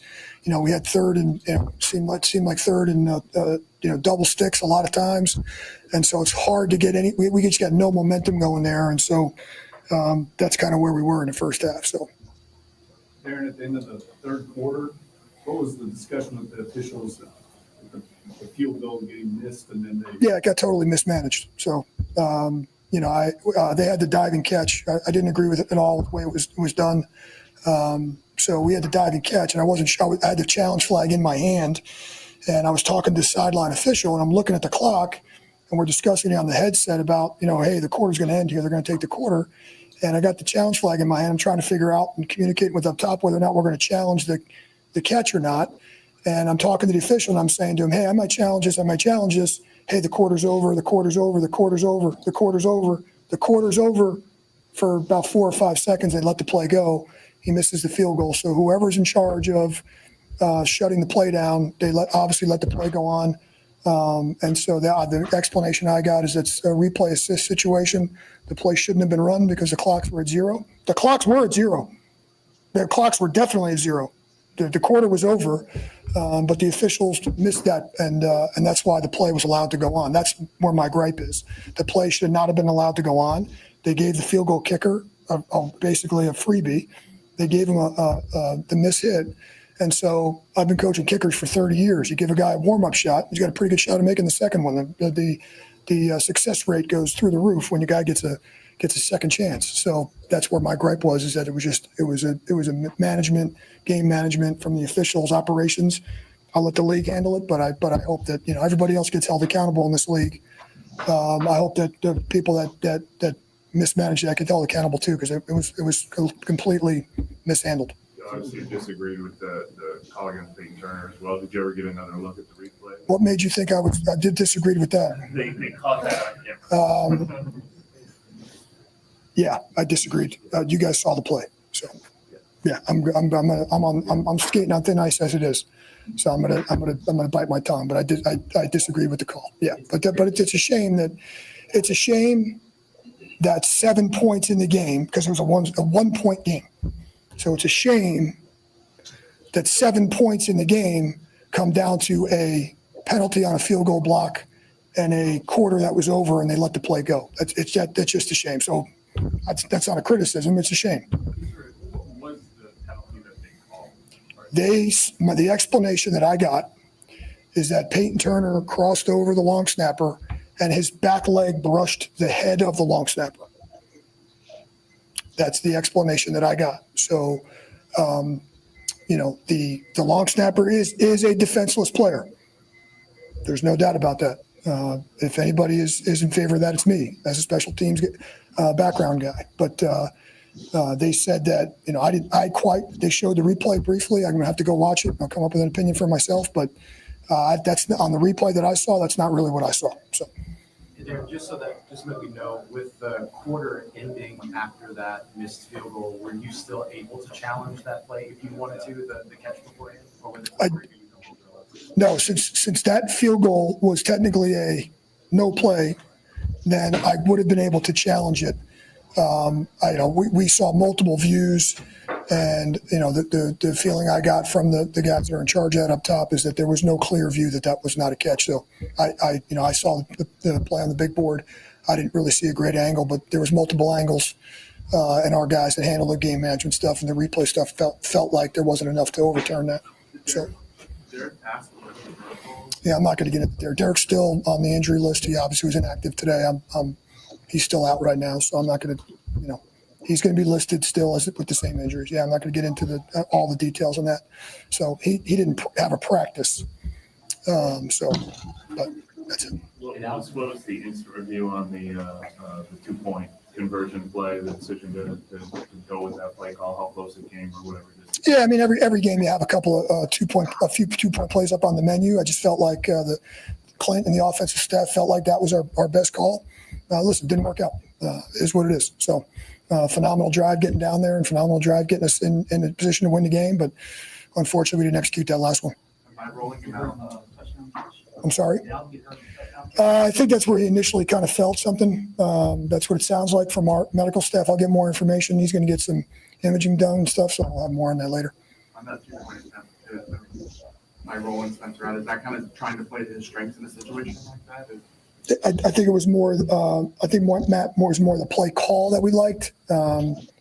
Spencer can obviously does a great job with the drop back stuff too. But in that specific situation, we felt like we knew the defense we were going to get. Felt like that was our best play call. I'm not sure if we got a Kool-Aid and McKinstry updates and it happened late in the game. Yeah, all I know is if we had gone back on defense, I was told that he would have went back in the game. I don't know all the details of it either, but I was told during the game on the sideline that he. I was just told. I was told he was going to go back in the game. Thank you, Stinger. Darren, how much was the decision at the end to go for it based on just feel and momentum, and how much was based on you all were going to do that maybe before the game? Yeah, Jeff, I really think two major factors. One, the momentum. We had gained all the momentum back. I felt like if we kick the extra point and we go to overtime. Now, who knows who gets the ball? Jaden Daniels is a phenomenal player. Kool-Aid had gotten banged up. AK had gotten banged up. MVS had gotten banged up. And I'm just kind of looking and saying, this is our chance to win the game. And so it was probably, number one, a momentum thing, and then probably number two, more of a personnel where we were in the game. And if you told me at halftime that, hey, the last play of the game, you're going to be throwing the ball to win the game, and so, with the way the first half went, so I just felt like at that point, listen, I know there's the old adage about, go kick the extra point at home and go for 2 on the road and all that. We would have went for 2 in the Rams game too, just the way the game's played out. Now, if we had been scoring and the score was 45-45, it might have been 45-44, we kicked the extra point, maybe a different scenario. But just with where we were, I just felt like it was the right call. I don't regret it. When you took the child, that you're going to be aggressive. That's the way you are naturally. I mean, does that feed into the same mentality you want to show your players? I think so. I don't think there's a guy in the locker room that regrets that we went for two. There's not one guy in there that didn't want to do that. The whole sideline believe me, there was plenty of opinions. I got to make the final decision, but at the same time, I don't think there's zero. I have zero regret. I don't think the players do either. We were in a position the last play to win it. We got one play from the 2-yard line to go win the game. And with all that momentum, I just thought it was the right call. So You spoke last week about sort of the clean slate for guys like Kendra Miller. Yeah. 2 weeks in a row, he's had points. What have you seen from him? I'm extremely proud of Kendra. I'm really proud of Kendra because of the way he's handled the last couple of weeks. He's kind of just tried to block out all the outside noise and work hard, work on the things that he needs to work on: ball security, pass protection, and the mental. He did have one mental in the game earlier in the game. I kind of got on him because we had to burn a timeout because we were in the wrong formation. Listen, his whole thing, Kendra's whole thing is if he can stay healthy and if he can be consistent with, the week-to-week game plan, you see the player that he showed the last 2 weeks what he's capable of. And I still think there's just so much football out there for that guy. So, he's a guy I'm rooting for because I just think he's got a career ahead of him if he can take care of those two things. Yeah, I don't know. We got the extra day. Let's kind of see. Let's see where Derek is. Hopefully, an extra day helps his hand. Maybe heal a little bit more, and we'll kind of see if he's got function and that kind of stuff. But we'll reevaluate that. I mean, certainly Spencer just came off a really good second half here, so we'll certainly take that into account. But I don't want to make any proclamations yet. We got the extra day off, and we'll kind of see where everybody's at. So, anything else for Coach? Appreciate it, guys. Thank you. All right, there go Rizzy. And here goes Cam Jordan. Cam Jordan on the mic. And what did you think about the decision to go for two at the end of that game? Why not? I mean, the momentum was there. Rattler was playing his ass off. A big confidence boost for the young QB, and the way that the energy felt. And there wasn't anybody on the sideline that didn't think we were going to make that. There's been a lot of times you faced mobile quarterbacks in the past where that has prevented sack opportunities because you guys have tried to stay up or catch a shell or whatever. What was it about this game plan that allowed you guys to get out 8 times? Man, the hard work, effort, and the trust in the game plan of letting guys win off, the edge or, an interior, wherever it was, instead of, trying to over game plan. It was simplifying. And which is what? Trust that guys won't lose gap and play. Yeah, I mean, explain it. You insert overly, BY, which I'm not going to keep on. I'm probably going to keep on speaking high praises on, and just the way he was able to realize talents and utilize the D line to the best abilities since he sort of took over, and you can see the night and day sort of gameplay. When you have a guy who's a D-line coach that's an X and O's guy versus a guy who's actually played the game and now knows how to, has been a D-line man for 30 plus years, you can see the effects. And that's your first 2-sack game in a while. How has this last few weeks felt for you? In just terms of how you've been playing, how do you feel? I'm trying to get a win. Like I can have all types of personal feelings, but I've always said personal accolades and everything else I'll talk about after the season. I'm trying to win somehow, some way. Does it feel great to be sitting at 120.5 sacks? Yeah. Would it felt better with the win? Absolutely. With 3 games left, got to be able to make the most of those. If it's not about winning, I really don't want to talk about it. You said on Thursday that facing Jaden was going to be annoying. Was it as? It was annoying. Yeah. He took off for like 60 yards, 40 something yards. How many yards did he end up with? It was 66 yards. Yeah, it was going to be annoying. You knew he was elusive. If you got past that first read, he was able to extend the pocket out. There's a reason why he's been electric this year. And we knew going in, we have to, sort of break down in those lanes. And even when you want to go take your dive at them, you have to make sure that you have your defense rallying. I think that our guys did a great job of rallying. At some point, you knew you weren't, just because you won doesn't mean that you're going to win the rush. You win the rush, you have to be aware of where Jaden is. And that's something that, we have to move on to the next game with, because we have another mobile type quarterback. Talk about Jordan Love is, great pocket passer, but he can extend plays with his feet as well.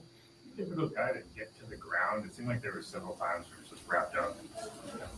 I mean, if you hit him too hard, it's a roughing the passer, as you saw on the other side. If you don't hit him hard enough, then he's able to be, he is a guy who lifts and runs and is an athlete, is overly competitive, overly athletic. And so, if he pushes for a double, then you got to push for a double. Sometimes you got to suplex him. Did you find Chase to be extra motivated coming into this week with this performance? No, he kudos to Chase. He's really turned it on this last few weeks, and I think that's just the edge that he's had going into this final turn. For sure, today we felt that energy early on, but if there was, there wasn't a surplus of energy just because it was the Commanders. He's been, a great addition to the pass rush and the way that we were able to attack. And if you say motivated, I say, why not?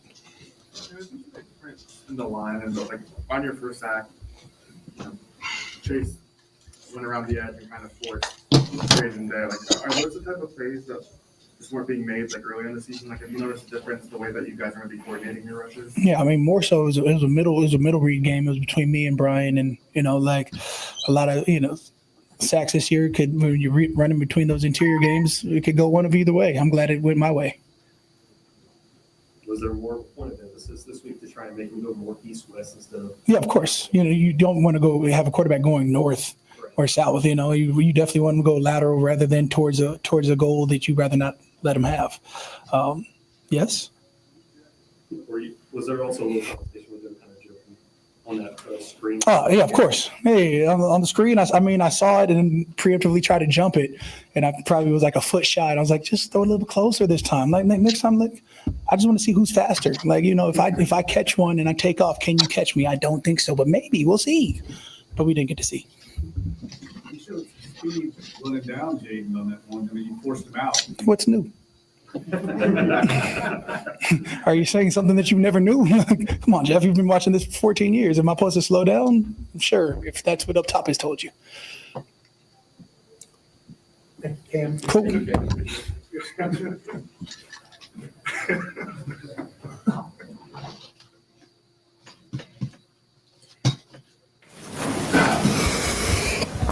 All right.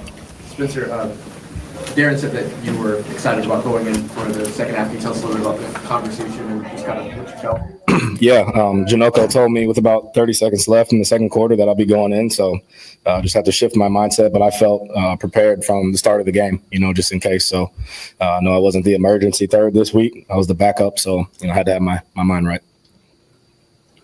That's kind of interesting. Lots of other questions, but this is the first time you've been the backup quarterback in the game. Did that affect, did that change how you prepared or did anything? No, honestly, didn't have a lot of time on task this week, with the guys. So just had to come out of halftime and trust in what they do. I mean, these guys are incredible. Proud of how they fought up front, at wide out, tight end, everybody, running backs. So credit to them. Is there anything beneficial about kind of, cheap expression thrown into the fire or whatever, that they just got to go out there and kind of play on instinct? Well, I think we had some more guys in healthy than last time. I think that's big. Eric, Caesar, Lucas, having MVS out there. Kevin, all these guys said, Kendre, AK for most of the game. It was good to have all those guys out there. Defense, same thing. Played lights out, I thought. Kept us in that game, and we were one play away. I thought Juwan got help, but it's good players in this league. It's tough to make those plays, but I like the aggression. I like what we did there. When did you know y'all were going for two? What's that? When did you know y'all were going to go for two? We knew before the drive. We wanted to go down there and win the game. I think that's the mindset our whole team had. I want to say proud of the team because nobody flinched that whole game. At halftime coming out, nobody flinched. We believed that we could come out and go win the game, and we were an inch away. So, got to be proud of that. What did it mean to you to know that they were willing to make that call with you in there? I mean, you came in the second half, rookie, right? Mm-hmm. There's a lot of things that are part of that. Yeah. They still wanted to do that. No, I love Clint's aggression. In that second half, I thought he called a great game. I thought the guys played really well up front. We protected the ball, moved the chains. Groupie made some big kicks. We wanted to finish with 7 points, obviously, down there, but Groupie came in, knocked 2 down, and gave us a shot. And we went down and scored. Foster had some big-time plays. Kendra had some big-time runs. O-line blocked their butts off. So, again, credit to them. What was your approach on that 2-minute drive when it comes to poise and patience? I mean, you used every bit of clock that was left, keeping the patience to not try to just start throwing for the end zone, I guess. Yeah. I just think playing ball, understanding the situation, getting mental reps throughout the week in practice, seeing how 2 minutes, manufactured, how you're supposed to run it. I thought we ran it to a T and went down there with no time on the clock and had a chance to win. So it was an impressive drive from the guys. Great calls by Clint and, great job by the defense setting us up to get that drive. What did it mean to get another opportunity after the way your first 3 games went? Yeah, I knew I'd have to be ready no matter what. What I'm learning is this league is crazy, man. Could be one thing another week and something new the next. So just always staying ready. I think that's what it comes down to. And then I think this time I just went out there and played my style of the game. Wanted to, cut it loose, play free, and was happy Clint, had that trust in our offense to go down there and execute and set up a chance to win the game. How did it do that the 3 times? Like I said, those were really good teams we played those first 3 times. And we had, a lot of injuries. You can see the injury report was a lot smaller this week. So that's a good thing. Spencer, what does a game like this do for your confidence? I think it's great to get out there and prove something, I've kind of just been sitting back, just watching how Derek plays, watching everything, learning. I think it was good to sit back and watch how it's supposed to be done for a few weeks. But again, third guy, second guy, first guy, you got to stay ready no matter what. So credit to Coach Dinoco, Clint, for preparing us throughout the week. He did a heck of a job this week. Does it validate your performance? Your preparation? You can come in like that, perform? That definitely gives you confidence. But you got to do it over and over. Didn't have any reps with the ones this week. So to be able to go out there and have that connection with them, I think that's big. Just to be able to adjust, to things going on. So again, it wasn't just me. We got 11 guys on the field, and like Rizzy says, 1/11th. I feel like everybody on the offensive side of the ball, did their 1/11th that second half.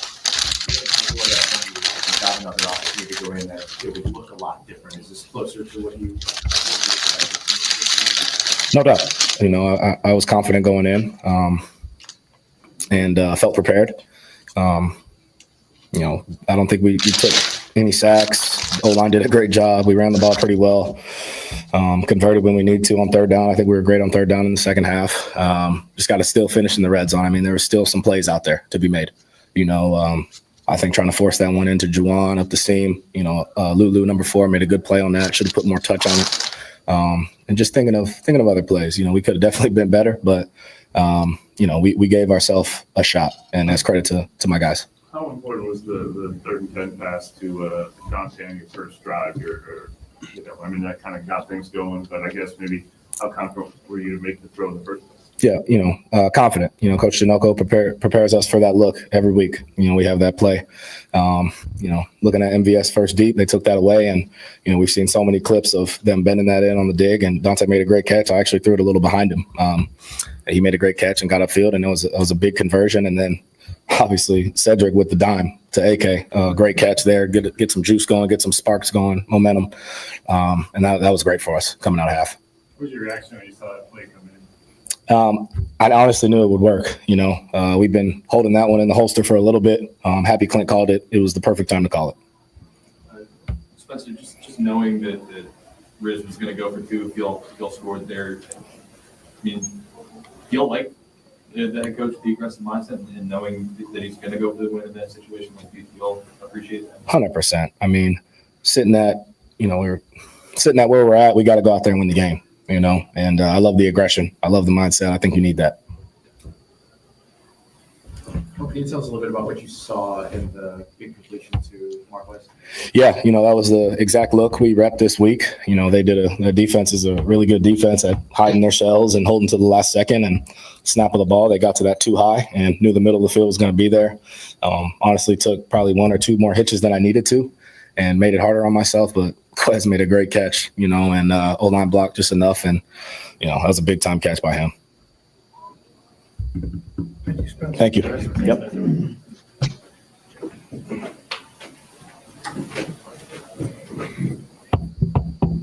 What you guys got for me? Can't wait for this. Well, yeah, why don't you just, review how you feel about it? Yeah, I mean, obviously I'm disappointed, right? Like, you go out there and you make a good play on, the third play of the game, gets called back, which is tough. Credit to, the guys in the second half. I thought Spencer did a great job coming in and handling, the moment of the game and did a really good job moving the team. So, gave us a chance there to win at the end, and, I was proud of how he handled himself. Obviously, Darren made a point about that play being called back and other opportunities that he said he didn't attribute to you. But what is your regret about what you could have done better, obviously, in that half? I mean, I'll have to go back and look at the tape. That's the biggest thing. The only thing that I can really think of that comes to mind is trying to force a ball to AK when we're down. Learning from that and not making that mistake again. But, overall, I felt like that was probably my one bad decision. When you go back and look at it, you'll probably say the same. But obviously I didn't get enough first downs to move the team. And, Spencer came in, like I said, did a great job. That play happens, or like the misconnection with the drop from MVS. Does that affect your momentum at all? Or No, my biggest thing is trying to go one play at a time. I felt like there was points there that just didn't happen for us for whatever reason. And, my biggest thing is trying to go one play, the next play. And, today didn't go my way. Might be the same answer, but is it any different at all in a situation like the play that you referenced where you get the big completion, it happens, but then it gets called back? Like, how challenging is that? Yeah, it's tough, right? Like, you're trying to make plays, you're trying to do whatever you can to try to get first downs. And when something happens like that, you just got to kind of take a deep breath and go, to the next play. And, obviously you look at it, the big, choice route I had to AK early and then get sacked next play. It's on me. I got to step up in the pocket and make something happen with my feet. And, just things like that you learn and grow from. And how do you feel about, not getting a chance to go out in the second half? Listen, I obviously want to be able to go and not have that leash be that tight. Felt like I want to go out there and have an opportunity to play a full game.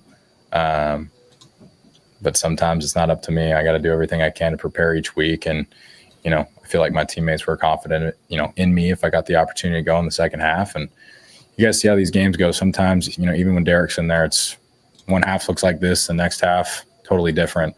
So, you saw that today. And obviously I'm disappointed that we lost, first of all. But second of all, I didn't get that opportunity.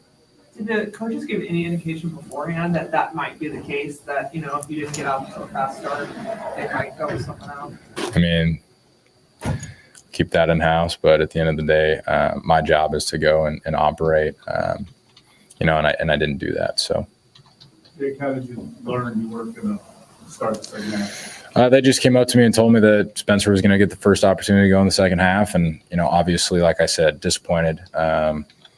Would have loved the opportunity to go out there and compete with the guys in the second half and have a chance to go and, see what their second half game plan was. Are they going to continue to pressure us? Are they going to continue to play 3 deep, 3 under and get to some of the calls that we talked about and move the launch point? But, for whatever reason, we didn't have those opportunities in the first half, and, we made them count when it mattered in the second. The coach said you only had 14 plays. Is it hard to get a rhythm with that few snaps? Listen, Jeff, you can make whatever excuse you want for yourself. At the end of the day, my job is to move the team. And if I'm not doing that, then I'm not doing my job. So, I could sit here and feel sorry for myself and go cry to all you guys. But at the end of the day, I just got to go get better and put my head down and, not listen to all the hate that I'm about to receive from everybody, and just keep being myself. Yeah. Good. Thanks, guys. What?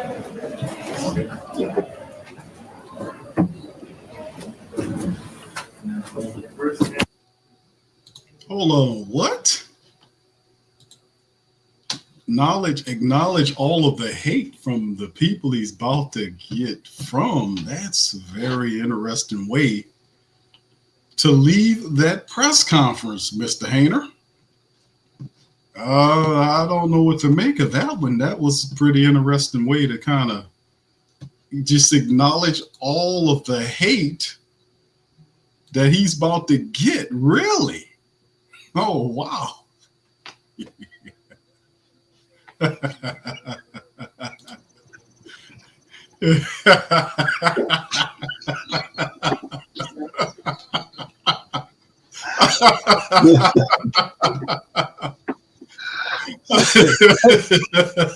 what he said. That's what the man said.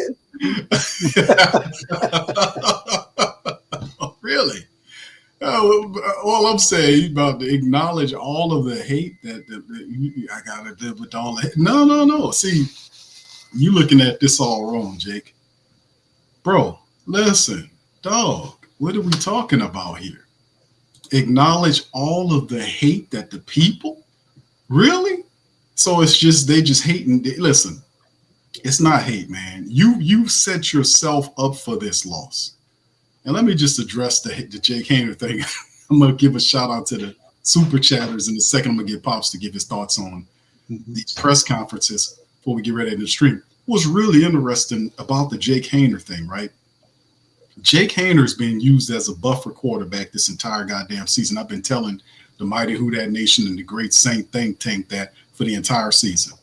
Jake Haener knows that he doesn't deserve the backup job. And I'm talking second string backup job. Spencer Rattler beat Jake Haener badly.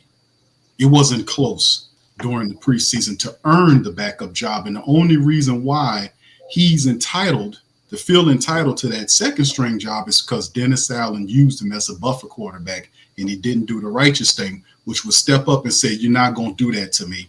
Spencer deserves that job. Spencer outplayed me. He deserves that backup job. And Dennis Allen was doing that so that he can keep Spencer, who was incredibly popular with the Who Dat Nations, off the back of Derek Carr, his preferred favorite.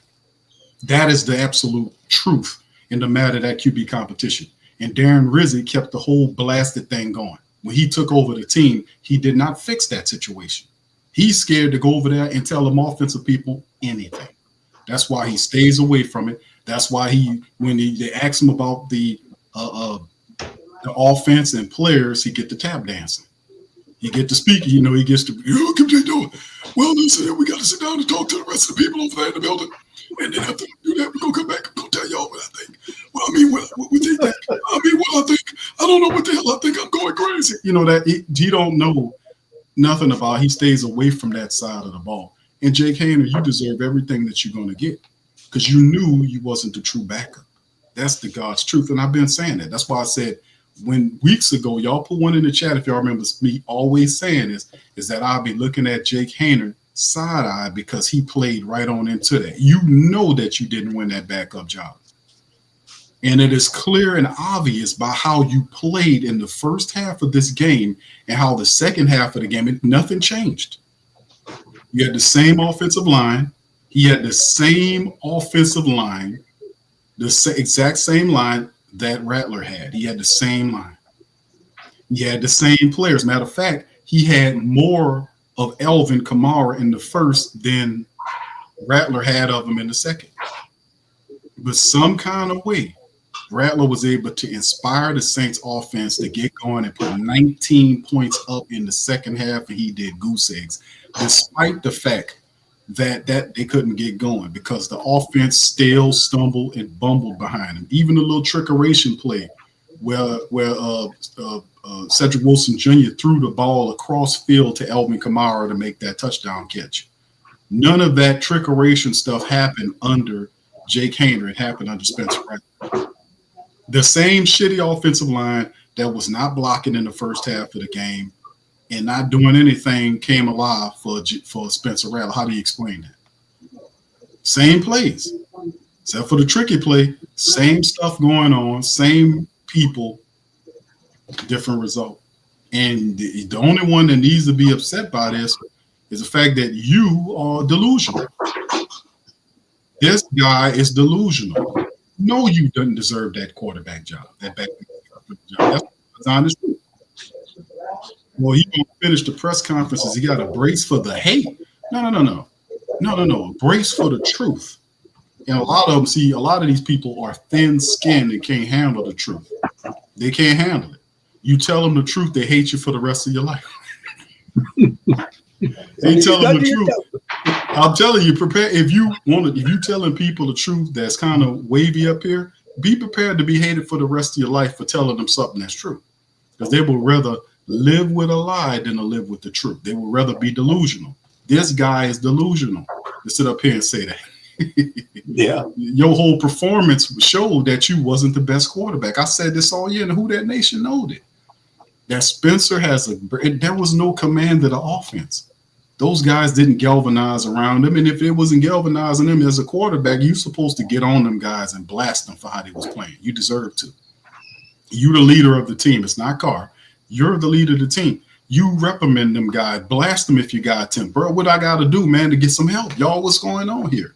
Come on, guys. Get this together, man. You know what? He was no command of that offense with him in there. So anyway, it is what it is, man. Cartel says, Q, you remember when the whole chat chewed me out for repping Spencer Rattler? I'm telling you, Spencer Rattler like that, bro. Thank you, Cartel. Shout out to you.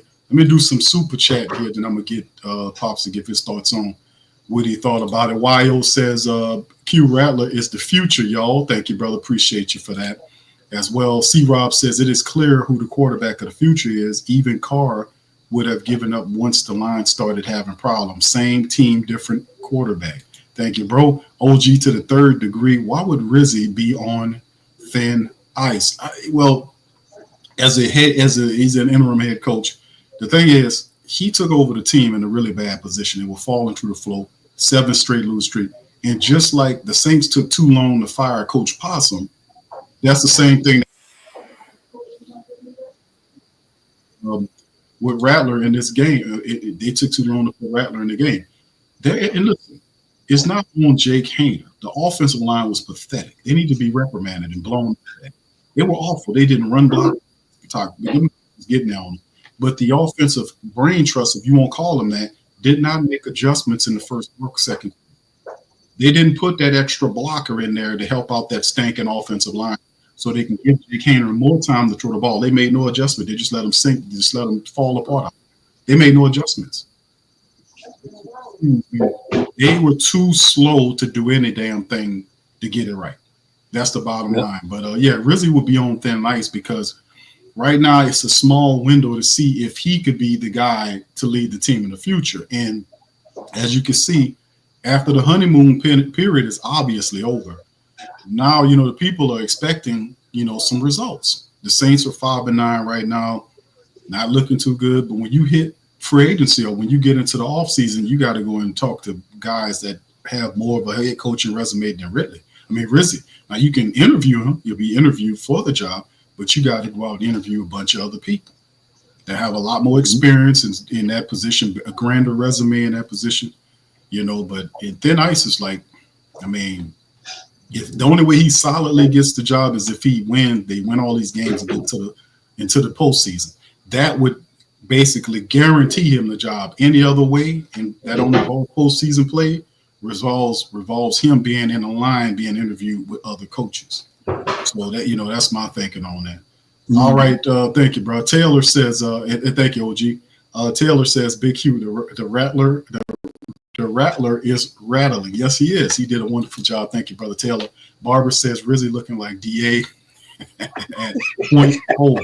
Thank you, Barbara. Shout out to you. Appreciate you. C. Rob says, I agree. It's the ballsy decision to go for it. There was no guarantee we would have been able to win if we didn't take the chance.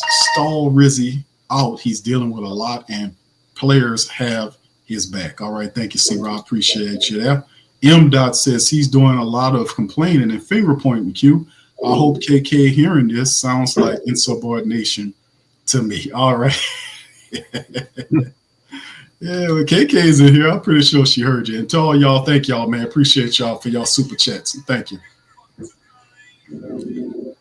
Thank y'all. Appreciate y'all for the super chats, man. Pops, thoughts on all these players. You heard, Rattler, Haener, Cam, Rizzy. What are your thoughts on these guys?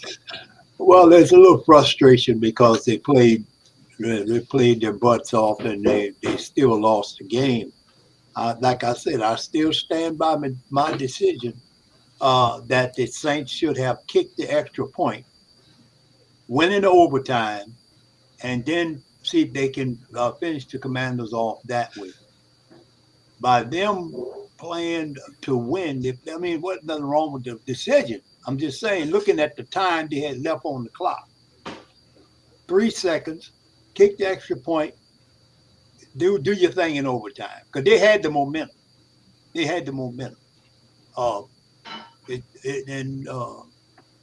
Rattler's still a young quarterback. He made it because I was looking at that play. I believe I saw that the left side of the field opened up. He could have ran for the 2 points, but he stood there and decided to throw because they dropped everybody into the end zone. Well, there got to be some running room somewhere. They were only a few yards off the goal. Take off and run to the corner. He would have made it. He would went to the corner. He probably would have made it, and then he could have. But that's a decision for a young quarterback. He did, he missed on it. But if I was the coach, I would have said, "Well, I'm gonna go ahead on and kick that extra point. We're gonna go in overtime and see what we can do with it." That would have gave the young quarterback more time to get his thoughts together, thinking situation together. And but it is what it is. I mean, they lost by 1 point, but a loss by 1 point is just as bad as losing by 20 or 30. It's decision making and execution. And in the first half, they did not execute very well. I'm surprised that Daniels and Washington didn't get more points on them than they did. It's just up to that defense, the way that defense played.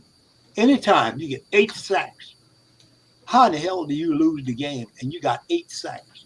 I just don't understand that. I mean, in the older days when we had Breeze, they'd be blowing teams out, getting all them sacks.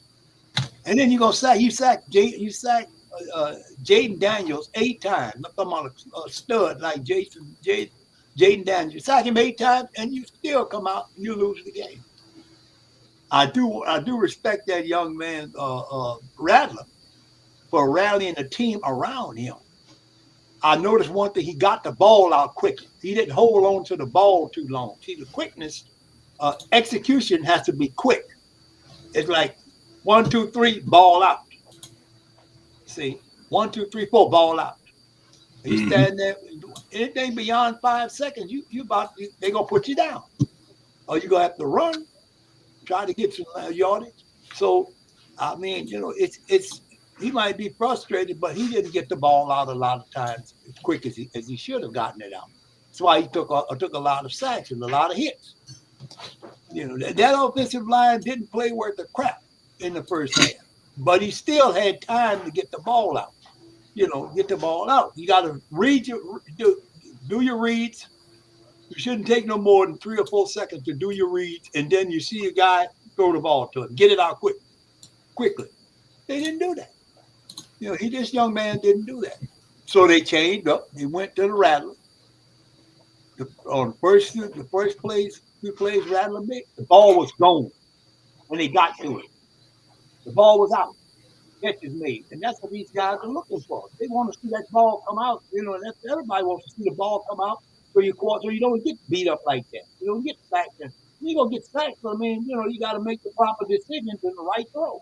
And they had opportunity. Now, the offensive line didn't block well at all. They still need to address that. And really, by him being an interim coach, you really don't have very much control over that side of the ball.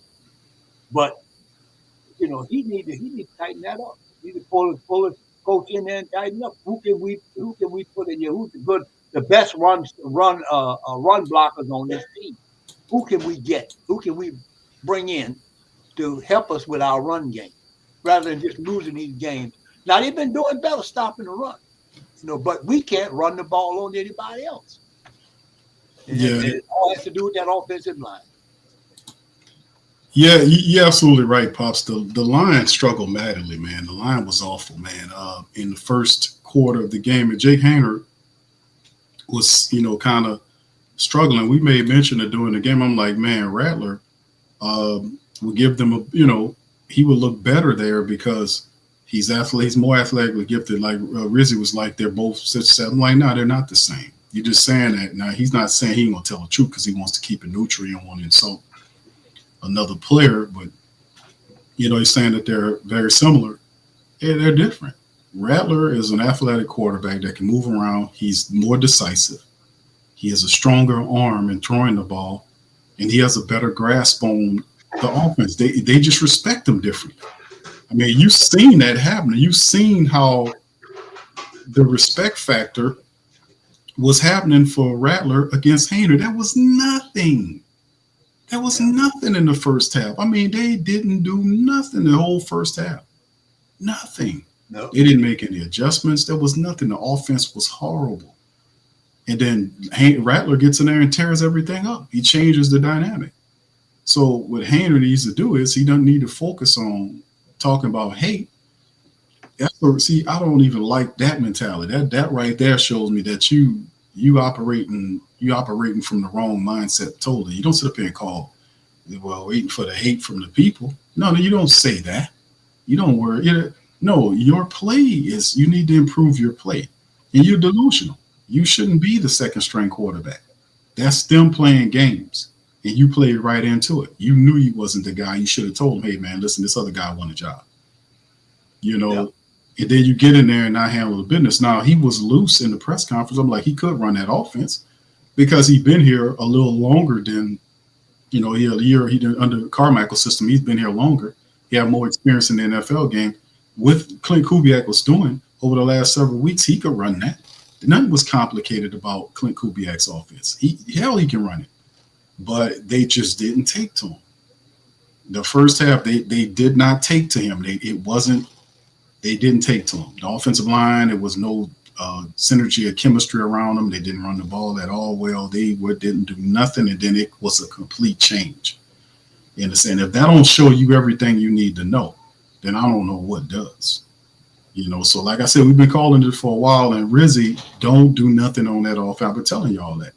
That's why he's probably not going to be the coach, because if you come in, you can't then make changes on 2 of the 3 units that you have as a head coach and don't do nothing with the offense. And I was questioning her, like, hold on, you're not going to do nothing with that offense? You're not going to go over there and do some of that play calling?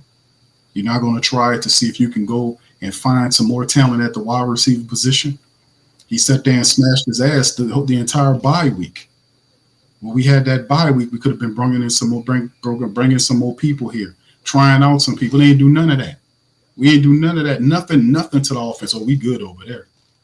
We just need to get these linemen back. Then you get these starting linemen back. They look terrible against the Giants. They look like shit against the Commanders until Rattler was able to come in there. And even when Rattler was playing, they were still allowing people to get back there on him. So at what point do we say, well, he wouldn't know when it won was the problem? You know that offensive line is shit. They are. Cesar Salad Ruiz, Trevor Penning, Eric McCoy, Lucas Patrick, and even Fuaga, all of them was getting beat individually out there today at different points of the game consistently. Trevor Penning was up too high, and it was pushing him in the lap of Haener early in the game, and I called that out during the broadcast. I said, man, listen, them guys are living in the backfield. And they wasn't doing like they were sending 5 or 6 people in there. They were getting pressure with 4 guys consistently in the first half. Yeah. What is fantastic line that Mickey Loomis was talking? We just have to get back our guys. We got to get all I know. Then we got to get some of these offensive linemen back here. And you're going to see them. But what we going to see? What we seen today, which is shitty offensive line play for the last couple of weeks. That's the problem. These guys are not, they making all this money and they're not producing. Like, look at the rushing effort against the Giants and the rushing effort against the Commanders. You mean to tell me we couldn't run on them people? That line is shitty, man. And it failed in the first half. Rattler, and to be honest with Haener, to keep it real on Haener, he couldn't even set his feet and get comfortable back there because the offensive line couldn't block to protect him and couldn't even open up running a line so they can run the game to even balance it off so the game is not squarely on his shoulders. And the Saints sit up there and let that happen. So like I said, man, they were like, I made a joke about it one play, Pops, where Haener got knocked down on the ground and some kind of way Trevor Penning was laid up on the side of him. I said, what the hell is this? How the hell did that happen? He just wanted to be down there with him. Haener knocked on his ass, and Spencer and Trevor Penning laying up there next to him. I'm like, what is this going on here? What kind of shot? I ain't signed up for this kind of shit here, man. What y'all going on? He on around the quarterback right there next to him. I said, they got children watching this shit. Goddamn, what y'all doing out here, man? Get this together. But man, it's crazy how it is on his face, man. But at the end of the day, the Saints fall short 20-19. They're now 5-9, and they're headed to Green Bay. Next matchup, Pops, is against the Green Bay Packers. 2 days before Christmas is the 23rd. In the cold terrain of Green Bay. Green Bay is a good club. The Saints have not been able to beat Green Bay the last bunch of times that they played them. The Packers are 9-4, 5-2 at home. And Matt LaFleur, who's the coach, is like 12 and something. He's probably better than that now. But he's only lost like, 2 games or something like that in December? 2 or 3 games in December. So they thrive to play. Plus, Elvis dealing with a groin issue. So it's going to be very interesting going up there to take on the 9-4 Packers. Pops, what's your thought process on that heading forward? Yeah, especially when it's going to be so cold up there. It's going to be really, really tough for them to beat them. I'm just praying that they would get together. And they might pull something out. But if they start Jake and Jake can't do anything, they have to put Rattler in there. Maybe Rattler give them a chance to stay in the game, but I do not expect them to beat the Green Bay Packers. Yeah, but if you got Rattler for a full game and better offensive line play, I don't know if Albin's got a groin issue. We don't know how that's going to look. But Kendra It could work. It could work. It could work, but they have to execute the plays to perfection. They got to give Kendra the ball to see how the running game's going, and when they get ready to throw the ball, they got to have quick release, accurate passing. It's possible to do that against Green Bay, but you got to know where to go with the ball. But I'll give Rattler a chance to be in the game with them. Could they beat Green Bay in the wintertime? I don't know. I would hope that they could. Yeah, that'll be a big problem. Like I say, Green Bay is probably. Then Jordan Love does have a scramble component to him. The Saints were able to do a good job of keeping Jaden Daniels under control as much as possible, plus stopping him in the second half to allow the Saints to catch up. It just was not enough. If you got a field goal or something in the first half, it probably would have flipped the game. Probably would have been sneaking out of there. But the way they go down is how they go down. The offensive play callers are not as smart as we originally thought. They're not, they made the adjustment too late in the game. They should have seen that and made it at least halfway halfway of the second quarter. You can't go through the entire quarter of play with no points, man, and the team and then mounting. Win. Mm-hmm. Yeah, you're down by 20 when that 1 half was over. In the first half, and then they had to come from behind, but they did a marvelous job. Rattler brought them back, but my perception is that they should have kicked the extra point, and then go for the win in overtime. But like I said, they had the vibe, Pops. They had that would have been, and I agree with you. I think that would have been for your young quarterback. That would have been helpful to him. Because he'd had both snaps. Right, I agree with you.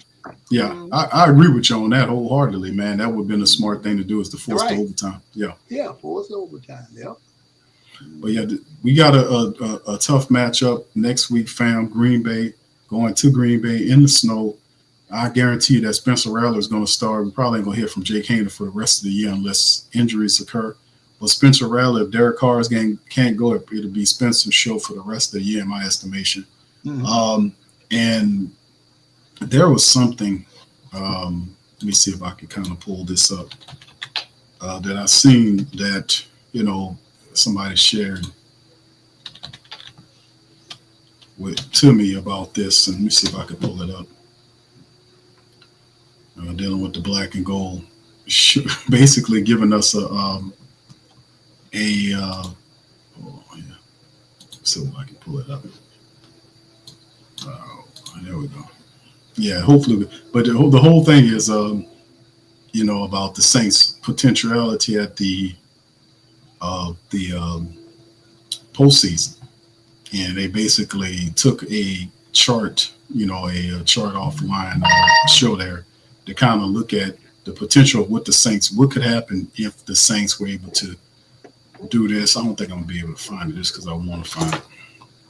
But it was the potential of them getting in the postseason, and it was basically saying the Saints could lose one more game, but a certain situation. But listen, my thing is this: I would say that there is no postseason for this team. There's no postseason for this. Not this year. No, that's because that just goes to show the decision-making ability is not there. Even though they might have the personnel at times, the decision-making is either late or non-existent. And it's just, you know, it's just not, it's just, it's a few things we short on. It's a lot of stuff that we just short on. And it ain't necessarily tied to the players. You know what I mean? I mean, if you are a coach and you're looking at what the Saints are giving you in terms of the offensive line, who blows up that line? Who gets them offensive line men together for how they've been blocking these last two games? Who gets them together? Rizzy don't tell them people nothing. That's why he can't be the guy. He don't tell them nothing. He does what Dennis Allen did. That's why I don't want him here. You can't do what Dennis Allen do on offense and repeat that. Don't have any control over the offense. Don't make any decisions on offense. Doesn't make any changes on offense, and expect to be a coach next year. No, you can't do that. If you're the head coach, you got to go over there and make changes. You got to bring people in. You got to keep circulating and bringing people in here to help out your wide receiver room. You got to keep doing it. You know, you got to be on these guys' backs, and I just don't like the fact that he runs away, it appears, gets all nervous and fidgety when you start talking about offense and what's this, that, and the third. Like he made the call with Jake Haener. That within itself is a strong indictment against his decision making. And he's an interim coach. He's gonna make a bunch of bad calls. He made some good stuff. He just needs to be. He just hasn't done enough, offensively speaking, to create and demand change there. He hadn't done enough. The Jake Haener thing, he fiddled all around this whole past week about who the guy was going to be. This whole rigmarole, and that's what's called the problem. Yeah. And see, the thing about it, because these guys, they want to know, they like to get their reps in. So Spencer didn't get any reps in until, I don't know if he even got any at all in this week. Because he said too early. You know, he said he didn't have emergency reps, so he had the backup reps. So he did get the reps in. Okay. According to what he just said, he had to have done something positive because, you know, you look at what he turned out in the game. His numbers was, you know, he did a serviceable job to get him to turn to almost win. But the call on, that's what the reporters was asking him on. How could you say Haener over Rattler? Me, I was like, because we had it voted, who that nation, like, it's going to be Rattler. This is always Rattler. And it's Rattler because he's the better choice. He earned the job. And then they went Haener. I was like, okay, that's very interesting. Okay, maybe let's see what he does, because that offense is not terribly complicated. All it is about him, his command. Can he get the ball out and that, and third? Man, none of that happened. Yeah. But it's like I said, it's different because when he was in there, nothing happened. Then when Rattler gets in there, everything happens. That's true. Like, so it's same players, and even he and Rattler had Kamara less than Haener had him in the first half. So it's just, we just done put all this to bed. At least we done put that much to bed about this whole thing about Jake Haener. Jake Haener, man, don't think like that about, we got to get rid of all the hate. Man, listen, bro. If it wasn't all on you, man, but as a quarterback, you have to have thicker skin than that, man. You got to have, which means he's listening to you. The majority of them do. They tell you they don't, but they do. That was he kind of gave you some inside basketball or baseball rather about how, what they're doing. Well, I got to hear from all the hate. Where you listening to hate at? Who hating on Haener? Who hating on Haener? So like I said, man, they got to get rid of all that. No, man, they're not going to hate. Who That Nation is very fair. They're not going to hate on you, man. They know what time it is. They know what time it is. They know that the guy named Rattler is just a better quarterback who fits here, who got a better command. And sometimes that happens. Some dudes just better at the job than you are. It's just what it is. It is what it is, like we said. It is. All right, closing. Yeah, go ahead, Pops. Go ahead, close us up. Well, I'm praying that we could do something in Green Bay. We have played very well in the cold. I remember there were some games in Buffalo a couple of times. They beat Buffalo up there. So we can do, but they haven't played very well in Green Bay. I'm hoping we can reverse that trend if Rattler's a starter and the team will play like they motivated to play. We have a shot at winning it. Might not be much of a shot. I don't think the odds maker's going to give us much chance. But if we play like we played today, at least we'll be in the game to have a chance to give ourselves a chance to win. Yeah, indeed, boss. Next week, man, they got the Green Bay Packers are up next, man. So the Saints fall to 5-9 on the 20-19 loss. And unfortunately, that's going to be difficult. The Green Bay game is going to be very difficult in the snow, and we don't know what's going on with Elvin Kamara. So more updates coming up soon on all of that stuff. So anyway, I'd like to thank all you guys for joining us on today's stream, rather. Shout out to you guys. Appreciate you for rocking with the Coma. Please feel free to hit the like button. If you hadn't hit the subscribe button. Feel free to share the show on your social media feed. That helps us out as well. Also, feel free to give our sponsors some love too. And they broadcast Mint Mobile. They got a 50% deal going on right now at Mint Mobile, man. Hit the link in the description section below. You can save some money right now. Teach Henley also has a special going on. And of course, Bet Online. If you can't make money with the Saints, make money on the Saints. That's what I say, because they do it to you.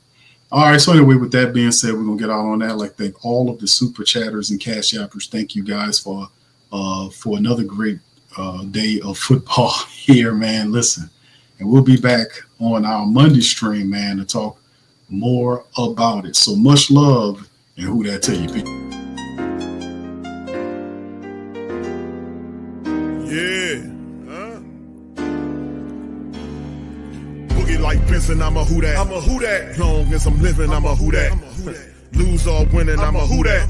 Sports Coma, yeah, this is where we do that.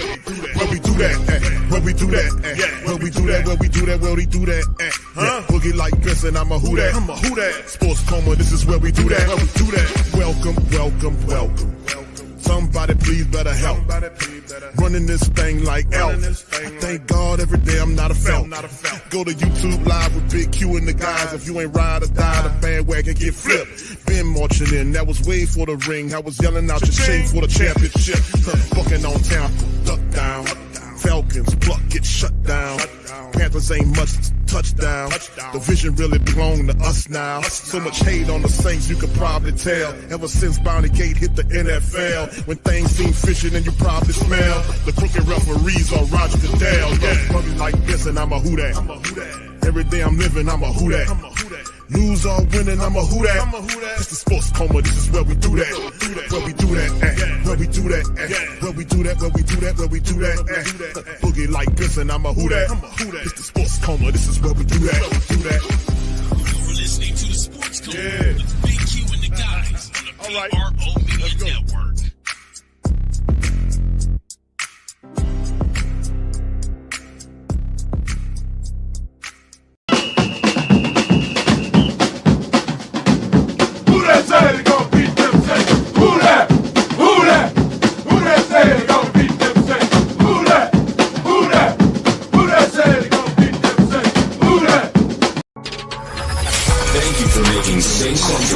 black and gold home for the New Orleans Saints. Bet Online is the world's most trusted betting platform and your number one source for online betting. From the earliest odds to in-game live betting, Bet Online provides you with all the action and the ability to watch the games as they happen. With the largest selection of odds on everything from football, NBA, and college basketball, NHL to UFC and MMA. Head to Bet Online today to get in on all the action with America's most trusted site for online wagering. Bet Online, the game starts here.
WhoThatDaily.com. That's right, WhoThatDaily.com. Your one-stop shop for everything New Orleans Saints, New Orleans Pelicans, LSU Tigers, even the top flight boxing news. So if you're a Who That and you're looking for a place to stay up on your team, WhoThatDaily.com is your site. The WhoThatDaily.com for the sport Who That in all of us.